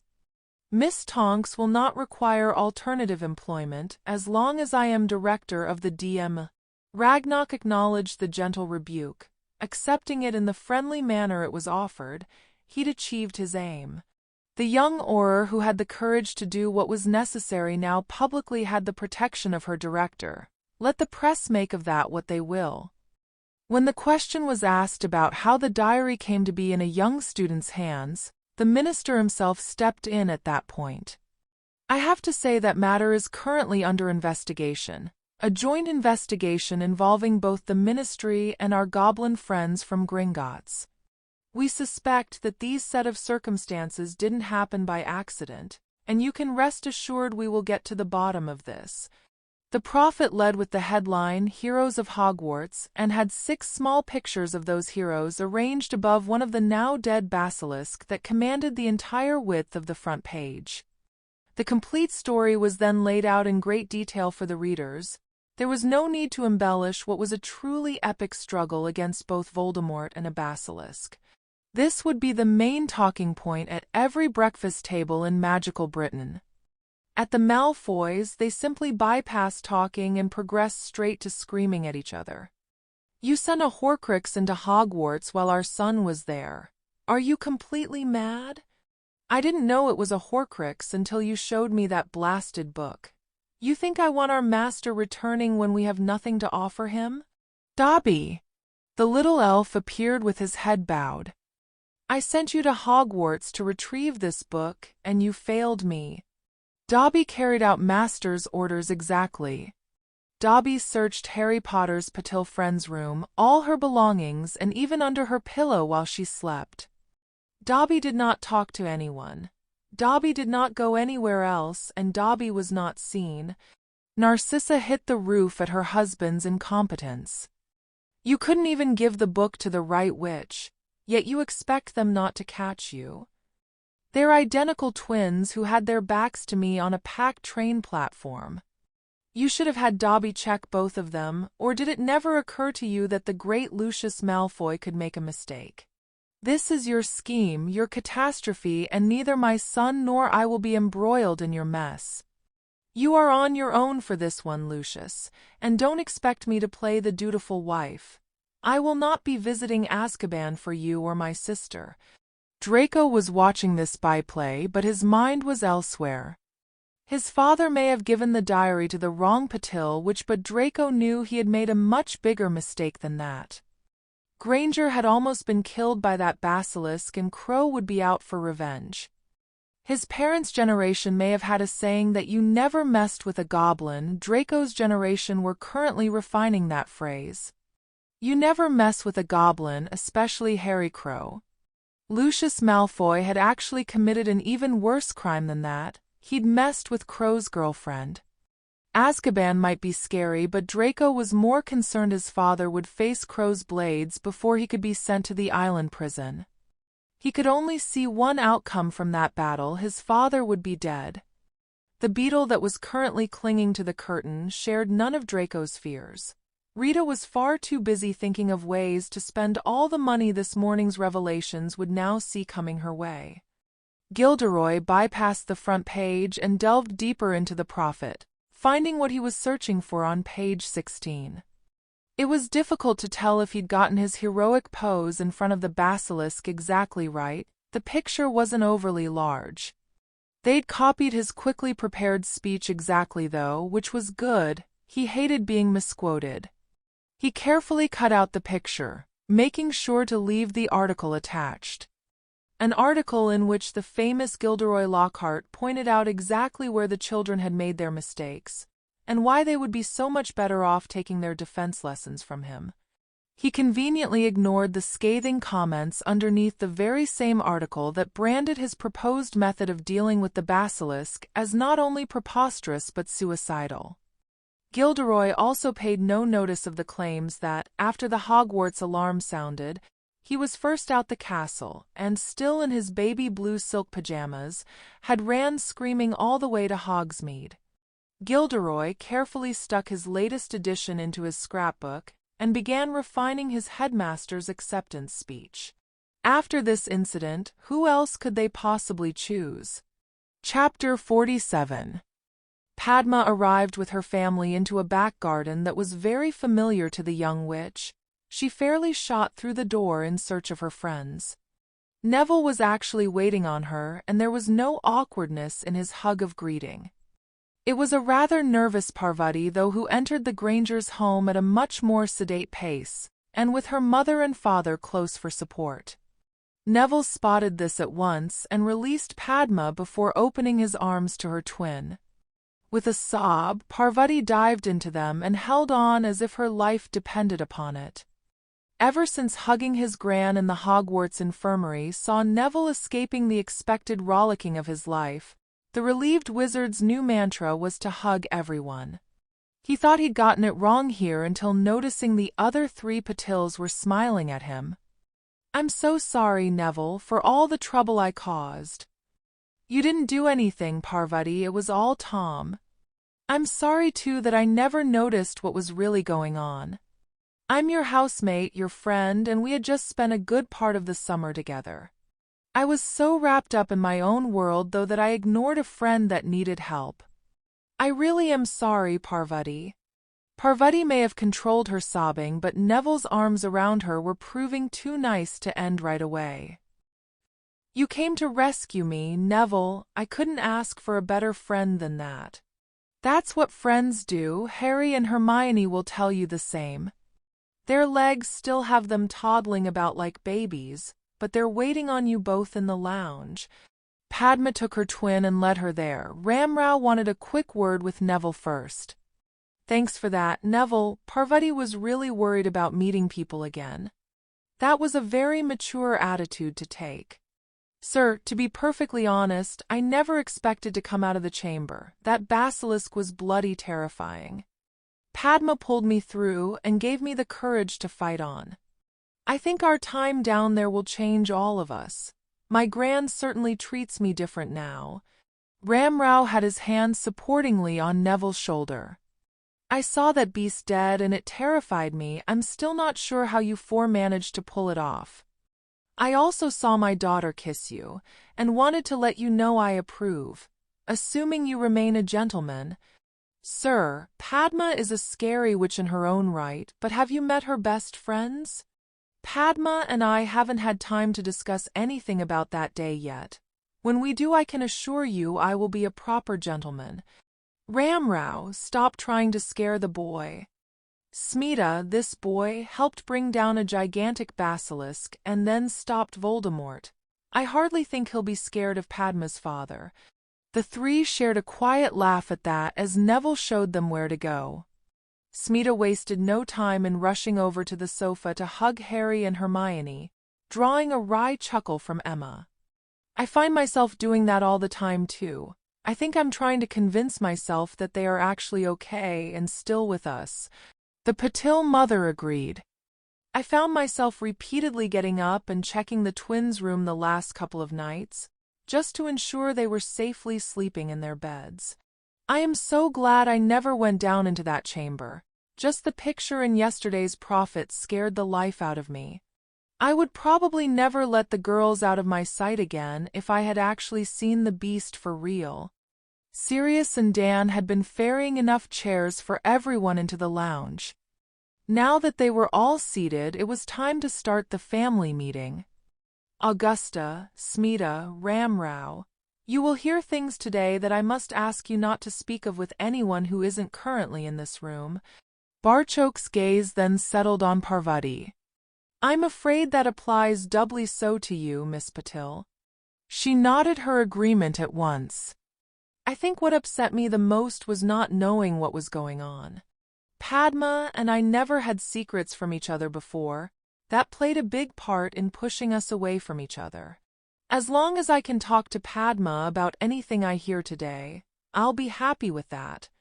Smita was pleased at any move that would keep her twins close to each other. Are we to assume that Padma and Neville already know these secrets? It was Harry who answered this time. Hermione, Padma, and Neville have stood beside me practically since we met. Their friendship means everything to me, and keeping secrets is not a good basis for any friendship. I'm really sorry, Padma. We should have realized what you keeping those same secrets from Parvati would do to your relationship with your twin sister.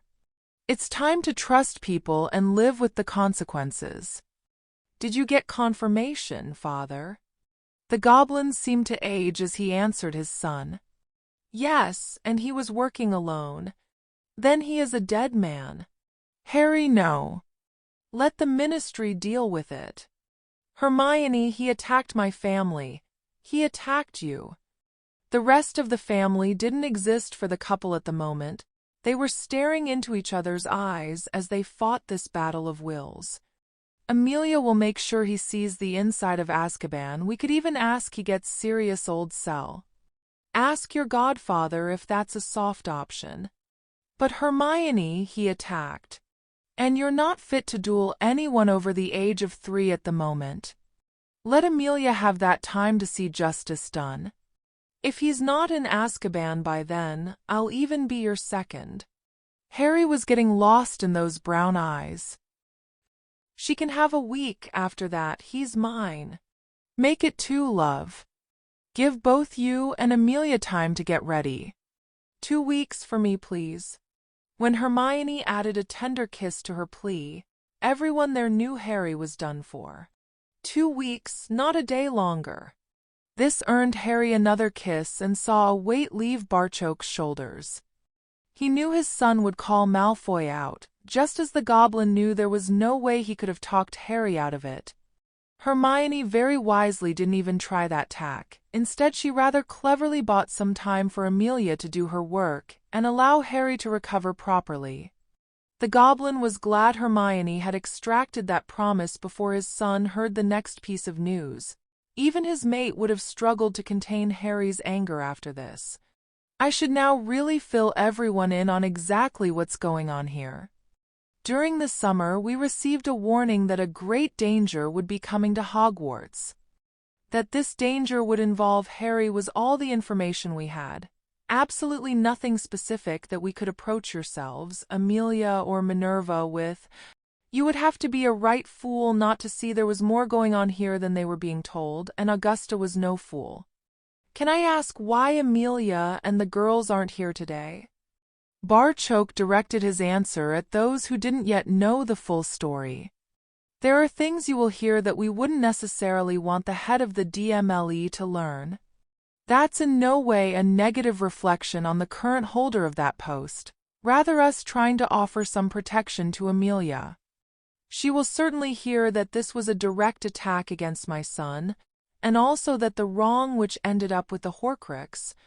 Padma caught on at once. It was supposed to be me, wasn't it? This was confirmed by Barchoke.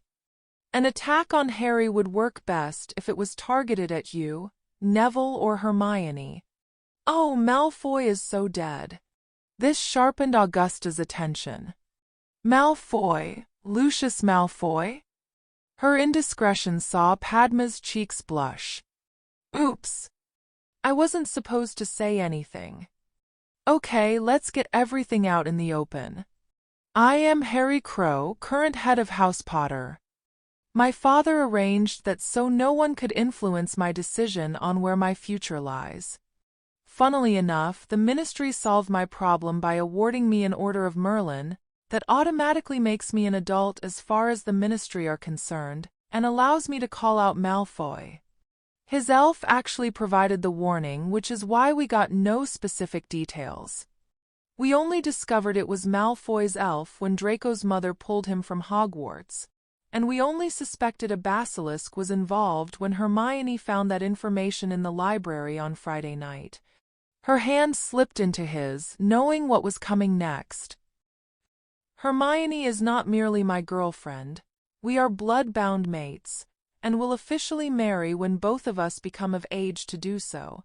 Parvati immediately looked to her twin for confirmation. Padma told her what she knew.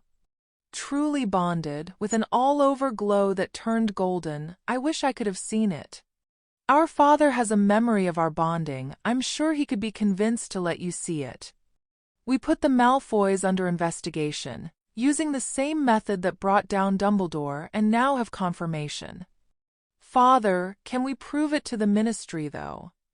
We certainly have enough evidence to get him arrested and standing trial for this. Letting Amelia and the Minister know we're having to hold you back from calling Lucius out might just force them into action. Failing that, do you think Malfoy would accept the pit? No. Not again. That can't happen again. Emma, there is not one person in this room who wants that. Just like they did in the chamber, though, we have to prepare for every option. I will be putting all the pressure I can on the Ministry to deal with this, and am confident that Malfoy will receive justice. I also think Harry has a better chance fighting Malfoy in the pit rather than a formal wizard's duel. Lucius will be able to use whatever curses he wants in the pit. Without any repercussions, he'll go for a big play. While Lucius is grandstanding, Harry will be on him. It was Smita who asked the obvious question. What's this pit, and why does Emma look as if she's going to pass out? With difficulty, Harry moved over to Emma. This is just contingency plans. Please don't worry about it. Do you have to do this, Harry? I never want to even think about you going into that thing again. Same reason as last time, Emma, he attacked Hermione. If I don't respond, someone else may think it's worth another try. There are families who would literally kill to get their daughters next to the Potter name and fortune. Until I marry Hermione, I need to show what happens to anyone daring to make that attempt. It was left to Hermione to answer Smita's original question. The pit is the goblin way of deciding justice. Two go in, only one comes out alive. A goblin made an attempt to kill me at the end of the summer, that is why we blood bonded. Harry then fought in the pit to ensure it would never happen again. He put their champion down in seconds. Padma and Parvati moved either side of Hermione to offer comfort. Emma didn't appear to be letting Harry go anytime soon. Barchoke summed the situation up for everyone. The blood bond makes Hermione my daughter too. I will do everything in my power to keep both of them safe. Malfoy needs to pay for this atrocity though. One way or another he will. The Potter elves then decided refreshments were needed, while Betsy popped in with a hanky for Hermione, and a warning not to overtire herself. As Harry shakily made his way back to Hermione, Dan tried to get everyone back on track. Are there any more questions, or can we move on to the real reason behind this get-together today? Ramrouse spoke for the rest of them. If we think of anything later, Padma or Neville will probably know the answer. Happy with that, Dan continued. We watched Oratonk's memory right from just before the alarm sounded.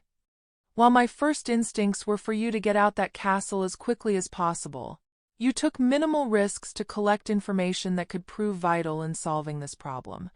Discovering Parvati's predicament clearly changed all the rules. Parvati was now sitting between Padma and Neville and was very grateful for the support they offered. Even then, you sent for help immediately and did nothing more than attempt to open the passage. On achieving that difficult feat, you still hung back until formulating a plan. I tried to put myself in your position and discovered I would have made all the same choices. Every member of the team that went into the chamber played an absolutely vital role in ensuring we are all sitting here today to talk about this. Had you gone down there with even one person less, the outcome could have been oh so different. The four were looking at Dan as if waiting for the hammer to drop. It wasn't going to happen. Had you lot rushed in there all gung-ho, looking for trouble, we would be having a very different conversation right now. Instead, you never lost sight of the fact it was a rescue mission, and only fought when you were left with no other choice. I guess what I'm trying to say is that I'm so proud of all of you. The prophet got it right. You are heroes in the truest sense of the word. You risked your lives to save someone else's. The Patils, Barchoke, Sirius, and Augusta heartily endorsed that viewpoint, leaving some very relieved people thinking they got off lightly. It was now Hermione's turn to toddle across the room as she hugged her father. Okay, enough of this mushy stuff. That basilisk obviously affected the beautiful Professor Hobson more than the healers thought. She actually agreed to marry me. Sirius punctuated this announcement with a kiss for a smiling Henrika. This news was greeted with cheers all round. Sirius, of course, had more to say. There will be an engagement party in Grimmauld on Boxing Day, but I would like to invite our extended family to spend the Christmas holidays with us. I want to turn the entire holiday season into a celebration of our new family. And no, Henrika is not pregnant. The way the couple looked at one another at that remark meant Sirius didn't need to say yet. They all got the message. Emma had found that she'd been close to tears ever since Saturday. The ones now forming, though, were of joy and partly relief. Since he was released from Azkaban, they had spent a lot of time with Sirius. Even when Harry and Hermione were in Hogwarts, he would visit at least once a week to tell them how their kids were doing. Henrica was also liked by everyone in the company, and thought a wonderful match for Sirius, so this news was indeed joyous. Her relief was due to their Christmas problem being so neatly solved. Emma didn't really care where they spent Christmas, just as long as they were all together. With Dan working to control his natural instinct and springing to Hermione's defense without thinking, they were slowly but surely rebuilding relationships that would eventually be stronger than they were before. Dan had sat with a glass of whiskey in his hand and tears rolling down his cheeks as he recounted to her the story of what their kids had faced. Emma had let him get it out of his system and then taken Dan to bed, the glass of whiskey left still untouched on the table. She was so proud of her husband for the way he handled the situation today, and now they could look forward to spending Christmas as a family. This jolted Emma out of her thoughts as a potential problem hit. Sirius, Luna Lovegood has been invited to spend Christmas with us. And she's invited to Grimmauld too. Where is she? I thought her father was still on his research trip. His wife-to-be had the answer to that. Padma made sure Luna was with Penny before we went looking for these two. Penny swore not to let Luna out of her sight, and was even going to take Luna home with her. They're both coming here tomorrow. Penny is bringing her by something called the night bus, and then Luna will be staying until we go back to Hogwarts. Hermione then added a little more information about their quirky friend. She also knows about our bond. Apparently she can see it. Cornelius was wishing he couldn't see this as Lucius Malfoy condemned himself with his own words. We can't show that memory in the Wizengamot chamber. They would never accept evidence collected like that. He clearly didn't know someone else was watching, and it was a discussion with his wife in his own home. If we started admitting evidence like that into a trial, half the Wizengamot would probably end up being interviewed by your department. Having known these facts beforehand, Amelia wasn't perturbed in the slightest. Then we have some serious problems, Cornelius. Barchoke has informed me that only Harry's injuries are currently stopping his son calling the senior Malfoy out. We are talking a duel to the death here. This fairly ruined the minister's day. His public approval rating had never been higher too. Anything happening to the boy who lived would soon put a serious dent in those ratings. Harry wouldn't be doing the actual fighting though, would he? His status as a centurion in his own world sees him regarded as an adult. Being an Order of Merlin, first class, recipient provides the same function in ours. He would fight Lucius Malfoy to the death. Harry was clearly the target, and his friends suffered through it. Luna Lovegood, my Susan, Hannah Abbott, Parvati Patil, and then the three of his friends that accompanied him down to the chamber for the rescue mission. His girlfriend, Miss Granger, is still recovering from the injuries she sustained. This drew an audible groan from the minister. We should be discussing how we can reward these heroes, not trying to stop them fighting duels to the death. What can we do about this, Amelia? I think we have more than enough information to arrest Malfoy. A search of his manor to ensure he is nothing else like this would also appear prudent. He obviously did it, and should then be forced to say so under truth serum. How far we want to open the can of worms really has to be decided by you. In the past, this would be the point at which Cornelius would fold, protecting his friends and his own self-interest. It was time to see if this new version really had grown a spine. The minister didn't disappoint. Acting on reliable information the ministry has received, an arrest warrant should be issued against Lucius Malfoy. Since this relates to a deadly artifact that was in his possession, a thorough search of his premises should also take place to ensure there are no more threats lurking in the background. He should be questioned under truth serum regarding this attack and any other current or planned future attacks he has knowledge of. Will that do? Amelia could see Cornelius practically begging her with his eyes to accept this compromise. Since it was more than Amelia expected and would see Malfoy take up residence in Azkaban, she decided to cut the minister a break. Amelia also had something up her sleeve she now wouldn't need to use as leverage, she told Cornelius anyway. That would be acceptable. It will also work for the press, since Miss Skeeter is all set to break the story. I'm looking forward to being ahead of the game for once. I'll get a team together and hit Malfoy Manor today. The minister was certainly paler when Amelia left his office than he was when she entered. Cornelius had made the right choices though, now it was her turn. She could have lost the last member of her family over this. Malfoy was going down hard. Neville was finding his conversation with his grandmother extremely hard. Gran, do we really need to talk about a betrothal?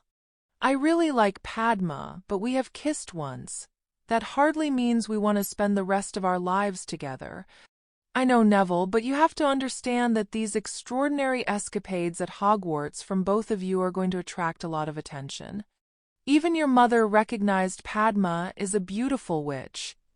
Now that Padma's also recognized as a hero of Hogwarts, Ramrao and Smita expect to be inundated with offers for their daughter. There will also be a lot of offers heading in your direction too. What we're trying to do here is see both of you happy, rather than arranging a betrothal that you don't really want. This drew a groan from Neville. His pact with Padma was supposed to shield them from betrothal offers, but that was before the chamber. Can't I just wait for a few years and see what happens? Neville, you know that's not possible. I was betrothed at your age, so were your mother and father. The Longbottoms have done this for centuries. I know two of your friends are different, but you and Padma have always known what's expected of you. If you're not interested in each other, we have to know now so Padma's parents can find the best possible match for their daughter. They really need to take advantage of all this interest. Mentioning his other two friends sparked something in Neville. As I said, I really like Padma, but neither of us know if we're suitable for a betrothal. There is a way we can find out, though.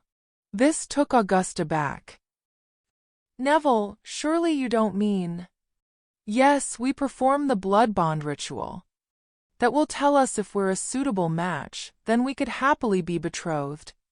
The blood bond wouldn't finalize until we were married, just like Harry and Hermione. His grandmother was well aware of what act was needed to finalize a blood bond. She spared Neville's blushes and let him off with the marriage comment. What would you do if the blood bond indicated you weren't suitable? Hug Padma and wish her luck in finding someone else. I would also promise we would always be friends. She really is a great friend, Gran. I would hate to see her stuck with me. This way, we would both know if a betrothal would work. It was hard for Augusta to curtail her exasperation, and a little slipped out.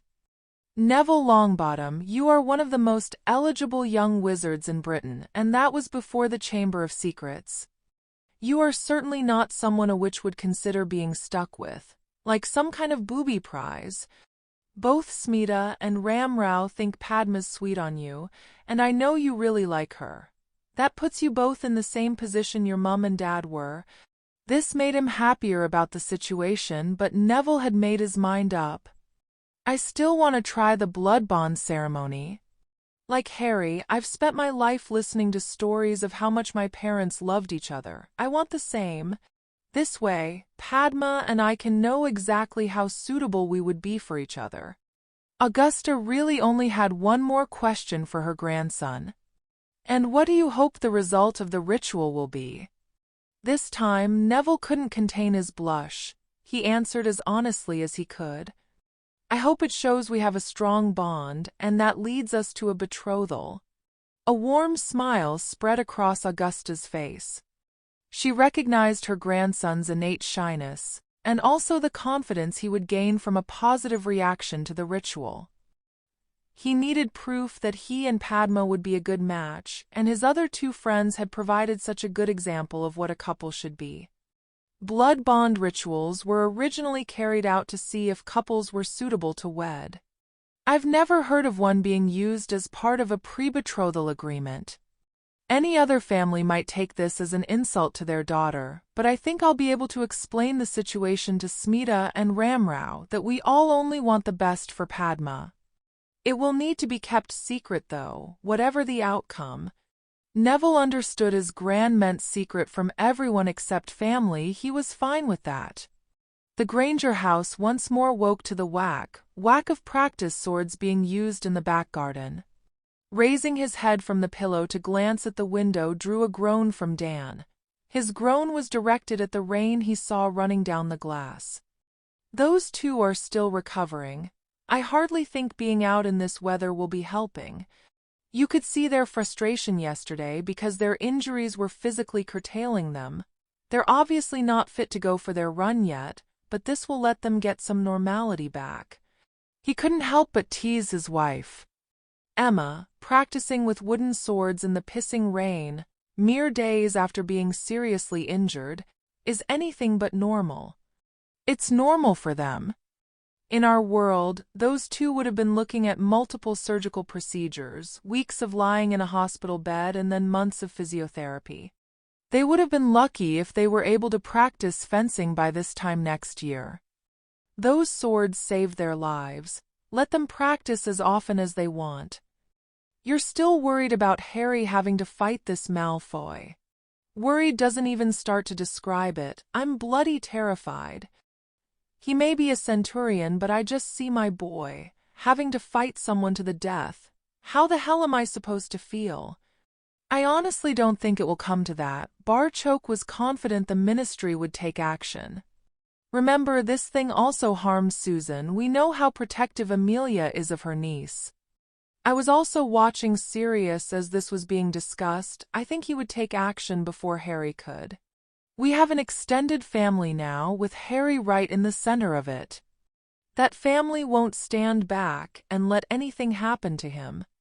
Emma snuggled into her husband, silently praying he was right, and the thwack-thwack was merely their children practicing their sport/hobby.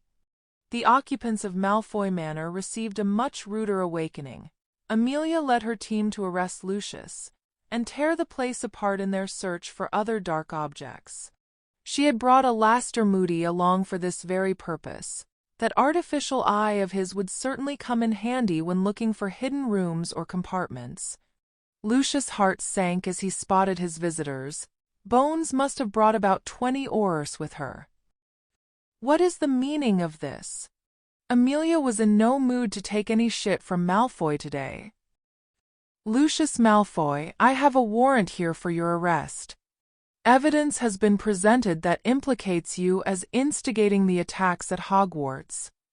You will have your day in front of the Wisengamot as they ascertain your guilt or innocence. We also have a search warrant that includes every part of Malfoy Manor. The Ministry has no intention of allowing any more Horcruxes to make their way into the general population. This almost had Lucius reaching for his wand. The gleam of anticipation in Moody's good eye soon changed his mind.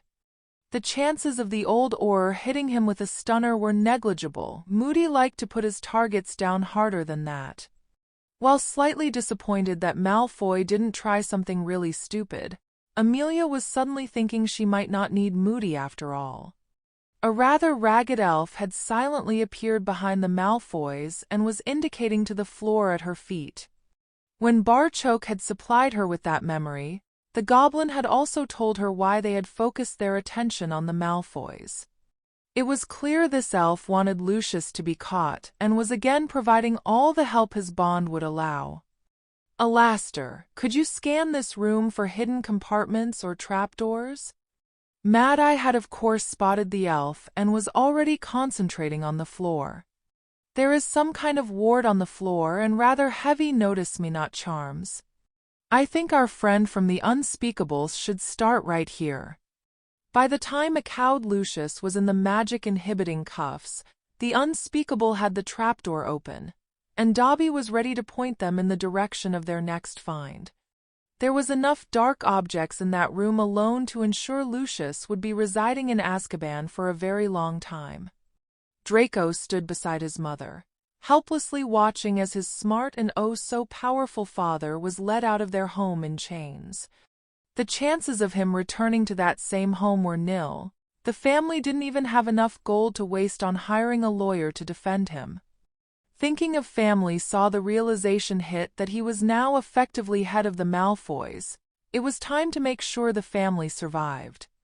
"Mother, I think you need to contact Lord Black over this matter." "That won't help, Draco. Your father and Sirius have hated each other since they were your age." "I'm not asking for him to help Father. We are going to need help to avoid being dragged under with Father. Lord Black is our access to the only person who can help us here. A word from Crow could be the difference between us still living at the manor or begging in the streets. I don't think that will do any good either. Sirius has no reason to be merciful. He has us exactly where he wants us. We're exactly where Father put us, Mother. I'm hoping he'll talk to Crow about it." "You're pinning your hopes on mercy from a goblin? I thought we taught you better than that." Draco gestured to their home being torn apart around them. "And see where those lessons have led." Things changed the moment Crow walked into Hogwarts. Father couldn't accept that and was led out of here in chains. Dumbledore couldn't accept it and has been chased out of Hogwarts. Crow showed me mercy before when he didn't need to. This time we are actually innocent. The right word from him can protect us from this. Have you got any better ideas?"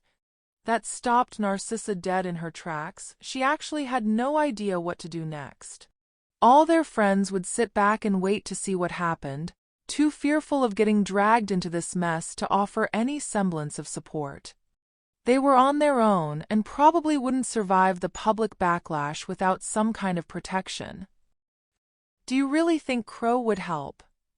"He hates Lockhart. The man is a complete idiot. Yet Crow cancelled the Tarantaligra spell Slughorn had him under, before taking Sluggy apart and dangling him from the ceiling. His attitude is that of a pure light wizard, but when he chooses to act, his methods are at best gray. With Granger in danger, he would have jumped in that basilisk's mouth and slashed away with those blades of his to save her. Father's biggest mistake was to put her in danger. I half expected Crow to turn up here and personally hack him to bits. Anyone stupid enough to attack her will be shown no mercy. Luckily we weren't involved with any of it. Crow really is our only chance." She couldn't argue with anything her son just said. Those blades had just taken down the biggest basilisk ever recorded. How could you argue with that? "I'll send an owl to Sirius and see if he answers." "What about your sister? You might try writing to her too." "Draco, I haven't spoken to Andromeda in nearly 20 years. The situation we are in at the moment, we can't afford not to take even the slimmest of chances. I've had to be civil to Crow for over a year now. Not once has he rubbed my nose in it. Things are changing, Mother. We need to change too. What alternative do we have?" Narcissa couldn't see any alternatives, knowing the Wisengamot had the power to levy heavy fines against Lucius too. These would be taken straight out their vaults, leaving who knows what for Draco to inherit when he came of age. If they took too much, the Parkinsons would cancel the betrothal between Pansy and Draco. They may be forced to do so anyway, to distance themselves from Lucius' disaster. It was beginning to dawn on Narcissa that, if she wanted Draco to have any kind of life, she was going to have to get her nose out of the air and do some groveling. To protect her son's future, Narcissa would do whatever it took. Emma had enjoyed her morning. She was taking a few days off work until Hermione and Harry had fully recovered. And she just didn't want to let them out of her sight. After Luna and Penny had arrived and made sure Hermione and Harry were getting better, Emma had offered to take them into Crawley. When the alarm sounded at Hogwarts, there was no time to grab trunks as the evacuation took place. Luna was currently wearing some of Penny's resized clothes since her trunk was still in her dorm. Just being able to do some normal things, clothes shopping and pizza for lunch, was exactly what Emma needed. Anything really to distract her mind from the thought of Harry fighting a duel to the death. Knowing there were charms on the magical bus that wouldn't even allow her to see it, Emma entered the house as the three friends said goodbye to Penny, and was surprised to find Sirius and Henrica waiting there. By the smile Sirius was wearing, it was going to be a pleasant surprise. Knowing how worried Emma was, Sirius got straight to the point.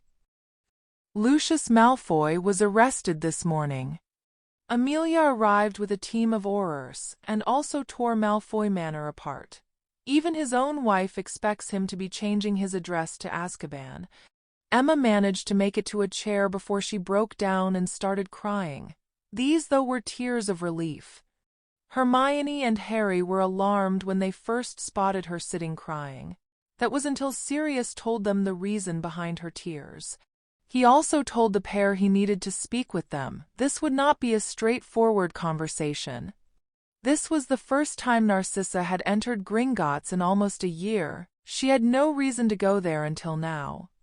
Sirius had responded to her plea and set their meeting here. Once the news broke, she probably wouldn't be able to walk down Diagon Alley and certainly not stroll into Gringotts Bank. She was led through a warren of tunnels until Narcissa was directed into what she considered a very strange room to hold a meeting. There weren't even any chairs. Then she spotted Sirius standing beside an observation wall. "I like to come here and spend some time just watching Alice and Frank recover. I always seem to pick up on some little sign of improvement that wasn't there the last time I visited. I've come to think of the Longbottoms as a metaphor for our society. We thought nothing could be done, but day by day, they are slowly proving us all wrong." She watched in astonishment as Alice carefully brushed what hair her husband had left, and then lovingly kissed him on the cheek. How is this possible? They've spent years in St. Mungo's. It's possible because of who Alice Longbottom is godmother to, the very same person who is my godson too. The same person who your husband intended to see dead. She had no answer for that, and didn't think Sirius was looking for one. He hadn't even looked in her direction yet. My godson has a good heart, but that should never be taken as a sign of weakness. Barchoke has done a wonderful job of raising my godson. The one area he was unable to teach is the workings of pureblood houses and politics. That is where I come in. Harry knows Draco is innocent, and also that he has been keeping his head down since their confrontation in the Great Hall. Harry feels a child shouldn't be persecuted for the sins of the father. She let out a long and audible sigh of relief, but that proved a mistake. Sirius now turned to face her, or should that be Lord Black? Just to be clear here, Malfoy, I don't agree with my godson on this. You may not have known the specifics of what that husband of yours was up to, but you knew enough to get your own son out of danger, leaving everyone else behind to fucking die. Was your husband so precious to you that you were prepared to stand back and let him unleash mass murder onto children? Then again, his half-blood master met his end trying the same to murder a baby. I'll bet your pureblood friends will love you when this gets out. Making sure the Malfoy heir was safe while their children were left to the tender mercies of a basilisk. Gone were the funny quips and jokes. Narcissa was faced with a furious Lord Black, a quite terrifying sight. Let me make something plain to you. Should Draco bide his time until his inheritance and then act, plot or conspire against my godson's health, I will make it my business to destroy the very name of Malfoy, and all those who bear it. Amelia actually did your husband a favor. Either Harry or I would have killed him otherwise, and there would have been no saving of Draco from the consequences that Draco had already told her Crow would come for Lucius. Adding Sirius to that too would have ensured she wore widow's weeds before long. Narcissa had nothing to say because she had nothing to offer. Both she and Draco were completely at Sirius' mercy. Harry will release a statement condemning your husband's actions but sparing Draco from any blame. For that, we want something in return. This was how Dobby came to find himself inside Gringotts and being given clothes by his mistress. Chapter 48. Rita held today's prophet in her hand and couldn't help but smile. She was beginning to appreciate how the goblins operated. This certainly felt like a revenge worthy of that race. Although the prophet had literally begged her to return, Rita had politely refused, and then wrung what would have been 6 months' worth of her old salary out them for the stories she had in today's paper. With no editor breathing down her neck and no deadline to meet, her byline of Rita Skeeter, independent investigative reporter, sure tasted like sweet revenge to her. All the gold in her bank account certainly helped to sweeten that feeling too. The prophet had of course led with her story on Lucius Malfoy, or, as the headline screamed, the real beast of Hogwarts. Malfoy was clearly the out-and-out villain of the piece, with the poor, innocent Patil which simply unable to resist the dark and powerful compulsion charms on the Horcrux. The article posed a simple question. What 12-year-old could possibly resist the subtle manipulations of a Dark Lord?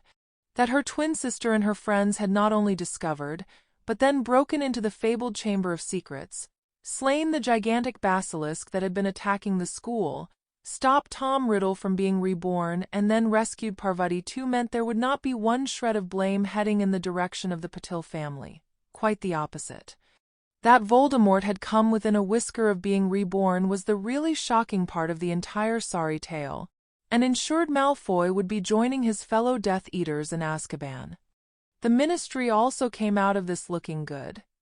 They already had Malfoy in a ministry cell by the time the story broke, and had also ransacked his manor to ensure there were no more Horcruxes lying in wait. That Aurors had been in front of the students they were protecting, and one had fought alongside the students down in the chamber, left the population with the impression that their ministry actually knew what they were doing. A most unusual occurrence. Hogwarts also had effective measures in place to deal with the emergency. The castle's evacuation was swift and efficient. Again, a Hogwarts professor had fought alongside the students, almost losing her life in the process. All in all, Rita was pleased with her articles and really pleased with the direction her life was taking. Being sacked by the prophet and then getting hired by the goblins was proving to be the best thing that had ever happened to her.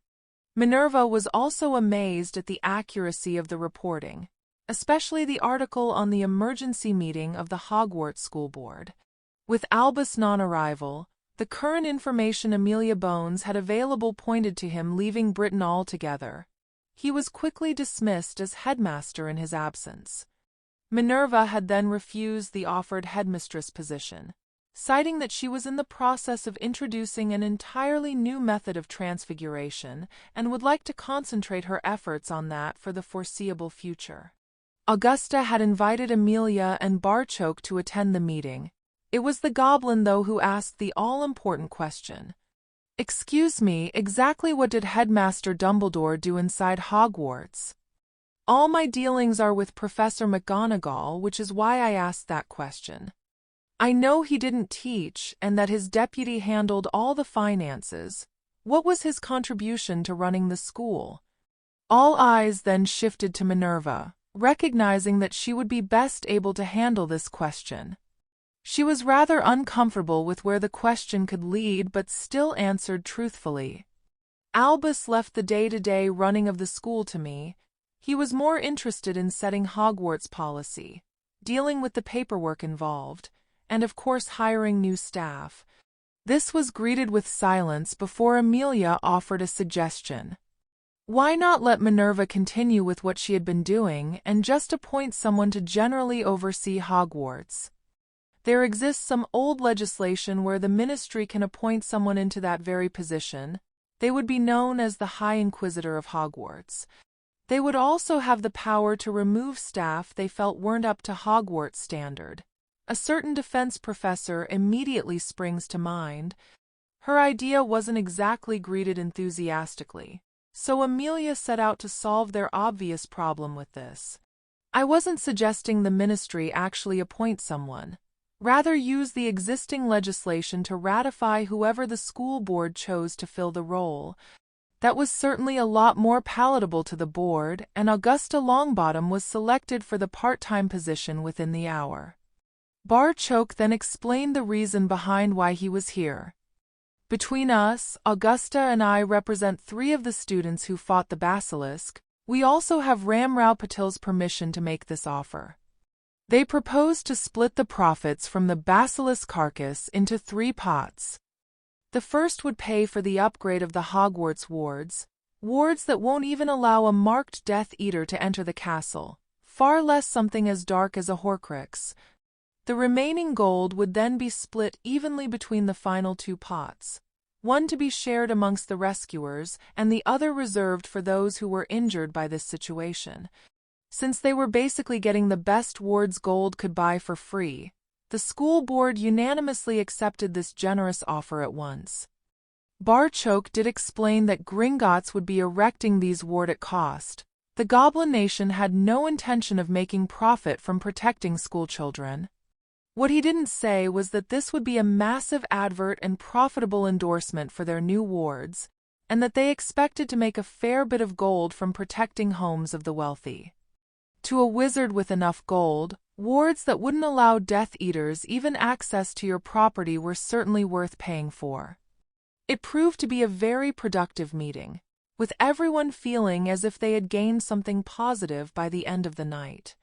Minerva was delighted that she would now be allowed to continue teaching the different form of transfiguration, and also have someone inside Hogwarts that might listen to her when she complained.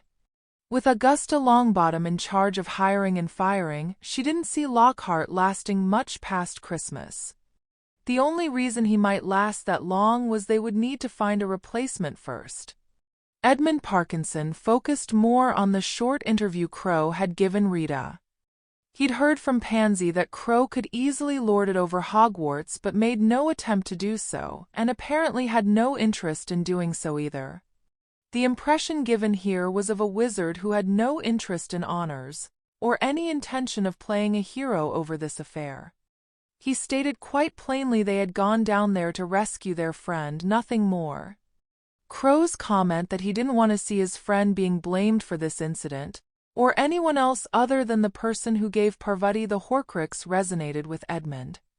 They had pulled their daughter out of Hogwarts on a mere suspicion. Here was Crow publicly exonerating them and others of any blame. Pansy had begged him not to end her betrothal to Draco, citing this would indicate they blamed him and his mother for what happened at Hogwarts, something that could destroy the Malfoys. The smart move would be to end that betrothal now and offer Pansy to the Longbottom lad.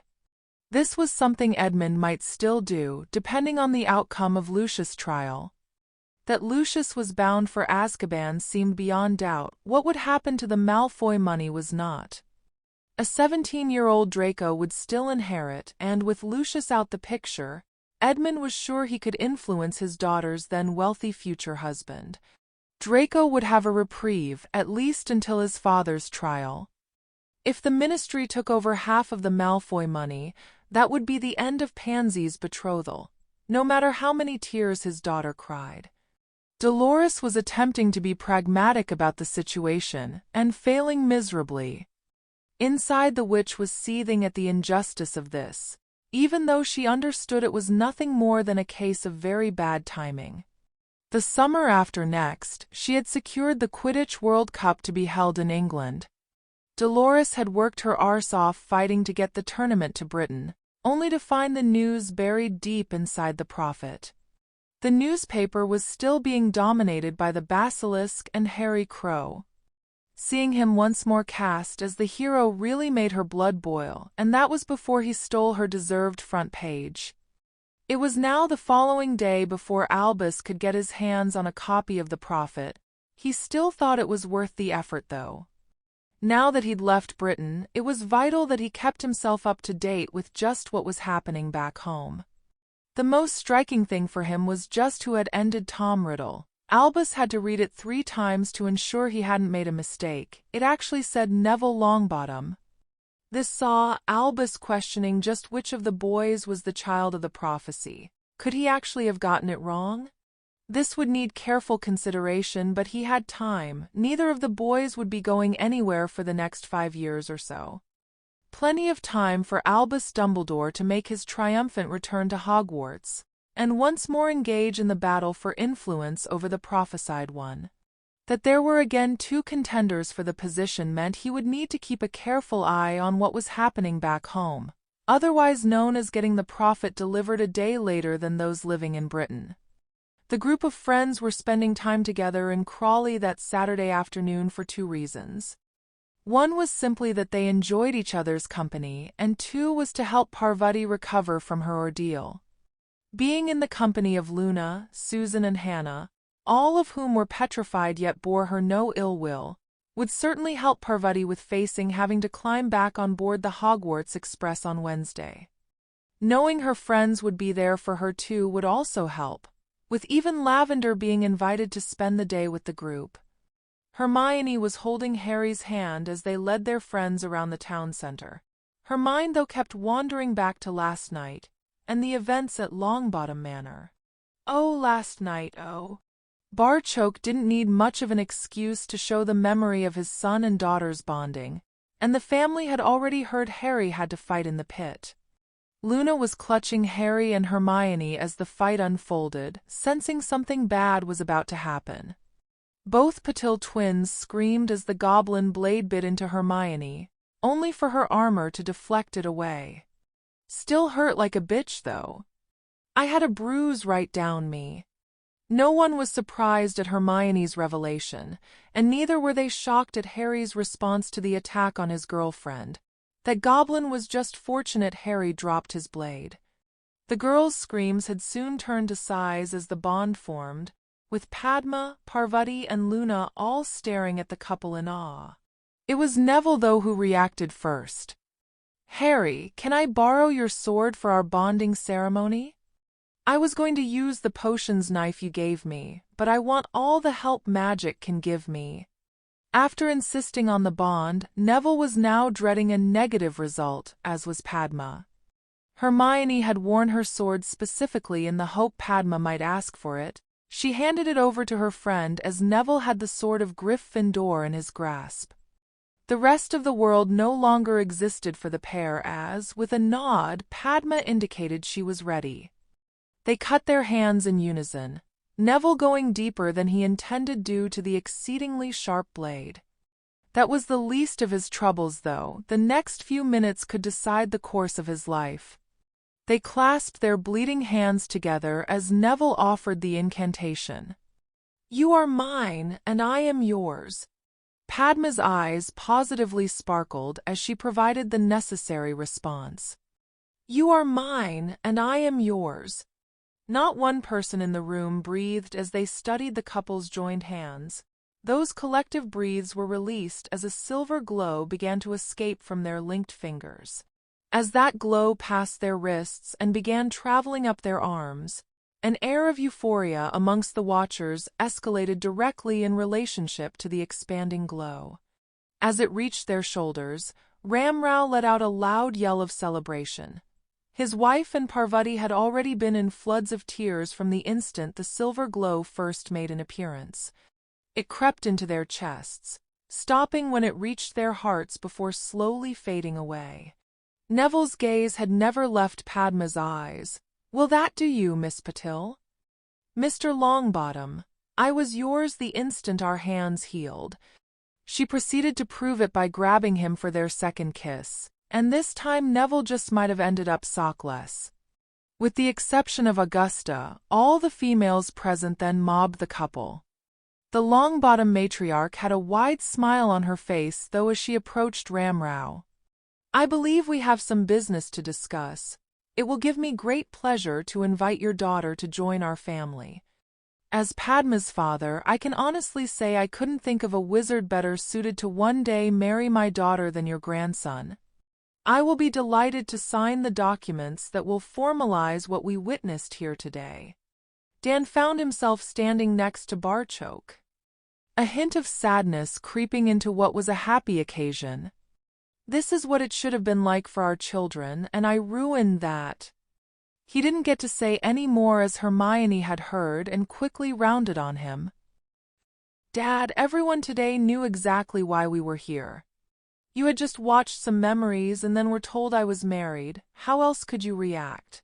You now understand our situation and are happy for us. I can't ask for anything better than that." Barchoke was chuckling as Hermione kissed her father on the cheek. "Dan, I have to confess I've rarely known our daughter to be wrong about anything. She is of course right about this. If it makes you feel any better, Dan, we all expected to get a right roasting for the chamber. Let's now call it even and move on." Looking at the boy he was quickly coming to consider as his son, Dan nodded his acceptance of that and held his hand out to shake. "Deal." As they clasped hands, Dan had one more question. "There is something I wanted to ask, though. What is your honest appraisal of what happened down there?"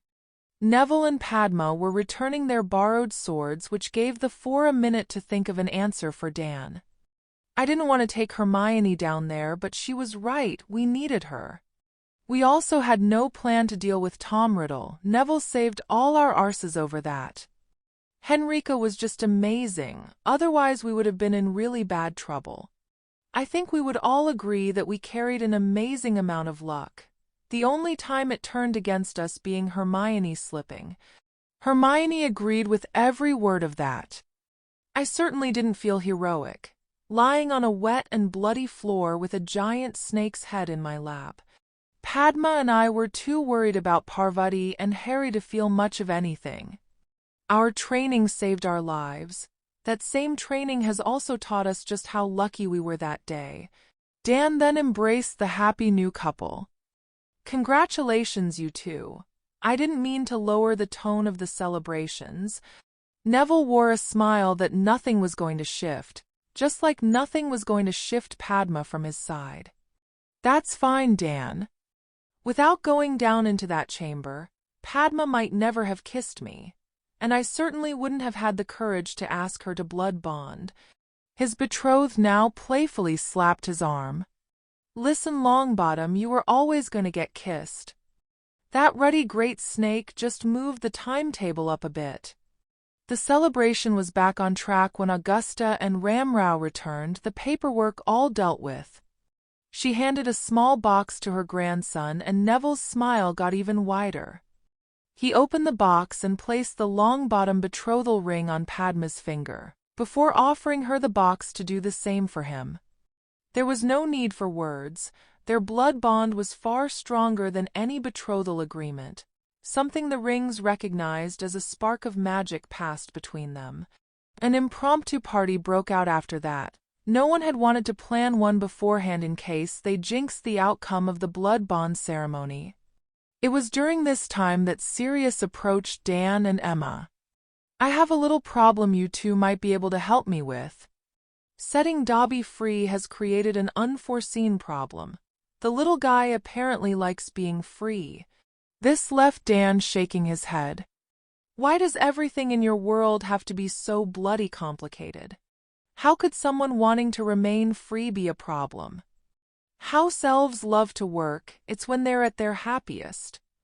This drew a nod of understanding from Emma.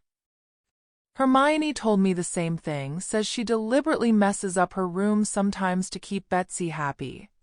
That little elf is devoted to her. Dobby still wants to work, but he now wants paid for that work. While that might seem perfectly natural to you both, it's certainly not in our world. All his fellow house elves think Dobby is crazy, a disgrace for wanting payment for doing what he's supposed to do. To put him into a magical household would cause chaos amongst the other elves. I probably could get him into Hogwarts, but the little guy was really hoping for a family. And you just naturally thought of a family that seems to be growing all the time." Emma was smiling in Luna's direction as she said this. Dan, though, was more businesslike. "I don't know if we could afford a servant, and where would he live? Our house seems to be full now more often than not. He wants a galleon a month and will live in a corner of your loft." Sirius enjoyed watching his two friends' rather predictable reactions to his last statement. "Indeed, he will not live in a corner of our loft. A galleon a month. That's not even pocket money. He would build himself a little cozy nest and be very happy with that." The money thing is more about symbolism than economics. Dobby gets paid, therefore he's free. The amount he's paid is inconsequential. When I told him I was going to inquire if the family of Harry Potter wanted a house elf, he immediately dropped the price to a canute a month. Both took some convincing they wouldn't be exploiting the little creature and wanted time to speak with Harry and Hermione first, before making a decision. Harry found himself dancing with Hermione, Parvati, and Luna. Neville and Padma weren't for being separated tonight. This gave Hermione time to talk with her parents and advise them to give Dobby a job and a home. Hermione danced in Harry's arms, delighted they were regaining their mobility and fitness. She was also delighted for her two friends, with not a hint of jealousy at the rings they wore. Hermione already knew there would be an engagement ring on her finger, a present for her 17th birthday. That it would be joined by a wedding ring the following summer made her happier than she had the words to express. As a couple they would still disagree, argue, and might even resort to the occasional fight. What their bond did, though, was ensure they knew how they felt about one another. Yes, each had faults that the other could find irritating, but they loved each other, faults and all. Present. Hermione was drawn out of her musings by someone calling her name. She felt Harry tense beside her as Padma and Neville casually took up supporting position behind them. Harry and Padma had personal experience of Hermione meeting people she knew before heading off to Hogwarts. This might be 4 girls rushing toward them, but they were taking no chances. Both intended to make certain Hermione wouldn't be needing to see a healer after this meeting. Hermione Granger, is that really you? No, Melissa, I'm the Wicked Witch of the West. What can I do for you? You can tell us who your stylist and personal trainer are. You look fantastic. She studied Joanne, finding none of the sarcasm or smirks she expected to accompany a comment like that. Hermione looked to Harry for help. Hey, I always think you look fantastic. Hermione had no way of knowing just how much she'd changed in the year and a half since these girls had last laid eyes on her. The frizzy hair that was the source of so many jibes was now soft brown curls, and those 2 front teeth perfectly matched their lovely pearly white neighbors. All her exercising had also had a very desirable effect on her body, as did the confident way she walked down the street holding Harry's hand. I don't have a stylist and I exercise with Harry every day. You 4 almost got hit by a bus, running across the road in front of it to ask me that. Melissa silenced Joanne with a look before answering. No, we came over to thank you and say hi. Things are so much better now in school since you stomped on Dudley's gang. Tony came back on crutches and then his family finally moved away altogether. Joanne and the others nodded their agreement. We searched for you all last summer to thank you, but you were nowhere to be seen. Oh, we spent the full summer traveling. I was only in Crawley at the end of August. Padma had certainly picked up on Hermione's wariness as these girls approached. She also noticed the envious glances they were stealing at Hermione and Harry. She had learned from Hermione that Muggle school had been a lonely place for her friend. Padma didn't need to be a genius to deduct that these 4 played a part in that loneliness. It was time for some retrospective payback and provide these 4 with a real focus for that jealousy. Starting off in Florida was brilliant. Are we doing that again next summer? Susan was also no slouch, spotting the tension before figuring out what Padma was doing.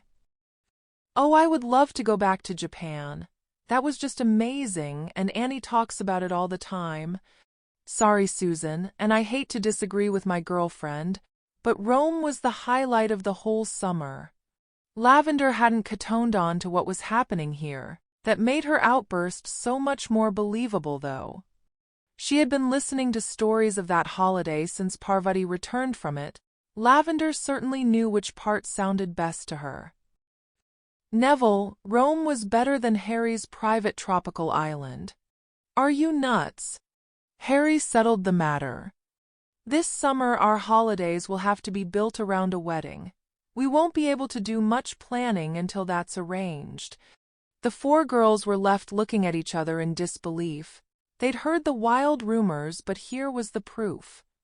Hermione Granger, the girl who they wouldn't give the time of day to, had somehow fallen on her feet and had every girl's dream in the palm of her hand. Certainly these four girls' dream. A gorgeous, rich, and actually titled boyfriend. Sometimes life just wasn't fair. They had been searching all summer to see if the rumors were true, and if they were, to begin the process of working their way into Granger's good graces. Here she stood, though, surrounded by friends and hand in hand with the aforementioned gorgeous boyfriend. Melissa was left clutching at straws. "Will you be coming home for Christmas?" Hermione's shake of her head shattered any hopes they had of ingratiating themselves into her clearly wealthy company. It was always going to be a hard task, but the girl never being in Crawley just make that mission impossible. "Sorry, but no. Harry's godfather, Lord Black, is getting engaged at Christmas. We will be spending the entire holiday with him in London. It was nice meeting you again, but we need to go. This is the first time some of my friends have been in Crawley. We're showing them around." None of the four were quite brazen enough to invite themselves along. It was a close-run thing, though. As the friends walked away, Padma of course had a comment. "Well, that certainly went better than the last time we met the natives of Crawley." Her sister couldn't contain her curiosity. "Why, what happened?" "Oh, 5 guys tried to beat us up. One of them was even stupid enough to punch Hermione in the mouth. Let me guess, his name was Tony and he ended up on crutches? Why, Susan, your aunt would be proud of you. That is certainly deduction worthy of an auror." Padma couldn't hold her giggle, though. She was in a very good mood. Lavender was only paying partial attention. The shops were distracting her, but she wanted to ask Parvati something. "I thought Ravenclaws were supposed to be bookworms. This lot are more Gryffindor than we are." Hermione had explained to her parents that, as Betsy was her personal elf, there would be no conflict with Dobby in Crawley. The elves already considered her Lady Potter, and Dobby would be the Grangers' elf. Emma couldn't get her head around having Dobby living in the loft. There was also no way he was going to walk around wearing a pillowcase. Dan and Emma were currently in negotiations with the elf. It was hard, though, as Dobby was currently in floods of tears.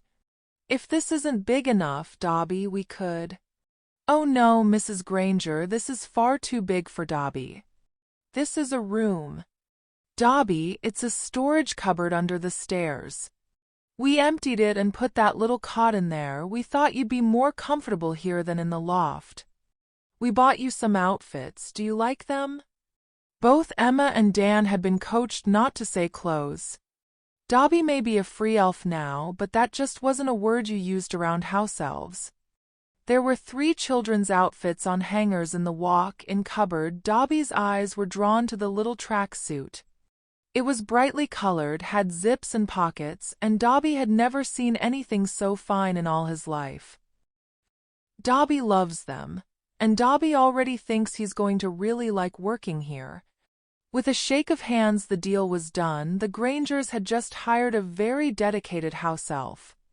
They had spent Tuesday nights staying in Grimmauld to make accessing King's Cross easier. Breakfast was already a lively affair before the pair of Gringotts owls arrived. Both Henrika and Luna were stunned into silence at what they contained.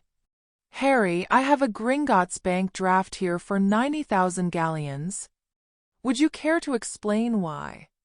"It's your first installment from the basilisk carcass, Henrika. It will be a few months yet before the final figure is known.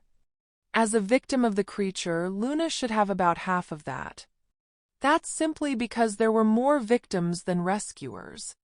This received a nod of agreement from Luna. "Mine is for 45,000. That's an awful lot of gold, Harry. Everyone who was a victim gets the same. Luna, you, Hannah, Susan, and Parvati will all get that today. Padma and Neville will receive the same as Henrika." It was a puzzled Sirius who asked the obvious question. "Where are the owls with your bank drafts?" Hermione was almost blushing as she answered. We sorted that out yesterday when we were at Gringotts. It was getting embarrassing. Everywhere I went there would be goblins bowing to me. I hope it dies down soon. Emma could put 2 and 2 together quicker than most, and was sure she had the right answer here. So, Parvati is terrified of facing everyone on the express later today. And those checks just happened to be delivered this morning? His ruse might have been easily read, but Harry was unrepentant. This was an attack on me and my family. I'll do everything I can to protect them. Sirius' loud laughter cut through anything else Harry was going to say. This is genius. Instead of Parvati being picked on, you'll have a train full of people wishing they had been petrified. Luna was out for about a week, and the rest of them were fed the potion the same day. The news also pleased Henrika. I didn't say anything before, but I'm traveling to Hogwarts on the express with you lot. There will be a few Aurors on the train too. We were worried in case there might be trouble, but this will make the entire journey a party. Someone better tell the trolley lady to stock up well. I've a feeling she's going to be busy. There was a party atmosphere taking over the breakfast table, but Hermione noticed Luna's smile didn't quite reach her eyes. Is there something wrong, Luna? I thought you were looking forward to going back to Hogwarts? Oh, I am. It's just all this talk of family. There's only me and my father. Luna, when we found out you'd been petrified, Harry was ready to take the castle apart stone by stone to find out what did that to you. When he says family, you, Miss Luna Lovegood, are certainly considered part of that family. Really? Really? Luna's eyes now sparkled to match the wide smile she was wearing. Since her mother died, Luna had longed to be a family again. It would seem she was now part of this one too, something she was very happy with. It was no coincidence that the trial of Lucius Malfoy was held on the same day the children returned to Hogwarts. Like Amelia, a lot of the Wisengamot members would have just waved their young loved ones off on the express, and then left for the ministry to try the bastard who attempted to murder every single one of those very same children. Malfoy was guilty, of that there was no doubt. In the past, though, that wouldn't necessarily mean Lucius would be punished. A new wing at St. Mungo's wouldn't get him out of this one, though. Not that he had access to funds to even attempt a deal like that. Today was all about showing the British wizarding public they could trust their ministry to make the hard choices and protect them. Since a lot of the parents were in London anyway to see their children off, the public galleries were packed to capacity. They were currently watching a Lucius Malfoy who had certainly lost his sneer of superiority. To be fair, sitting chained to a chair inside an iron cage while awaiting trial for the attempted massacre of the nation's schoolchildren would have that effect on most people. Sirius, Ramrau, and Barchoke sat together at the trial, listening while Lucius under truth serum congratulated himself for slipping the diary to the Wog, which that was a close friend of Crow's. It was only after returning home and reading the Dumbledore expose that he realized the diary was a Horcrux. His house elf was then sent to infiltrate Hogwarts and retrieve the Horcrux, only to return empty-handed. It wasn't until after reading about the chamber incident in The Prophet, Lucius realized he'd slipped the diary to the wrong Patil witch. He confirmed that no one else knew what he had done, and it was purely concern for their son that saw his wife withdraw Draco from Hogwarts. Lucius then condemned himself to the entire magical population of Britain, including any Death Eaters still at large, by confirming it was pure self-preservation that sent his elf off to Hogwarts. While the Malfoys were denied access to their funds, the Dark Lord's return would be an utter disaster for them. It was also noticed that Lucius was the only Malfoy in the Wisengamot chamber. Not even his wife was here to offer any support. With Malfoy's goose well and truly cooked by his own confession, Amelia then showed Auror Tonk's memory to all the people crammed inside the chamber. The ministry wanted everyone to see what the outcome of Malfoy's ministrations could have been. To those intently watching the events unfold, Tom Riddle's appearance was every bit as terrifying as the basilisk. The vote on his guilt was a mere formality, a unanimous answer quickly being returned from the Wisengamot members. It was then left to Amos to pass sentence. Lucius Malfoy, you have been found guilty of unleashing a terrible horror into Hogwarts, with callous disregard for the welfare of the children being taught there, your own son included. It is nothing short of miraculous that there were no fatalities. Otherwise, I wouldn't have hesitated in using the death penalty for this case. This drew gasps from around the Wisengamot chamber as people realized this was not Albus Dumbledore they were now dealing with.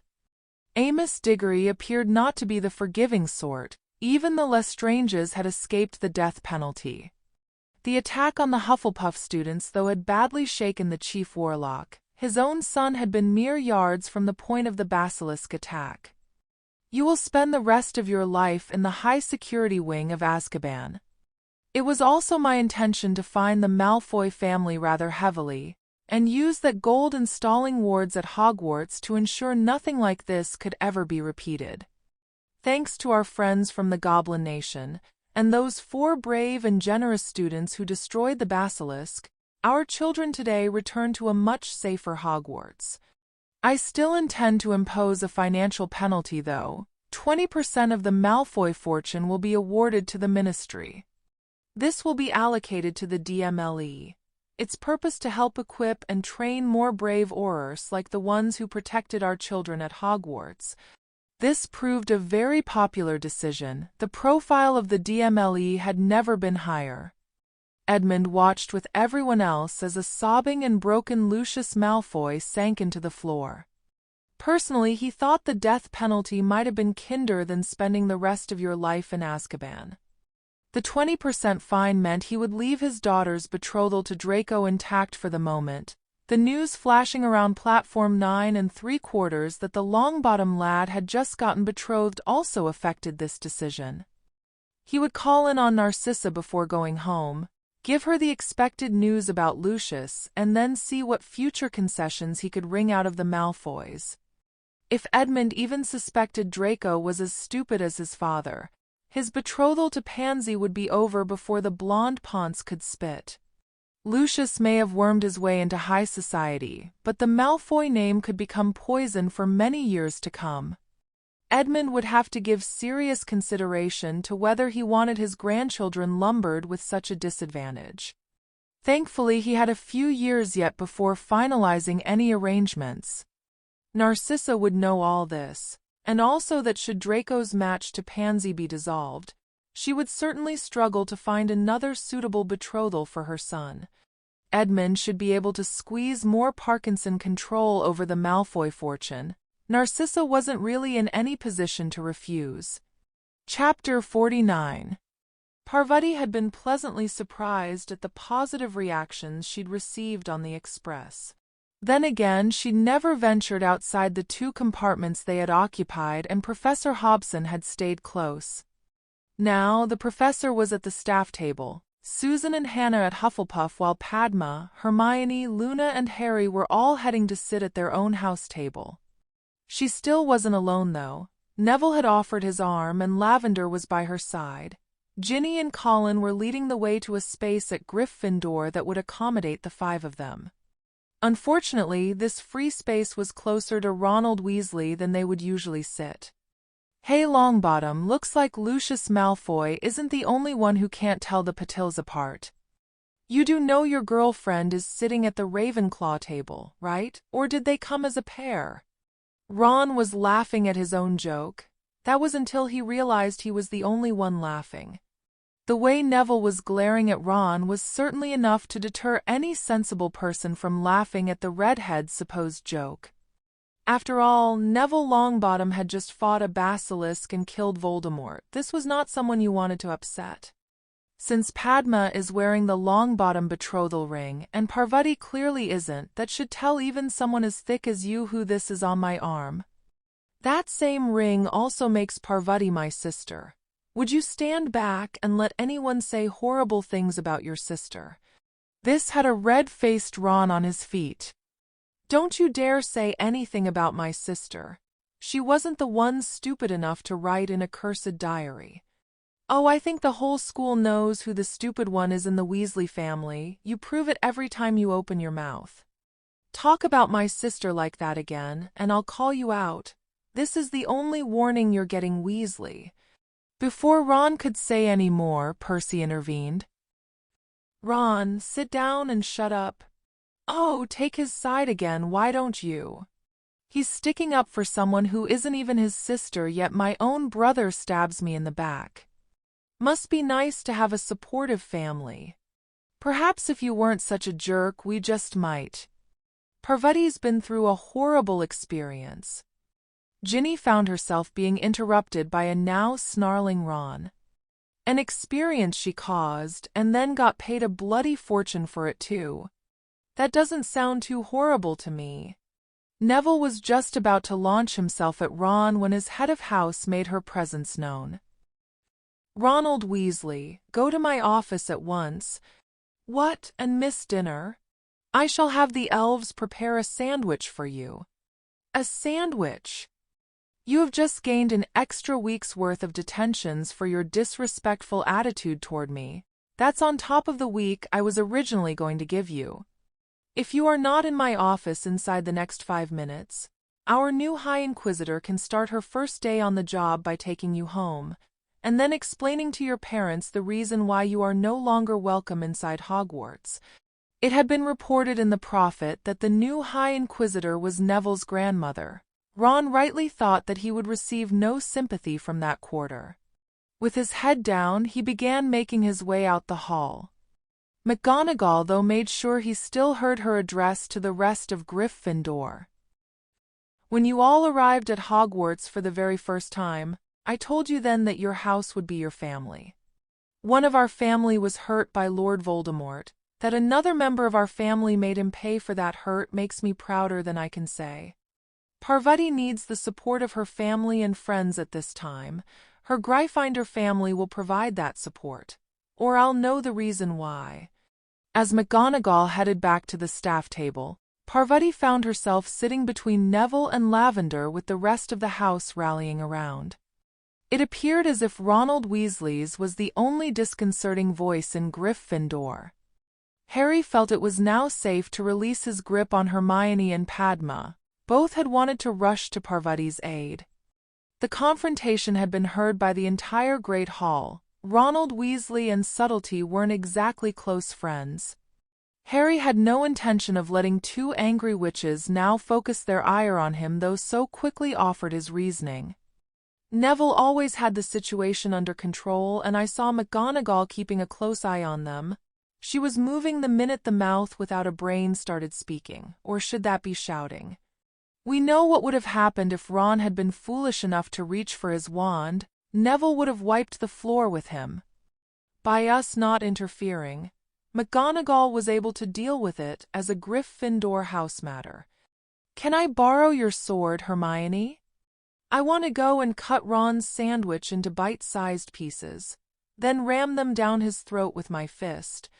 You'd touch that mouth? Hermione, I'm a betrothed witch, and I wouldn't be able to eat my dinner if I even thought about shoving sandwiches in any of his other orifices. Girls, you're frightening our friends, well, at least spoiling their appetites. Relax, everyone, they're only joking. We're still the same people we were before all this happened. Oh, Harry, does that mean I can stop bowing every time I meet you now? Luna's sing-song voice stopped all conversation as everyone stared at her. She couldn't hold her pretense, though, and burst out laughing. You should see your faces. I told you we shouldn't have let her eat all that chocolate on the train. Ladies curtsy, Luna, not bow. Don't get it wrong again. Harry couldn't hold his laughter either, soon being joined by most of the table as they figured out they'd been had by the little blonde first year. The Ravenclaws had gotten used to seeing Harry or Hermione on the front page of the Prophet. It wasn't exactly a gigantic leap to add Padma to that group too, especially when the three of them just acted as they normally would. At the Slytherin table, the overwhelming emotion was that of relief. Crow's notion that only the person responsible should be blamed seemed to be prevalent amongst their fellow students. Longbottom jumping on Weasley for haranguing the main victim of these attacks suited them down to the ground. It deflected attention away from those who had fled the castle while reinforcing the belief that only the guilty should be punished. Draco was trying to blend in so hard, he was in danger of disappearing. He of course knew his father's trial was today, and no sane person questioned what the verdict of that trial would be. His concern was purely the sentence. Would his father live through this? Would the ministry punish what was left of the Malfoy family with severe financial penalties? Pansy was glued to Draco's side, understanding exactly what he was going through. Their betrothal may be hanging by a thread, but she would be here to support Draco, no matter what happened to his father or what her father said. Lucius could have used support like that. Lucius would currently accept support from anywhere. The guards had flung him into this dark, dank cell, and the reality that he was never getting out of here completely destroyed any fortitude Lucius had left. He was crying like a baby, but his torture was just beginning. The Dementors were undoubtedly horrors, but having his mental sister-in-law in the next cell was taking things a step too far. The imprisoned Death Eaters were starved of news and had just been presented with a feast. Lucius was constantly bombarded with questions from all sides. Bellatrix, though, just wouldn't give up. Since neither he or Bella were going anywhere for the foreseeable future, Lucius decided that answering her was the only way to gain some respite. In his state of emotional turmoil, it never occurred to him that the crazy bitch might not like the answers Lucius had to give. She could be heard screaming at him by everyone in the high security wing. Our master entrusted you with one of his greatest treasures, and you gave it away. All for a bit of revenge on a boy. Why didn't you just kill the little bastard? At least then you would have ended up in here for doing something constructive and worthwhile. Our master also entrusted me with one of his treasures. I would gladly die before letting anything happen to it. The family squabble continued unabated, and in the same vein, Bella was verbally tearing strips off Lucius, and promising more if she ever got her hands on him. This was as near as the residents of the high security wing got to entertainment, and all were discovering secrets at the same time. Lucius' revelation that their master had a Muggle father, though, was a revelation too far for Bella. She was yelling that he was a liar while pounding the stone wall between their cells in an effort to get at Lucius and rip his tongue out for even suggesting something as vile as that about her beloved master. Augustus Rookwood lay on his thin mattress and absorbed all the information being shouted about like a sponge. He was very good at that. Augustus had entered the ranks of the Death Eaters with his eyes wide open and his own personal goals. After suffering dragonpox as a child, Augustus had survived, but the disease left its mark, not all of them visible. While his face had enough pockmarks to make people wonder if his parents had allowed him to be used as a chew toy for their pet dog, the after-effects of the potentially fatal disease ran much deeper. While Augustus' intellect was approaching the genius level, his magical power struggled to scrape average on a good day. Combine that handicap with a complexion that resembled Swiss cheese that was going slightly off, and you could perhaps understand why his time at Hogwarts was not a happy one. The ministry was also disappointing. Yes, he got to work in the Department of Mysteries, but his lack of power meant the goal of being an unspeakable was denied him. With no family name worth speaking of, and certainly no fortune, he had grasped the opportunity to don the Death Eater regalia with both hands. Wearing that uniform and mask, Augustus was just as handsome and powerful as anyone else. What a time he'd had, actually losing his virginity during his first raid on a mudblood's home. Augustus soon fell in love with the double life he was leading. He'd spy for his new master during the day, then at night receive his rewards as the Death Eaters rampaged throughout Britain wherever they wanted unopposed. His master was smarter than he was, and certainly more powerful. Augustus didn't give two hoots if the Dark Lord's father was a Muggle or a baboon. He himself held no pure-blood superiority beliefs. Augustus was honest enough to admit that he became a Death Eater simply to access what was denied him otherwise, sex and power. What Augustus heard here today provided his first spark of hope for over a decade, hope that those days of power and plenty might return once more. He of course knew what a Horcrux was, though didn't think it was possible for an individual to make more than one. Here again was proof of his master's supreme intellect and unbelievable magical power. If Bella had access to one of their master's Horcruxes, Augustus was certain he could bring their master back from the dead. With Dumbledore apparently having fled the country, and the Potter brat living as a goblin, Britain stood wide open for the Dark Lord's return. Over the years, Augustus had of course speculated on ways and means to escape from this hellhole.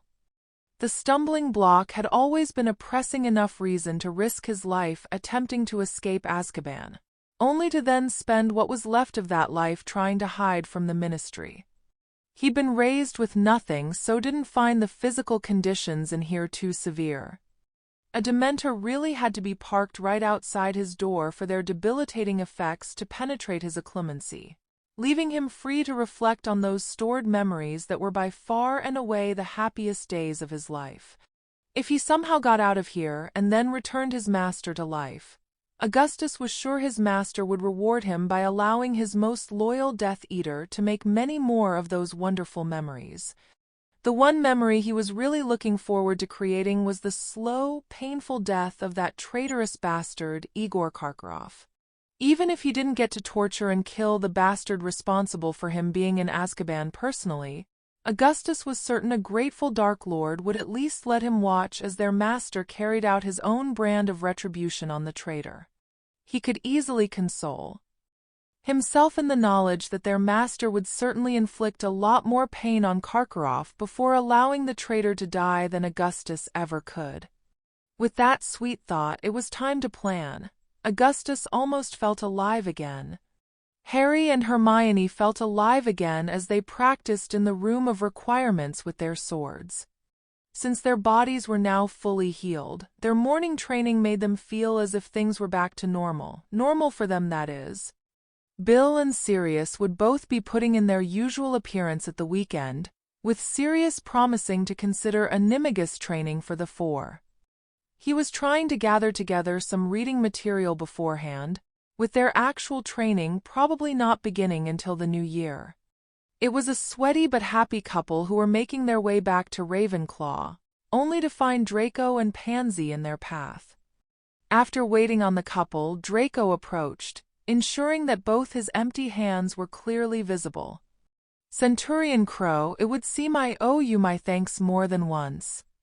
I was already in your debt for speaking out about only punishing the guilty. A note from my mother has seen that debt increase.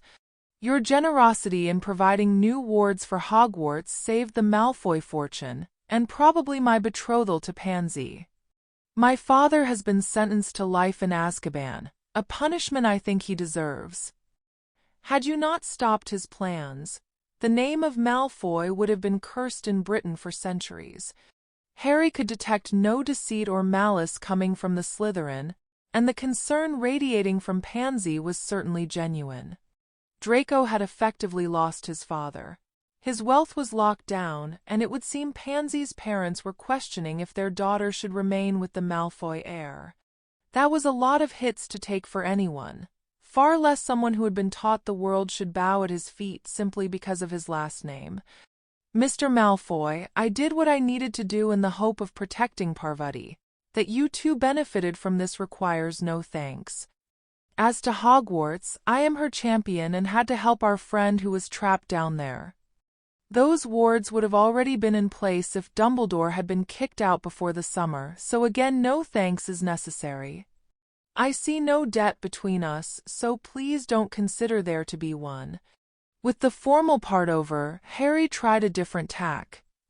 "Draco, we both got off on the wrong foot. I would also like to think we are both different people since that first meeting. I would say we are a way off being friends, but I hope have moved past the point of being considered enemies. Your father is paying for his crimes, and I bear you and your mother no ill will. Goblins preach live and let live. I think we could do with some of that here." Harry offered his hand for shaking, and Draco hesitantly took it. The world shifted for the Slytherin at this point in time. Had that been a pureblood he'd just made the same offer to, Draco would have been beholden to them for the rest of his life. Crow had treated him with honor and integrity, yet logically dismissed any claim of debt between them. Hermione knew she couldn't interfere between Harry and Draco, but had also picked up on Pansy's concern. This was somewhere she could offer advice. "Pansy, I know Draco has been cast from the Black family. I also know Lord Black wouldn't sit back and watch you two parted if you really wanted to be together. Betrothal is not an option available for Harry and me. That doesn't mean we won't fight like hell to stay together. If that is something you would consider, Sirius is in the castle every weekend. I'm certain he would at least speak to you both." Like Draco, Pansy didn't know how to handle this approach. She was as certain as she could possibly be that this offer was genuine, as was the thought behind it. As she'd been taught, Pansy was looking for the ulterior motive for making this offer and coming up empty. This girl had everything: fame, power, smarts, looks, the heir to one of the biggest fortunes in Britain as her serious boyfriend. Hermione Granger didn't need to waste her time playing Pansy Parkinson for a fool. "Thank you, Hermione. That is certainly something Draco and I will talk about." Neither couple thought this brief meeting could have gone much better. Just having two purebloods considering different opinions counted as a victory to Harry and Hermione. Draco and Pansy were left reeling. He expected to find himself beholden to Crow. Instead, they'd shaken hands and a tentative offer of help with their betrothal troubles, namely Pansy's father. Neither knew how Edmund Parkinson would take an approach by Lord Black on the matter, that left them thinking they would use that option only as a last resort. Hogwarts students once more adapted to their new normal, and life proceeded as usual. Classes still had to be taught and there were exams to be passed. Helena was keeping Harry informed on the progress of her fellow ghosts. The current prognosis that they would be back amongst the living for Christmas was still on track. Dumbledore's absence was barely noticed. The former headmaster wasn't exactly missed. Augusta was trying to make some sense of his former office, getting the elves to place a lot of the more outlandish knickknacks into storage. Someone at her door halted the redecorating, only for something even more outlandish to walk into the room. Her defense professor was wearing a set of robes so bright Henrika Hobson would have struggled to look good in them. On Gilderoy, the overall effect landed somewhere between hideous and ridiculous. "What can I do for you, Professor?" "It's these new wards, Madame Longbottom. I don't think they're working properly. In fact, I'm sure I've uncovered a serious flaw in them." The thought that this Ponce could in any way possibly be right never entered Augusta's head. All she was thinking about was a means to get him out of here as quickly as possible. That applied to both her office and Hogwarts. "You are the first person I've heard complaining about the new wards. Can you tell me specifically what you think is wrong with them?" "Oh, I know they are there to prevent all sorts of nastiness passing into the school, but I fear they may be set too severe. Since we returned to the castle almost 2 weeks ago, I haven't had one piece of fan mail. Betty Crocker has never gone this long without writing before. The wards must be filtering my fan mail out. I hardly think that letters from my fans would count as dark or evil." Augusta was going to take great delight in explaining the facts of life to this arse.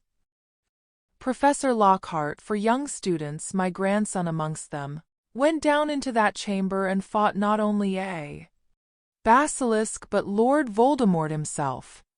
Meanwhile, it was widely reported that the castle's defense against the dark arts professor was the first person from Hogwarts to arrive at Hogsmeade Village. I ran all the way there to raise the alarm, a job that had already been done by Minerva and 2 of the Aurors using the FLA system. Instead of assisting with the evacuation, you ran for your life. I would say that was the reason for your lack of fan mail, not what literally are some of the best protective wards in the entire world. You would have thought Gilderoy had been slapped by the way he reacted to that analysis. Don't be preposterous, madam. I am Gilderoy Lockhart. My fans would never desert me. I'm 5-time winner of Witch Weekly's Most Charming Smile Award. Does that sound like someone who wouldn't get any fan mail? You need to see about having these wards repaired. Otherwise, I might be forced to leave Hogwarts. Augusta was delighted the new wards protected the students. If they also got rid of this useless Ponce too, she would probably kiss Barchoke the next time they met. I shall ask Assistant Ambassador Weasley about them when he comes to the castle on Saturday. After all, before his latest promotion, he was a Gringotts cursebreaker.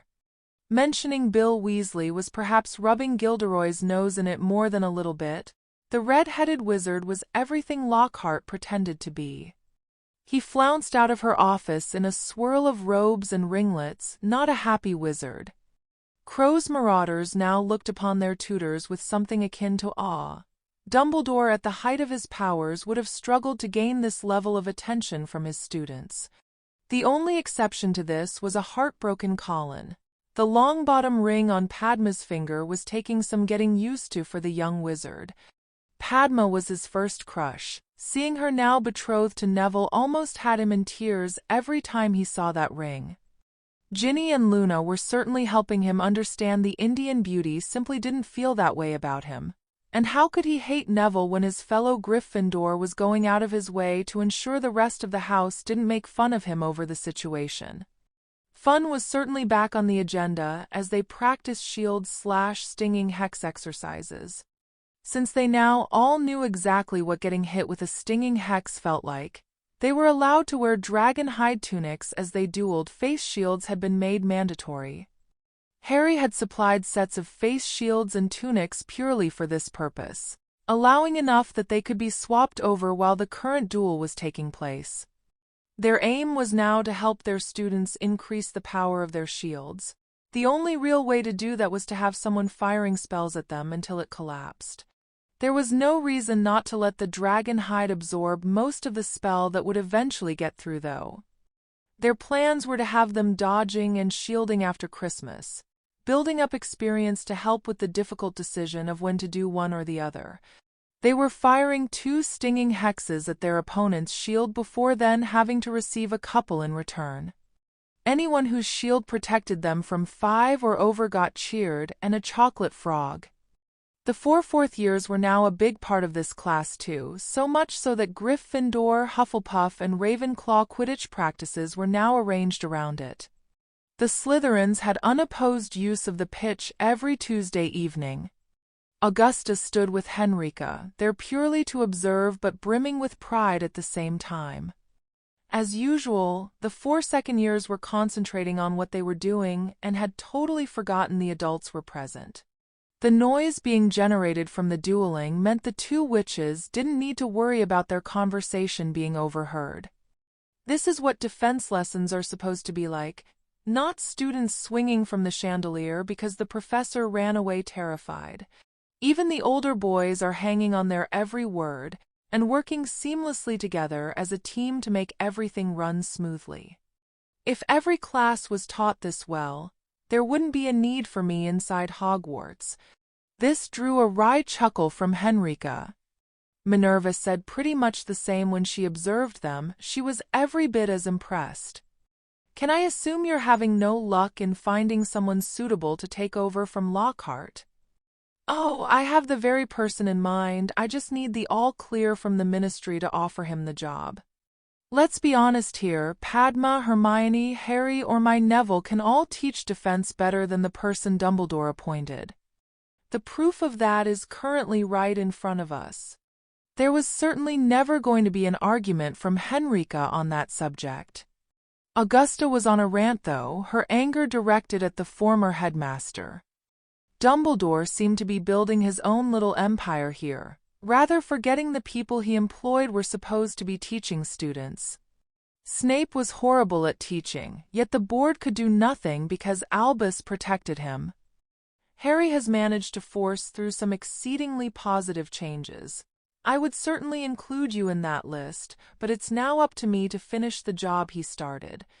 Henrika had always gotten the impression Augusta Longbottom was a formidable witch. Seeing her impassioned about her new job just confirmed that.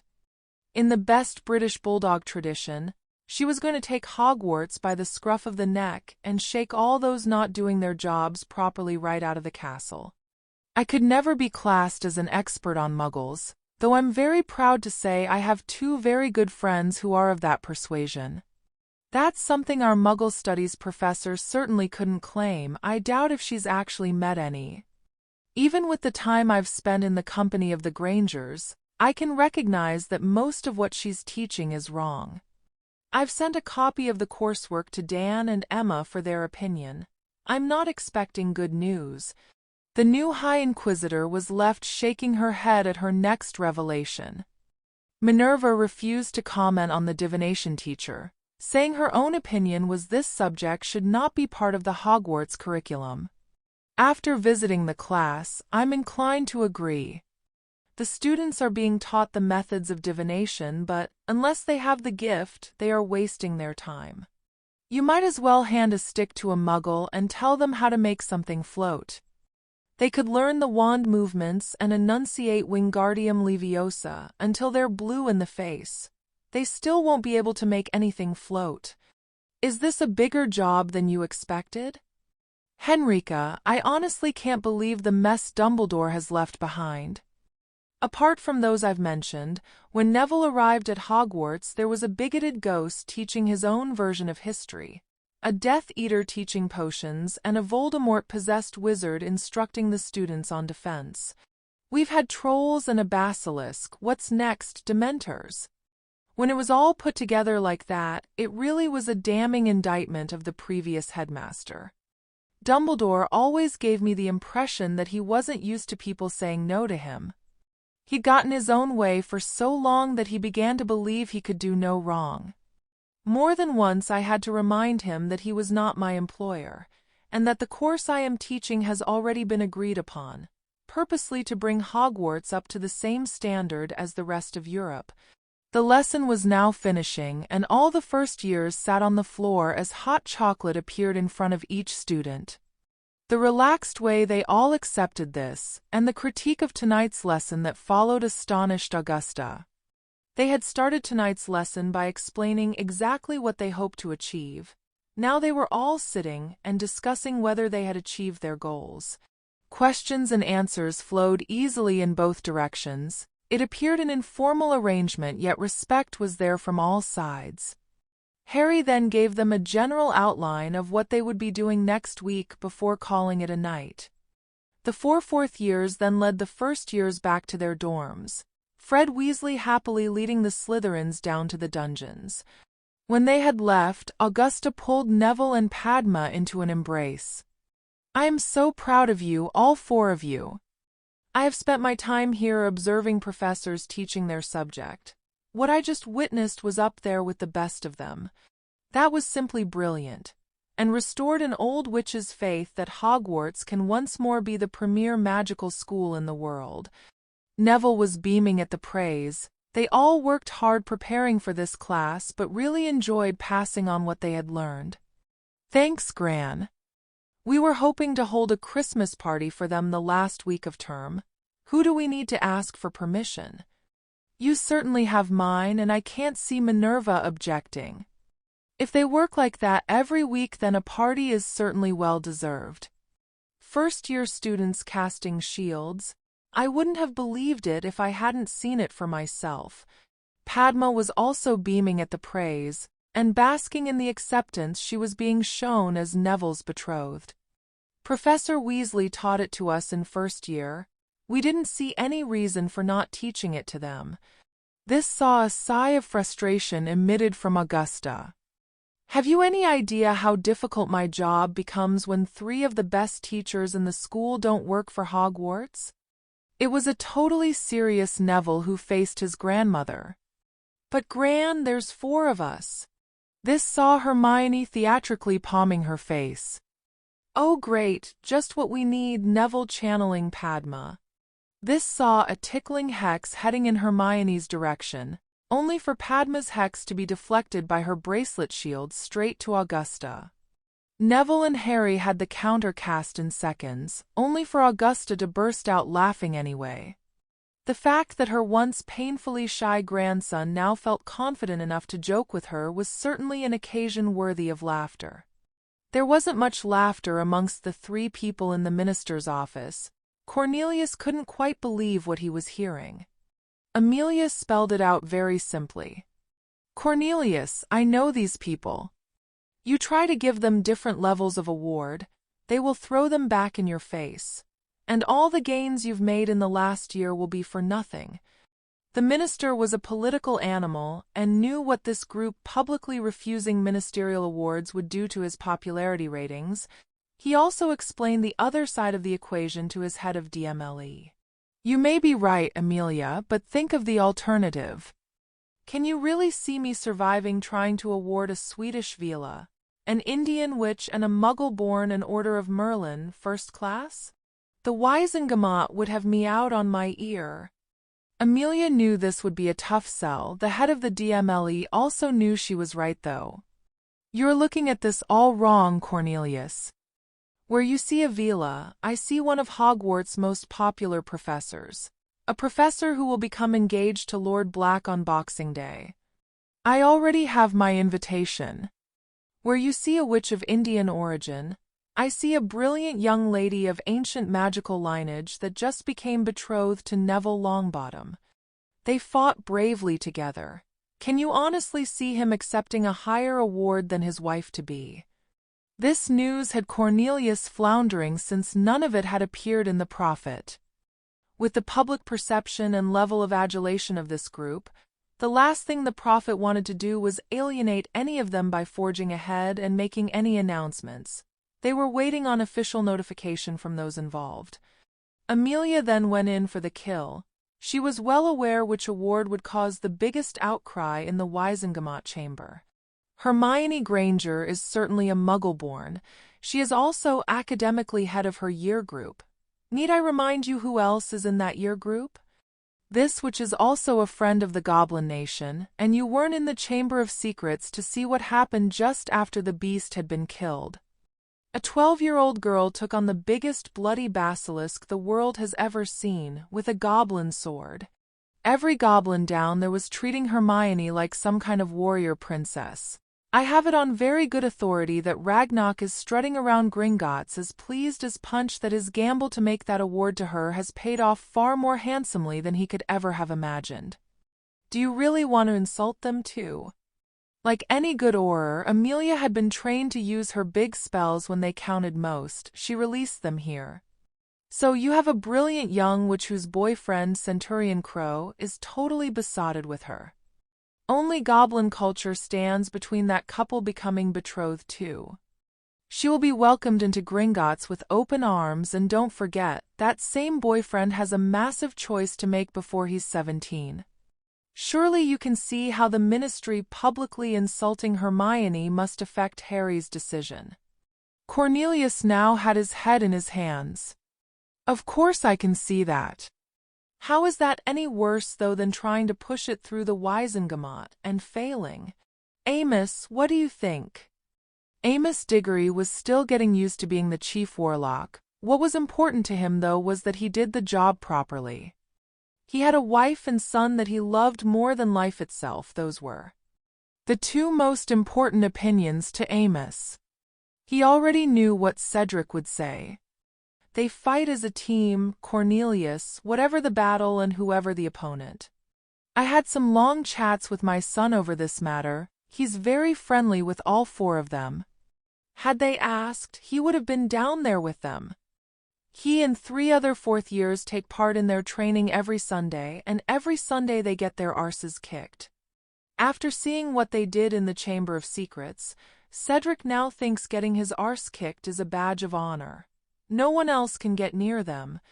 Again, this was something Fudge had not heard before. Cedric had only told his father after the Hogwarts evacuation sent him homeward. Did you know that once a week, those 4 teach the entire first-year defense against the dark arts? They have first years producing protego shields. What? Preposterous. That's exactly what I said, Cornelius, until Cedric told me he helps with their lessons and saw it with his own eyes. The first year call themselves Crow's Marauders, have an official club badge and everything. Oh, the club is also staff-sponsored by Professor Hobson, the same Vila who probably saved all their lives down in the Chamber of Secrets. They were all in equal danger.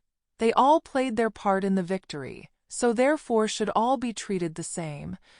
With a groan, Cornelius' head slumped onto his desktop. Damned if I do, damned if I don't. Has either of you got any other options for me? This was what Amelia was waiting for.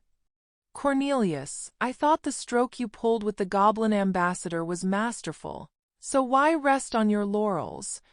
Let's keep pushing reforms, and if we go down fighting for what we believe in, for what is right. If it's all the same to you, Amelia, I'd rather not go down at all. I'm all out of brilliant ideas at the moment, so anything you have will certainly be listened to. Amelia just had a flash of how Cornelius must have felt trying to sell her the idea of a goblin ambassador. This one, though, was even more out there. In all this, we haven't mentioned the one name at the center of everything we've discussed. Were you just going to hand Harry another Order of Merlin? This got another groan from the minister. What happened to keeping them all the same? They will be the same. Harry's already got one. What he doesn't have is a title. Amelia held her hand up to stop the expected interruptions. Harry Potter is heir to a title, Harry Crow is not. Harry is also Hogwarts champion, a title he will hold for life. I propose we grant him a piece of land near Hogwarts with a house and a title. Harry Crow, Baron of Kingusi. Amos had to interrupt. Amelia had clearly overlooked something. Except that Harry Crow is a goblin, and goblins can't live anywhere but Gringotts. The words dried up in his throat as Amos realized Amelia had overlooked nothing. Are you crazy? Crazy as a fox. Who's going to give a shit about a muggle-born which being awarded an Order of Merlin, first class, when compared to that? The minister totally agreed with that assessment. Yes, they'll be far too busy chasing us out of our offices with pitchforks and burning torches. But then we release our secret weapon. That led to a pause in the discussion, a pause that was eventually broken by the minister. Are you going to tell us what this secret weapon is? With a canny smile, Amelia revealed her idea. How about some extremely positive goblin publicity? Publicity so positive, we will all want a goblin neighbor.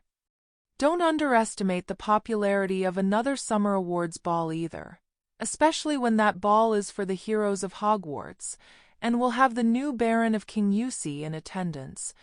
Cornelius was now very interested. Positive publicity always had his attention. For over a decade, 2 prominent pure-blood Aurors have resided in Ward 49 of St. Mungo's. They were alive but took no part in the world around them. They are not there anymore. A few weeks ago I visited them. I sat and had a conversation with Alice Longbottom. Amelia was renowned for her stoicism, but both men could see the emotion clearly etched on her face as she talked about this. They are currently in a goblin medical facility and have even visited a muggle hospital. The point is, our best healers could do nothing for them yet. In our arrogance, we ignored all other options. Frank and Alice will never be the people they were before, but they are already far beyond what the remaining Longbottom family had hoped for. The politician in Cornelius was very weary of this. Just what is the goblins' angle on this? Cornelius, the answer is exceedingly simple and nothing to do with politics. Not only is Neville one of Harry's best friends, Alice Longbottom is his godmother. Apart from you and Amos here, I have discussed this idea with no one else. There has been no goblin input or scheme. I'm simply offering an alternative to the shocking embarrassment that Miss Granger being denied her award would bring. Are you saying the goblins have no plans to publish this, rubbing our noses in the fact we couldn't heal our own people? Amelia could understand the minister's view. They really knew so little about the Goblin Nation. When holidaying with Harry over the summer, I got to know Barchoke a lot better. Susan considers him a kind of honorary uncle now. He told me that one of the dreams his nation had was that his son's wedding would see witches, wizards, muggles, and goblins all in attendance. I don't see anything wrong with that dream and hope to be one of the witches invited. You better believe everyone will be treated equally by the bride and groom. Amos tried to be the voice of reason here. Amelia, I don't see anything wrong with that dream either. Dreams are good, but we have to face reality here. I think changing another law that affects the goblins is too much, too soon. Amos, I agree with you except for one glaring problem. The boy who lived deciding to remain a goblin would make our government the laughingstock of Europe, if not the world. No one present could dispute what a disaster that outcome would be, so Amelia spelled out some more facts. A wizard killed both his parents, and tried to do the same to him while he was still a babe. It was witches and wizards that placed his godfather in Azkaban and his godmother in St. Mungo's. It was also a wizard that abandoned him on a muggle doorstep as a baby. Are you seeing the pattern here? Both Cornelius and Amos were rather green about the gills at just how badly their society had failed their savior. Amelia, though, was by no means finished. Now, the other side of the coin has the goblins raising Harry to be a fine young man. They were instrumental in freeing his godfather, are totally responsible for bringing back his godmother and treat his chosen girl as a princess. Knowing all that, we need to look at our problem again. Harry thinks of himself as a goblin, and that is the side of him we need to appeal to if we want any chance of that decision ever going in our favor. He won't give a shit about being Baron of Kingusi, but he will proudly accept it, knowing the impact it will have on his nation. Is it too much, too soon? Yes. Can we afford not to do this? That is what we need to decide here. Cornelius was between a rock and a hard place. His choices appeared to be get squashed or try and blast his way out. Do you really think the goblins announcing they managed to heal people we couldn't will have such a positive impact? Absolutely not, but Augusta Longbottom announcing it would. Both she and Neville feel they owe the goblins a debt that can never be repaid. This would be her opportunity to do so. When Augusta Longbottom speaks, witches and wizards the length and breadth of Britain will listen. There are those we will never convince, just like there are those we won't have to Harry's involvement being enough to guarantee their votes. It's the moderates in the center we need to convince. It will be hard, it will be close, but I think we can pull this off. Cornelius couldn't think of any other alternatives with another old idiom popping into his mind. He might as well be hung for a sheep as a lamb. Failing to gain approval for Miss Granger's award would just as surely end his political career as Harry's supposed title would, probably not so swiftly though. He was thinking of something that might just tilt the scales more in their favor. Do you think we could get the goblins to open a Gringotts branch in Hogsmeade? That would certainly help the local businesses and might even see the village grow. Amelia privately thought she could get a lot more than that from the goblins if they could change this law. She nodded her agreement before cautiously proceeding. If we are really going to go ahead with this, can I suggest I privately approach Harry, Augusta, and Barchoke on this matter? I would like to gain their opinions before we pass this over to Arthur. Cornelius looked to Amos. I've got nothing better, Minister. While I still think we're proceeding too fast, the proposal will certainly have my personal and public support.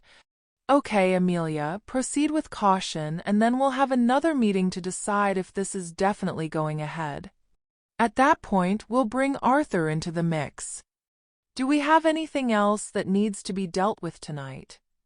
Just one thing. Augusta wants to know if she can have ministerial backing for offering the defense against the dark arts position to a werewolf. With that, Cornelius' head was once more back on his desk. Chapter 50. Neville was taking a good-natured ribbing from the Weasley twins. "Surely you can tell us now, we're on our way there. We hate surprises, Neville, unless it's us that's supplying them. Sorry guys, I told you I can't help." The three of them were arranging it all. Padma wanted it to be a surprise for me too. "You were serious about that? We thought you were pulling our leg. What do Harry and Padma know about Christmas? They've only celebrated it once. These are the people you let organize our Christmas party. I'm really disappointed in you, Neville. Fred, it may have escaped your notice, but this party is for the first years. You're both invited along to help out. We know and we will. It's just that we never get invited anywhere. And we intend to make the most of it." The rest of the first-year Gryffindors were following on behind, and of course listening to every word. Ginny couldn't help but interrupt. "Is it any wonder you two don't get invited anywhere? This is my first Christmas party, and if you spoil it with any of your pranks, you'll both be sorry. You don't need to worry, Ginny, we'll be on our best behavior." "Yeah, Hermione's already passed out that warning. No offense, sis, she's a lot scarier than you." They reached the doors and found they were the first to arrive, apart from the Ravenclaw trio of course who had set the room up. Neville led them in and then stopped dead in his tracks, leading to a lot of pushing behind him. The Gryffindors were soon all inside, and all now standing there with wide eyes and open mouths. Padma nervously approached them. She was watching for Neville's reaction. "Welcome to the party. What do you think of our idea?" Neville was having trouble getting his mouth to work. It was as if his eyes had commandeered all his brain power to absorb the wondrous sight that currently greeted him. Two sides of the room had tables along their edge, tables that would hold about 6 people each.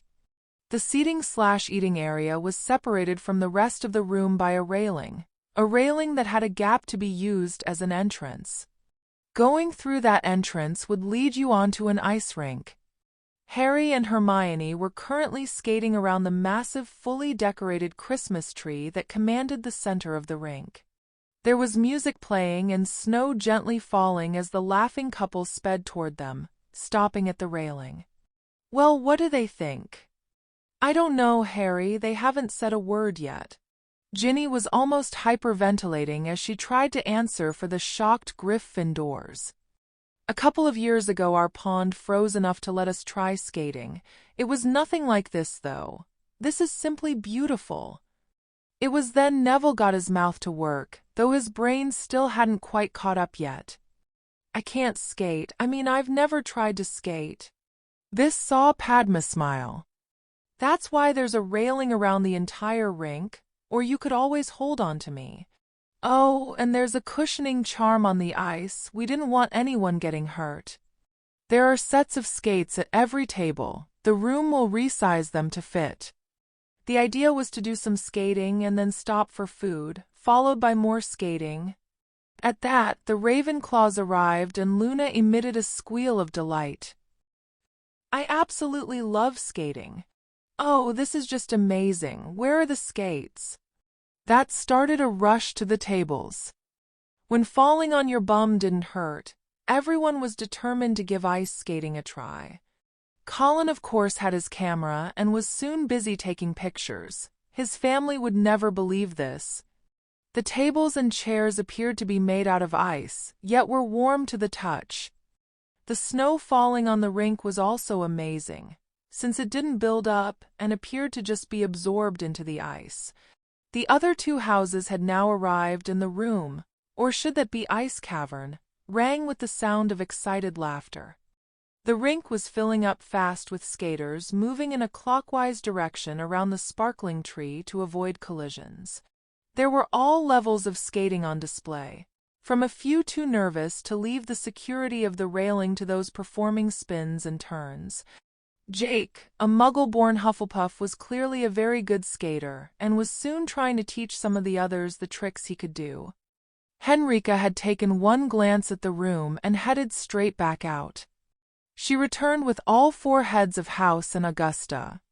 Well, was it worth leaving dinner to see this? Filius was practically bouncing with excitement. Oh, this is wonderful.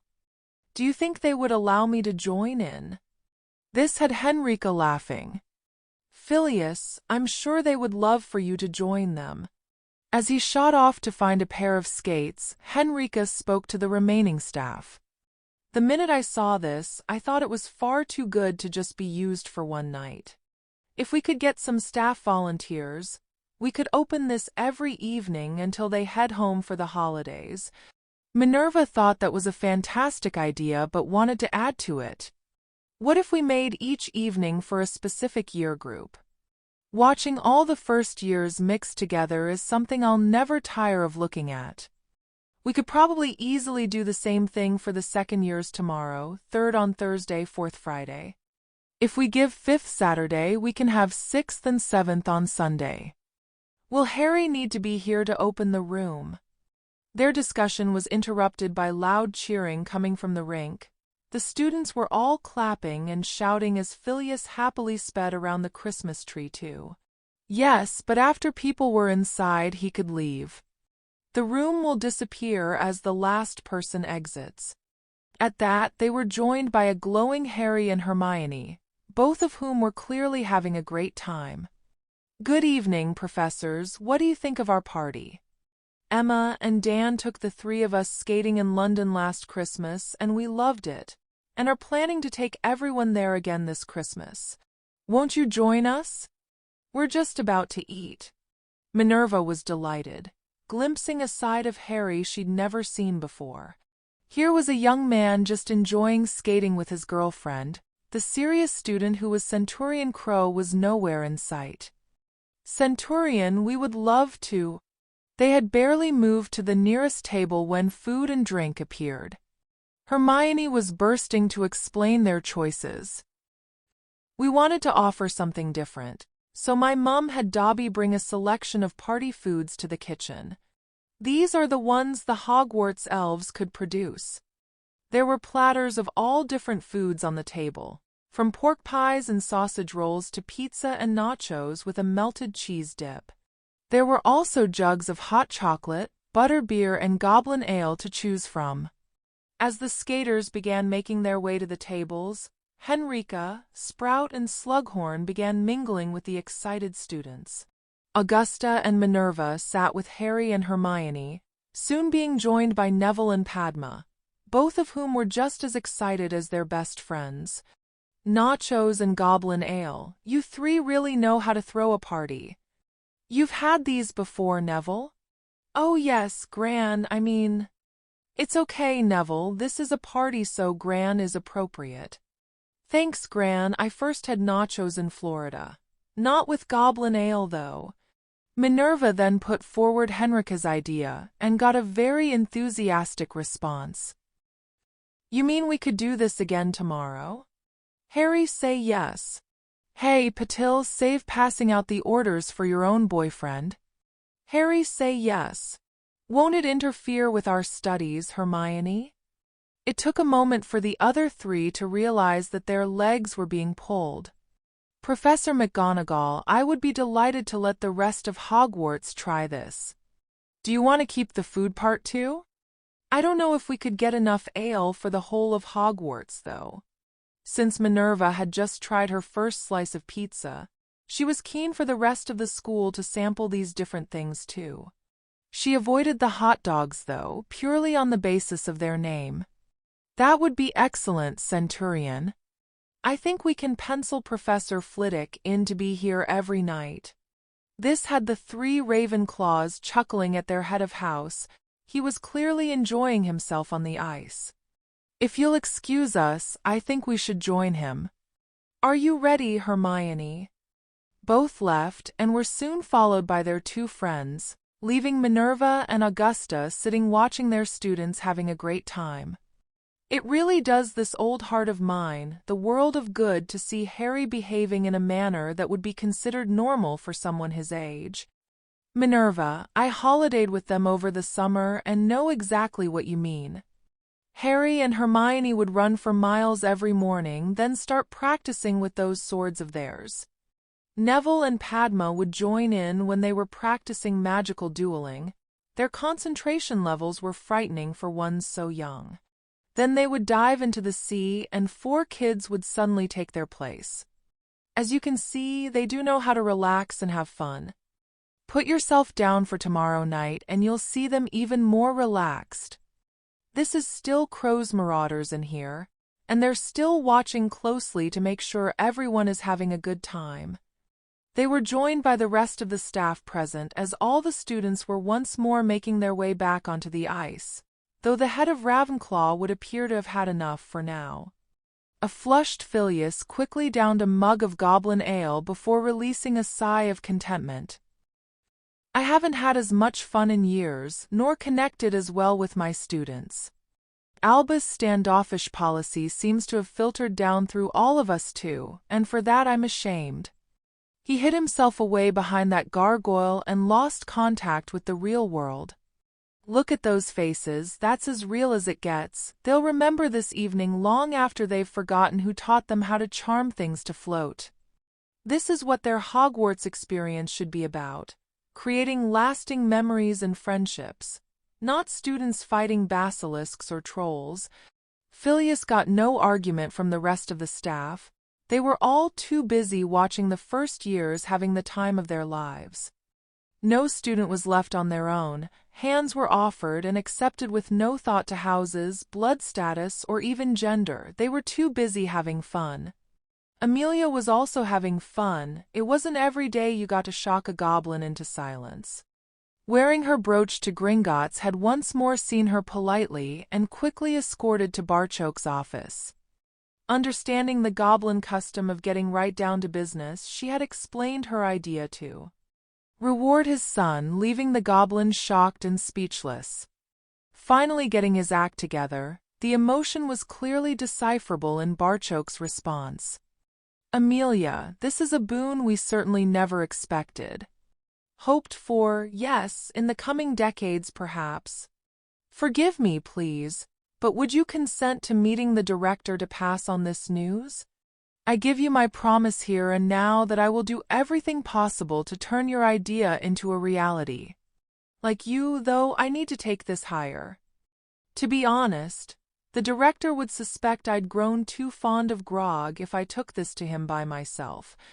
Barchoke certainly understood the risk he was taking here. Arriving at the director's office for a meeting that wasn't prearranged was always a risky business. Arriving there with Amelia in tow was tantamount to Barchoke taking his life in his hands. Amelia would be the first ministry official ever to set foot in the director's office. Barchoke thought the potential gains here were certainly worth the risks. If Amelia didn't already know how unusual this situation was, the shocked glances from all the goblins they met walking to the director's office were certainly clues the former Auror couldn't miss. With a minimal wait, they were both shown into the opulent office where, after a polite but short greeting, Amelia told Ragnarok why she was here.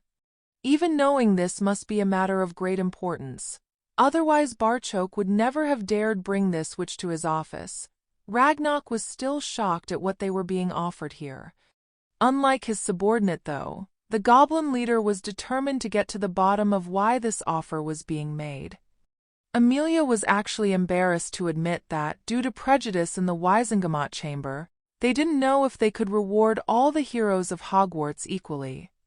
She was not prepared for the reaction this caused. A clearly angry goblin leader turned his ire onto Barchoke. In switching to their own language, she also had no idea what was being said. The tone Ragnarok used, though, didn't leave much to the imagination. A bowl-locking was the same in any language. They disrespect your daughter, yet you rush in here, flushed and excited like a virgin bride on her wedding night. Do you expect us just to smile as we are shafted by those pure-blood morons at the ministry? Surely this which must have anticipated our reaction. They can't be that stupid, or do they think we are the stupid ones? Barchoke had lost all of his excitement, offering an apology and explanation to his leader. Your pardon, Director, I was so taken by the implications of the offer that I never looked at the reason behind it. Amelia here is unaware that Hermione is my daughter. I have kept that information away from her to protect her position at the Ministry. That was a mistake. This which should be considered an asset and a friend. Ragnarok was once more under control as he spoke to Amelia in English. My apologies, Madam Bones. Both for my rudeness in speaking a language you don't understand, and assuming you already possess certain information that would explain my outburst. The Ministry sees Miss Granger as a Muggle-born witch. We see her as a child of our nation. You were present the day I awarded her the status of Goblin Friend. That was before she blood-bonded with a certain centurion we all know. She is Harry's mate, therefore a daughter of our nation, and a heroine too. Treating her disrespectfully because of her circumstances would be perceived as an insult by the Goblin nation. It was now Amelia's turn to be shocked. Blood-bonded so young. Can I ask if this is a Goblin tradition? Blood bonding, yes, becoming bonded so young though is certainly not. Them doing so was as big a shock to us as I can see it is to you. Barchoke will gladly show you the memory to explain the circumstances surrounding this unusual occurrence. As you can see, this adds further layers of complexity to a problem that was already far from simple. Shrugging off her shock, Amelia tried to deal with the situation she now found herself in. I would like to offer my apologies for any implied slur on Miss Granger. That was certainly never my or the minister's intention. Our whole plan to defer attention away from her blood status would still seem like our best option for pushing ahead with what we all would like to achieve from this. I hesitate to use the word mess, but this could easily turn into a disaster for all of us. This drew an answering nod of acceptance from Ragnarok.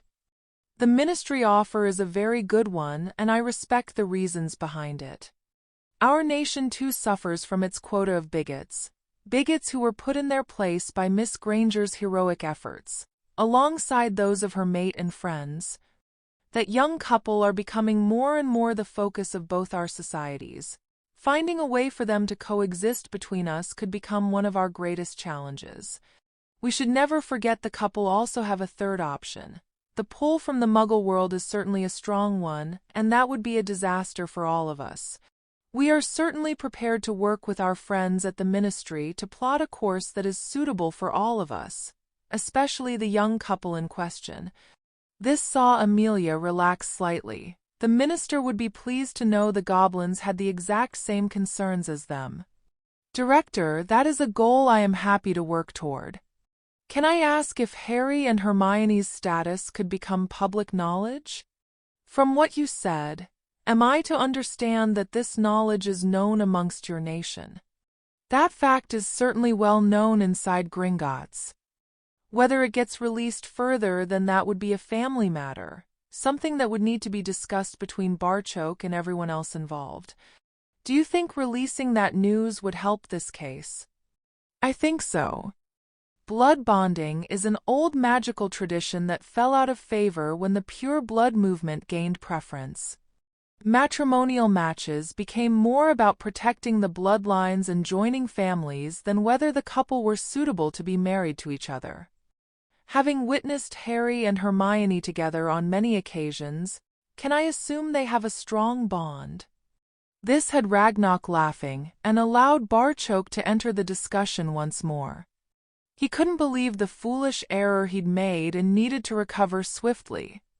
Amelia, it's the strongest bond anyone here has ever seen. Full body with an aura that turned golden. Our society moved in the opposite direction to yours. Marriage is sacred to us, so a strong blood bond is vital. I'll let you see the memory of their bonding later and try to explain why I didn't tell you. I would need to discuss the possibility of releasing this with both of them, and the Grangers.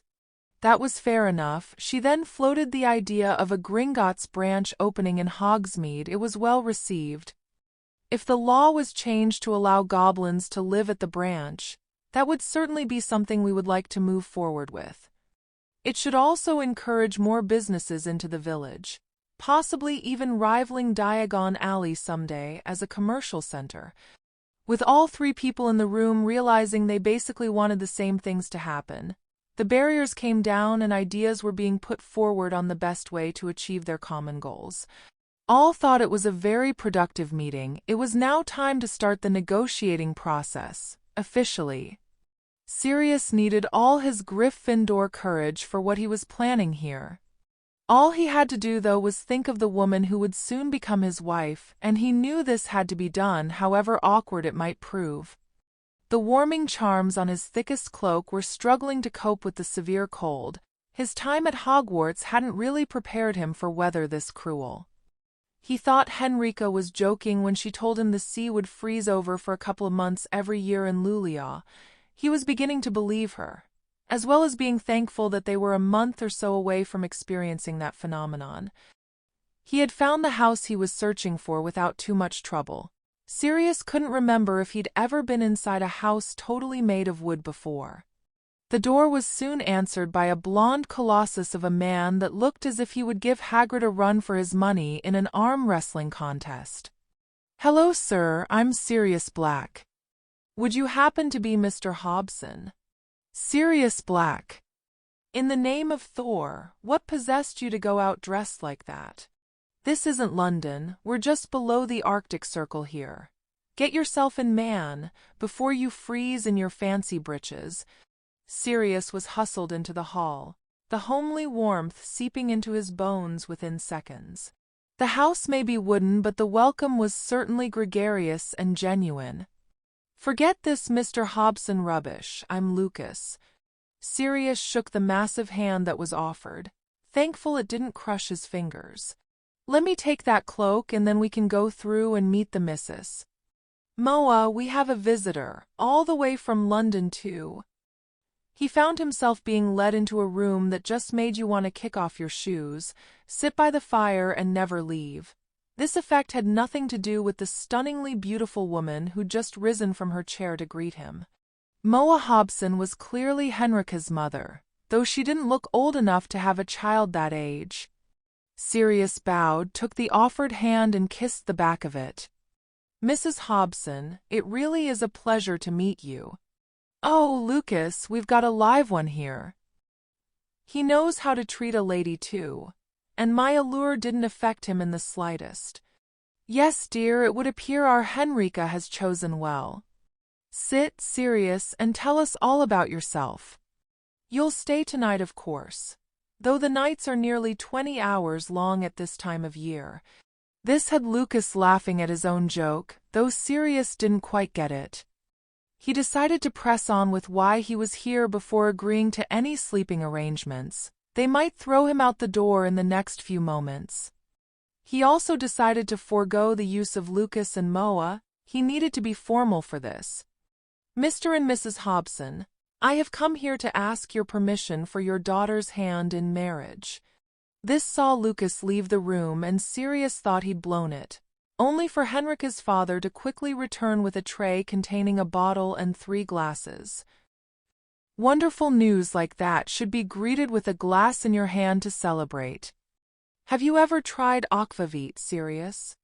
His no was greeted with a smile that was either predatory or signaling a prank was being played here. One taste and Sirius knew it was a prank smile. He also knew that 2 glasses of this aquavit would certainly see him staying the night. He wouldn't be fit to go anywhere else. Moa had brought out what was obviously a scrapbook. When Henrika moved to Scotland to teach, we began to get the British newspaper delivered. It comes to us a day late, but that is not a bad thing sometimes. We had Henrika's letter saying she was all right just before we got the issue where she faced that basilisk. Sirius could see the fear in this beautiful woman's eyes. It was a fear he had shared. I was at her bedside waiting on the potion to work its magic. This gave me time to think. My thoughts turned to what my life would be like without your wonderful daughter in it. I asked her to marry me within moments of her recovering. We hope to become engaged on Boxing Day, with a wedding date still to be arranged. I have invited family and our friends to stay at my house over the holidays.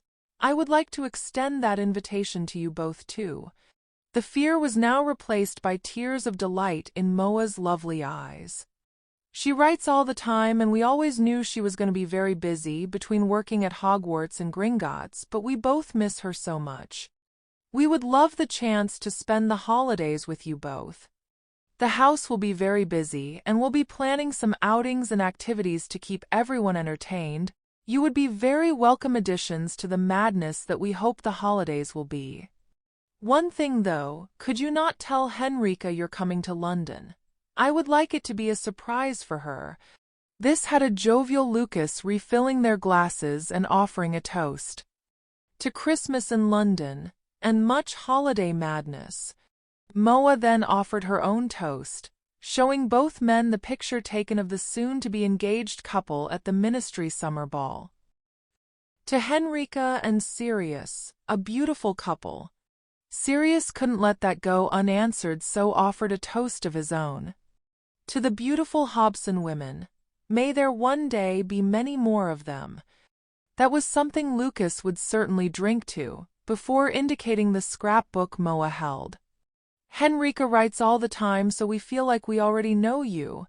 We want to use this time to fill in the blanks about you and the rest of the people in those pictures. The last time Sirius had felt this comfortable in someone's house was when he ran away from home and stayed with James. Lucas and Moa were certainly physically nothing like the Potters. Their attitude to life, though, appeared surprisingly similar. They certainly made him feel just as welcome as that scared 16-year-old boy had felt all those years ago.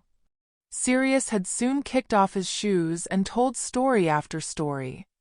When Moa then brought out another book with pictures of Henrika growing up, it was his turn to listen as stories of the woman who would be his wife were being offered. The long night passed pleasantly and easily. The skating evenings were proving a massive success. The first years had been making everyone jealous at breakfast before Mcgonagall stood and announced the schedule for the rest of the school to participate. The most noticeable event amongst the group of friends was Blaise holding Parvati's hand as they skated along during the second year's evening in the room. This was a gigantic boost to Parvati's confidence, and something her friends and family approved of. Ronald Weasley's detentions were over, so he had been allowed to attend. He stood at the railing and laughed at those who slipped. That lasted until the food appeared. Eating was far more interesting to him than skating ever would be. Ron actually reveled in having a table all to himself. He didn't have to share the food on it with anybody else. The Parvati development from Wednesday evening saw Henrika being approached about a couple of things. Bill arrived for their lesson on Saturday morning with an answer from her and Sirius, and a couple of envelopes. Harry made his way over to the Slytherin table to personally deliver them. If Blaise appeared shocked to receive an envelope, Draco was astonished. Opening that envelope kicked his level of incredulity up a fair few notches. He and Pansy were invited to Lord Black's engagement party on Boxing Day. Pansy was ecstatic at what this would mean. "Oh, Draco, this is wonderful. Father was really unhappy that I wasn't at the Ministry summer ball. We won't make the Christmas one either. Here, though, is something that will pacify him. I think these invitations will be extremely hard to come by. This will make him think twice about ending our betrothal. Lord Black's interest will ensure that. Pansy, we both know who's behind this, and I'll bet he still claims I don't owe him anything."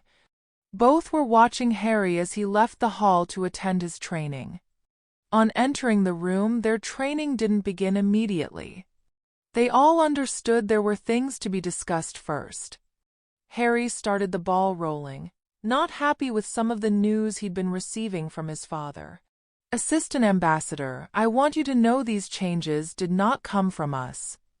We are very happy having you for an instructor, and will certainly resist any moves to see you replaced for our weekend lessons." Bill was actually quite touched with the concern these four were showing him. It was time to let them see that concern was misplaced. "Thank you very much for that vote of confidence. I can assure you all I will also resist any moves that would see our weekend lessons halted.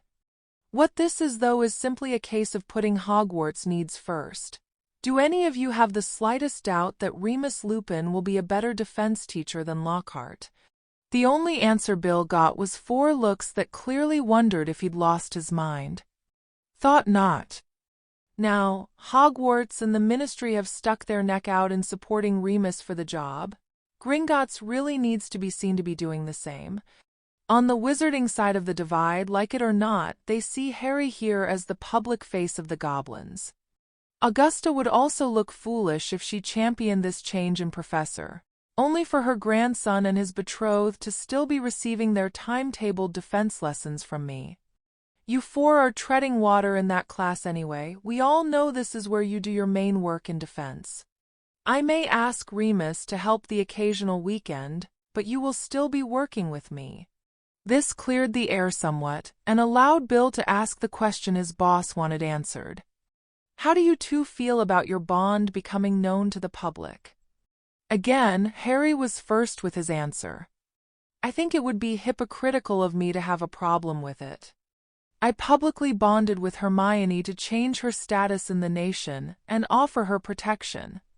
If they think that this news being made public would also offer her protection in the magical community, then it gets my vote." This had everyone turning to Hermione for her opinion. Her answer was a very simple one. "He is mine and I am his, and I really don't care who knows it anymore." Do you know what our parents said to this? "Our weekly letter from Crawley usually arrives tomorrow." This had Bill smiling. "Dan understands why you both bonded, and thinks that, if it will stop his daughter being attacked by witches or wizards, it should be made front-page news. As long as it doesn't appear in the Crawley Observer until you two are a bit older, he's fine with that." Emma and Barchoke both agreed with him. Harry then asked the question that he had really been struggling to comprehend. Will the Ministry really try and award a goblin lands and a title? They were all aware that the land in question wasn't by any stretch of the imagination a huge tract of the Highlands. It was more the possibility of being able to own and live on his own land, as a goblin, that was responsible for the excited anticipation. The title of Baron was also purely a ceremonial one. Legally being able to own his own Scottish glen as a goblin, though, was like being offered a kingdom to Harry, worth a lot more than any title the Ministry could dream up. It certainly looks as if they are going to have a damned good attempt at it, which is why it is so important to support Remus Lupin's appointment. We're all trying to push the joint message that by working together, everyone benefits. What about you, Neville? Are you okay with the news of your parents being used like this? His answer was also simplicity itself. Harry helped my family. We're glad of the opportunity to help his. That's what family does. Bill couldn't help but wish his youngest brother was more like this, or that he would at least one day grow up in a similar vein. The twins and Ginny were friends with these four and had blossomed from that friendship. Every Sunday, Bill got to witness Fred and George put on their serious heads and work their arses off in his lessons. That Master Pitsley confirmed they performed just as well in their potions class would be a very pleasant surprise to both of their parents when their report cards were issued. With the discussion over, it was now time to get down to the serious business of defense. Augusta was also getting down to the serious business of defense. The wry smile playing on her lips was there for a specific reason, a reason that just entered her office. "Ah, Professor Lockhart, please have a seat. The new Hogwarts wards have been minutely examined and found to be working perfectly. That cannot be the case. They must have overlooked something." "I'm sorry, Professor. I can assure you that nothing was overlooked." Now, after our last discussion on the matter, and knowing you are a man of your word, I will regretfully accept your resignation. You will be delighted to note, though, that I was able to find a first-rate replacement. Please ensure all your belongings are removed from Hogwarts before Christmas. We're very lucky the new professor can start in the new year. We of course all wish you well in whatever venture you undertake next. Augusta resumed her paperwork after that dismissal, knowing full well Lockhart was too shocked to even leave his chair. She carried on working for a few moments before pretending to notice he hadn't actually left yet. "Oh, I'm sorry, Professor. Is there anything more I can do for you?" Madame Longbottom.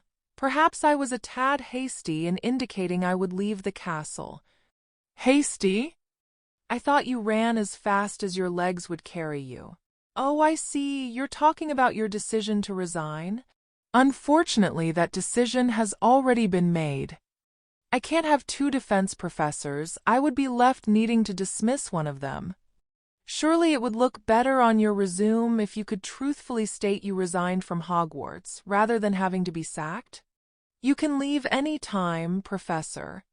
Augusta now allowed some steel to creep into her voice, ensuring Lockhart understood it was time to go from her office and also the castle.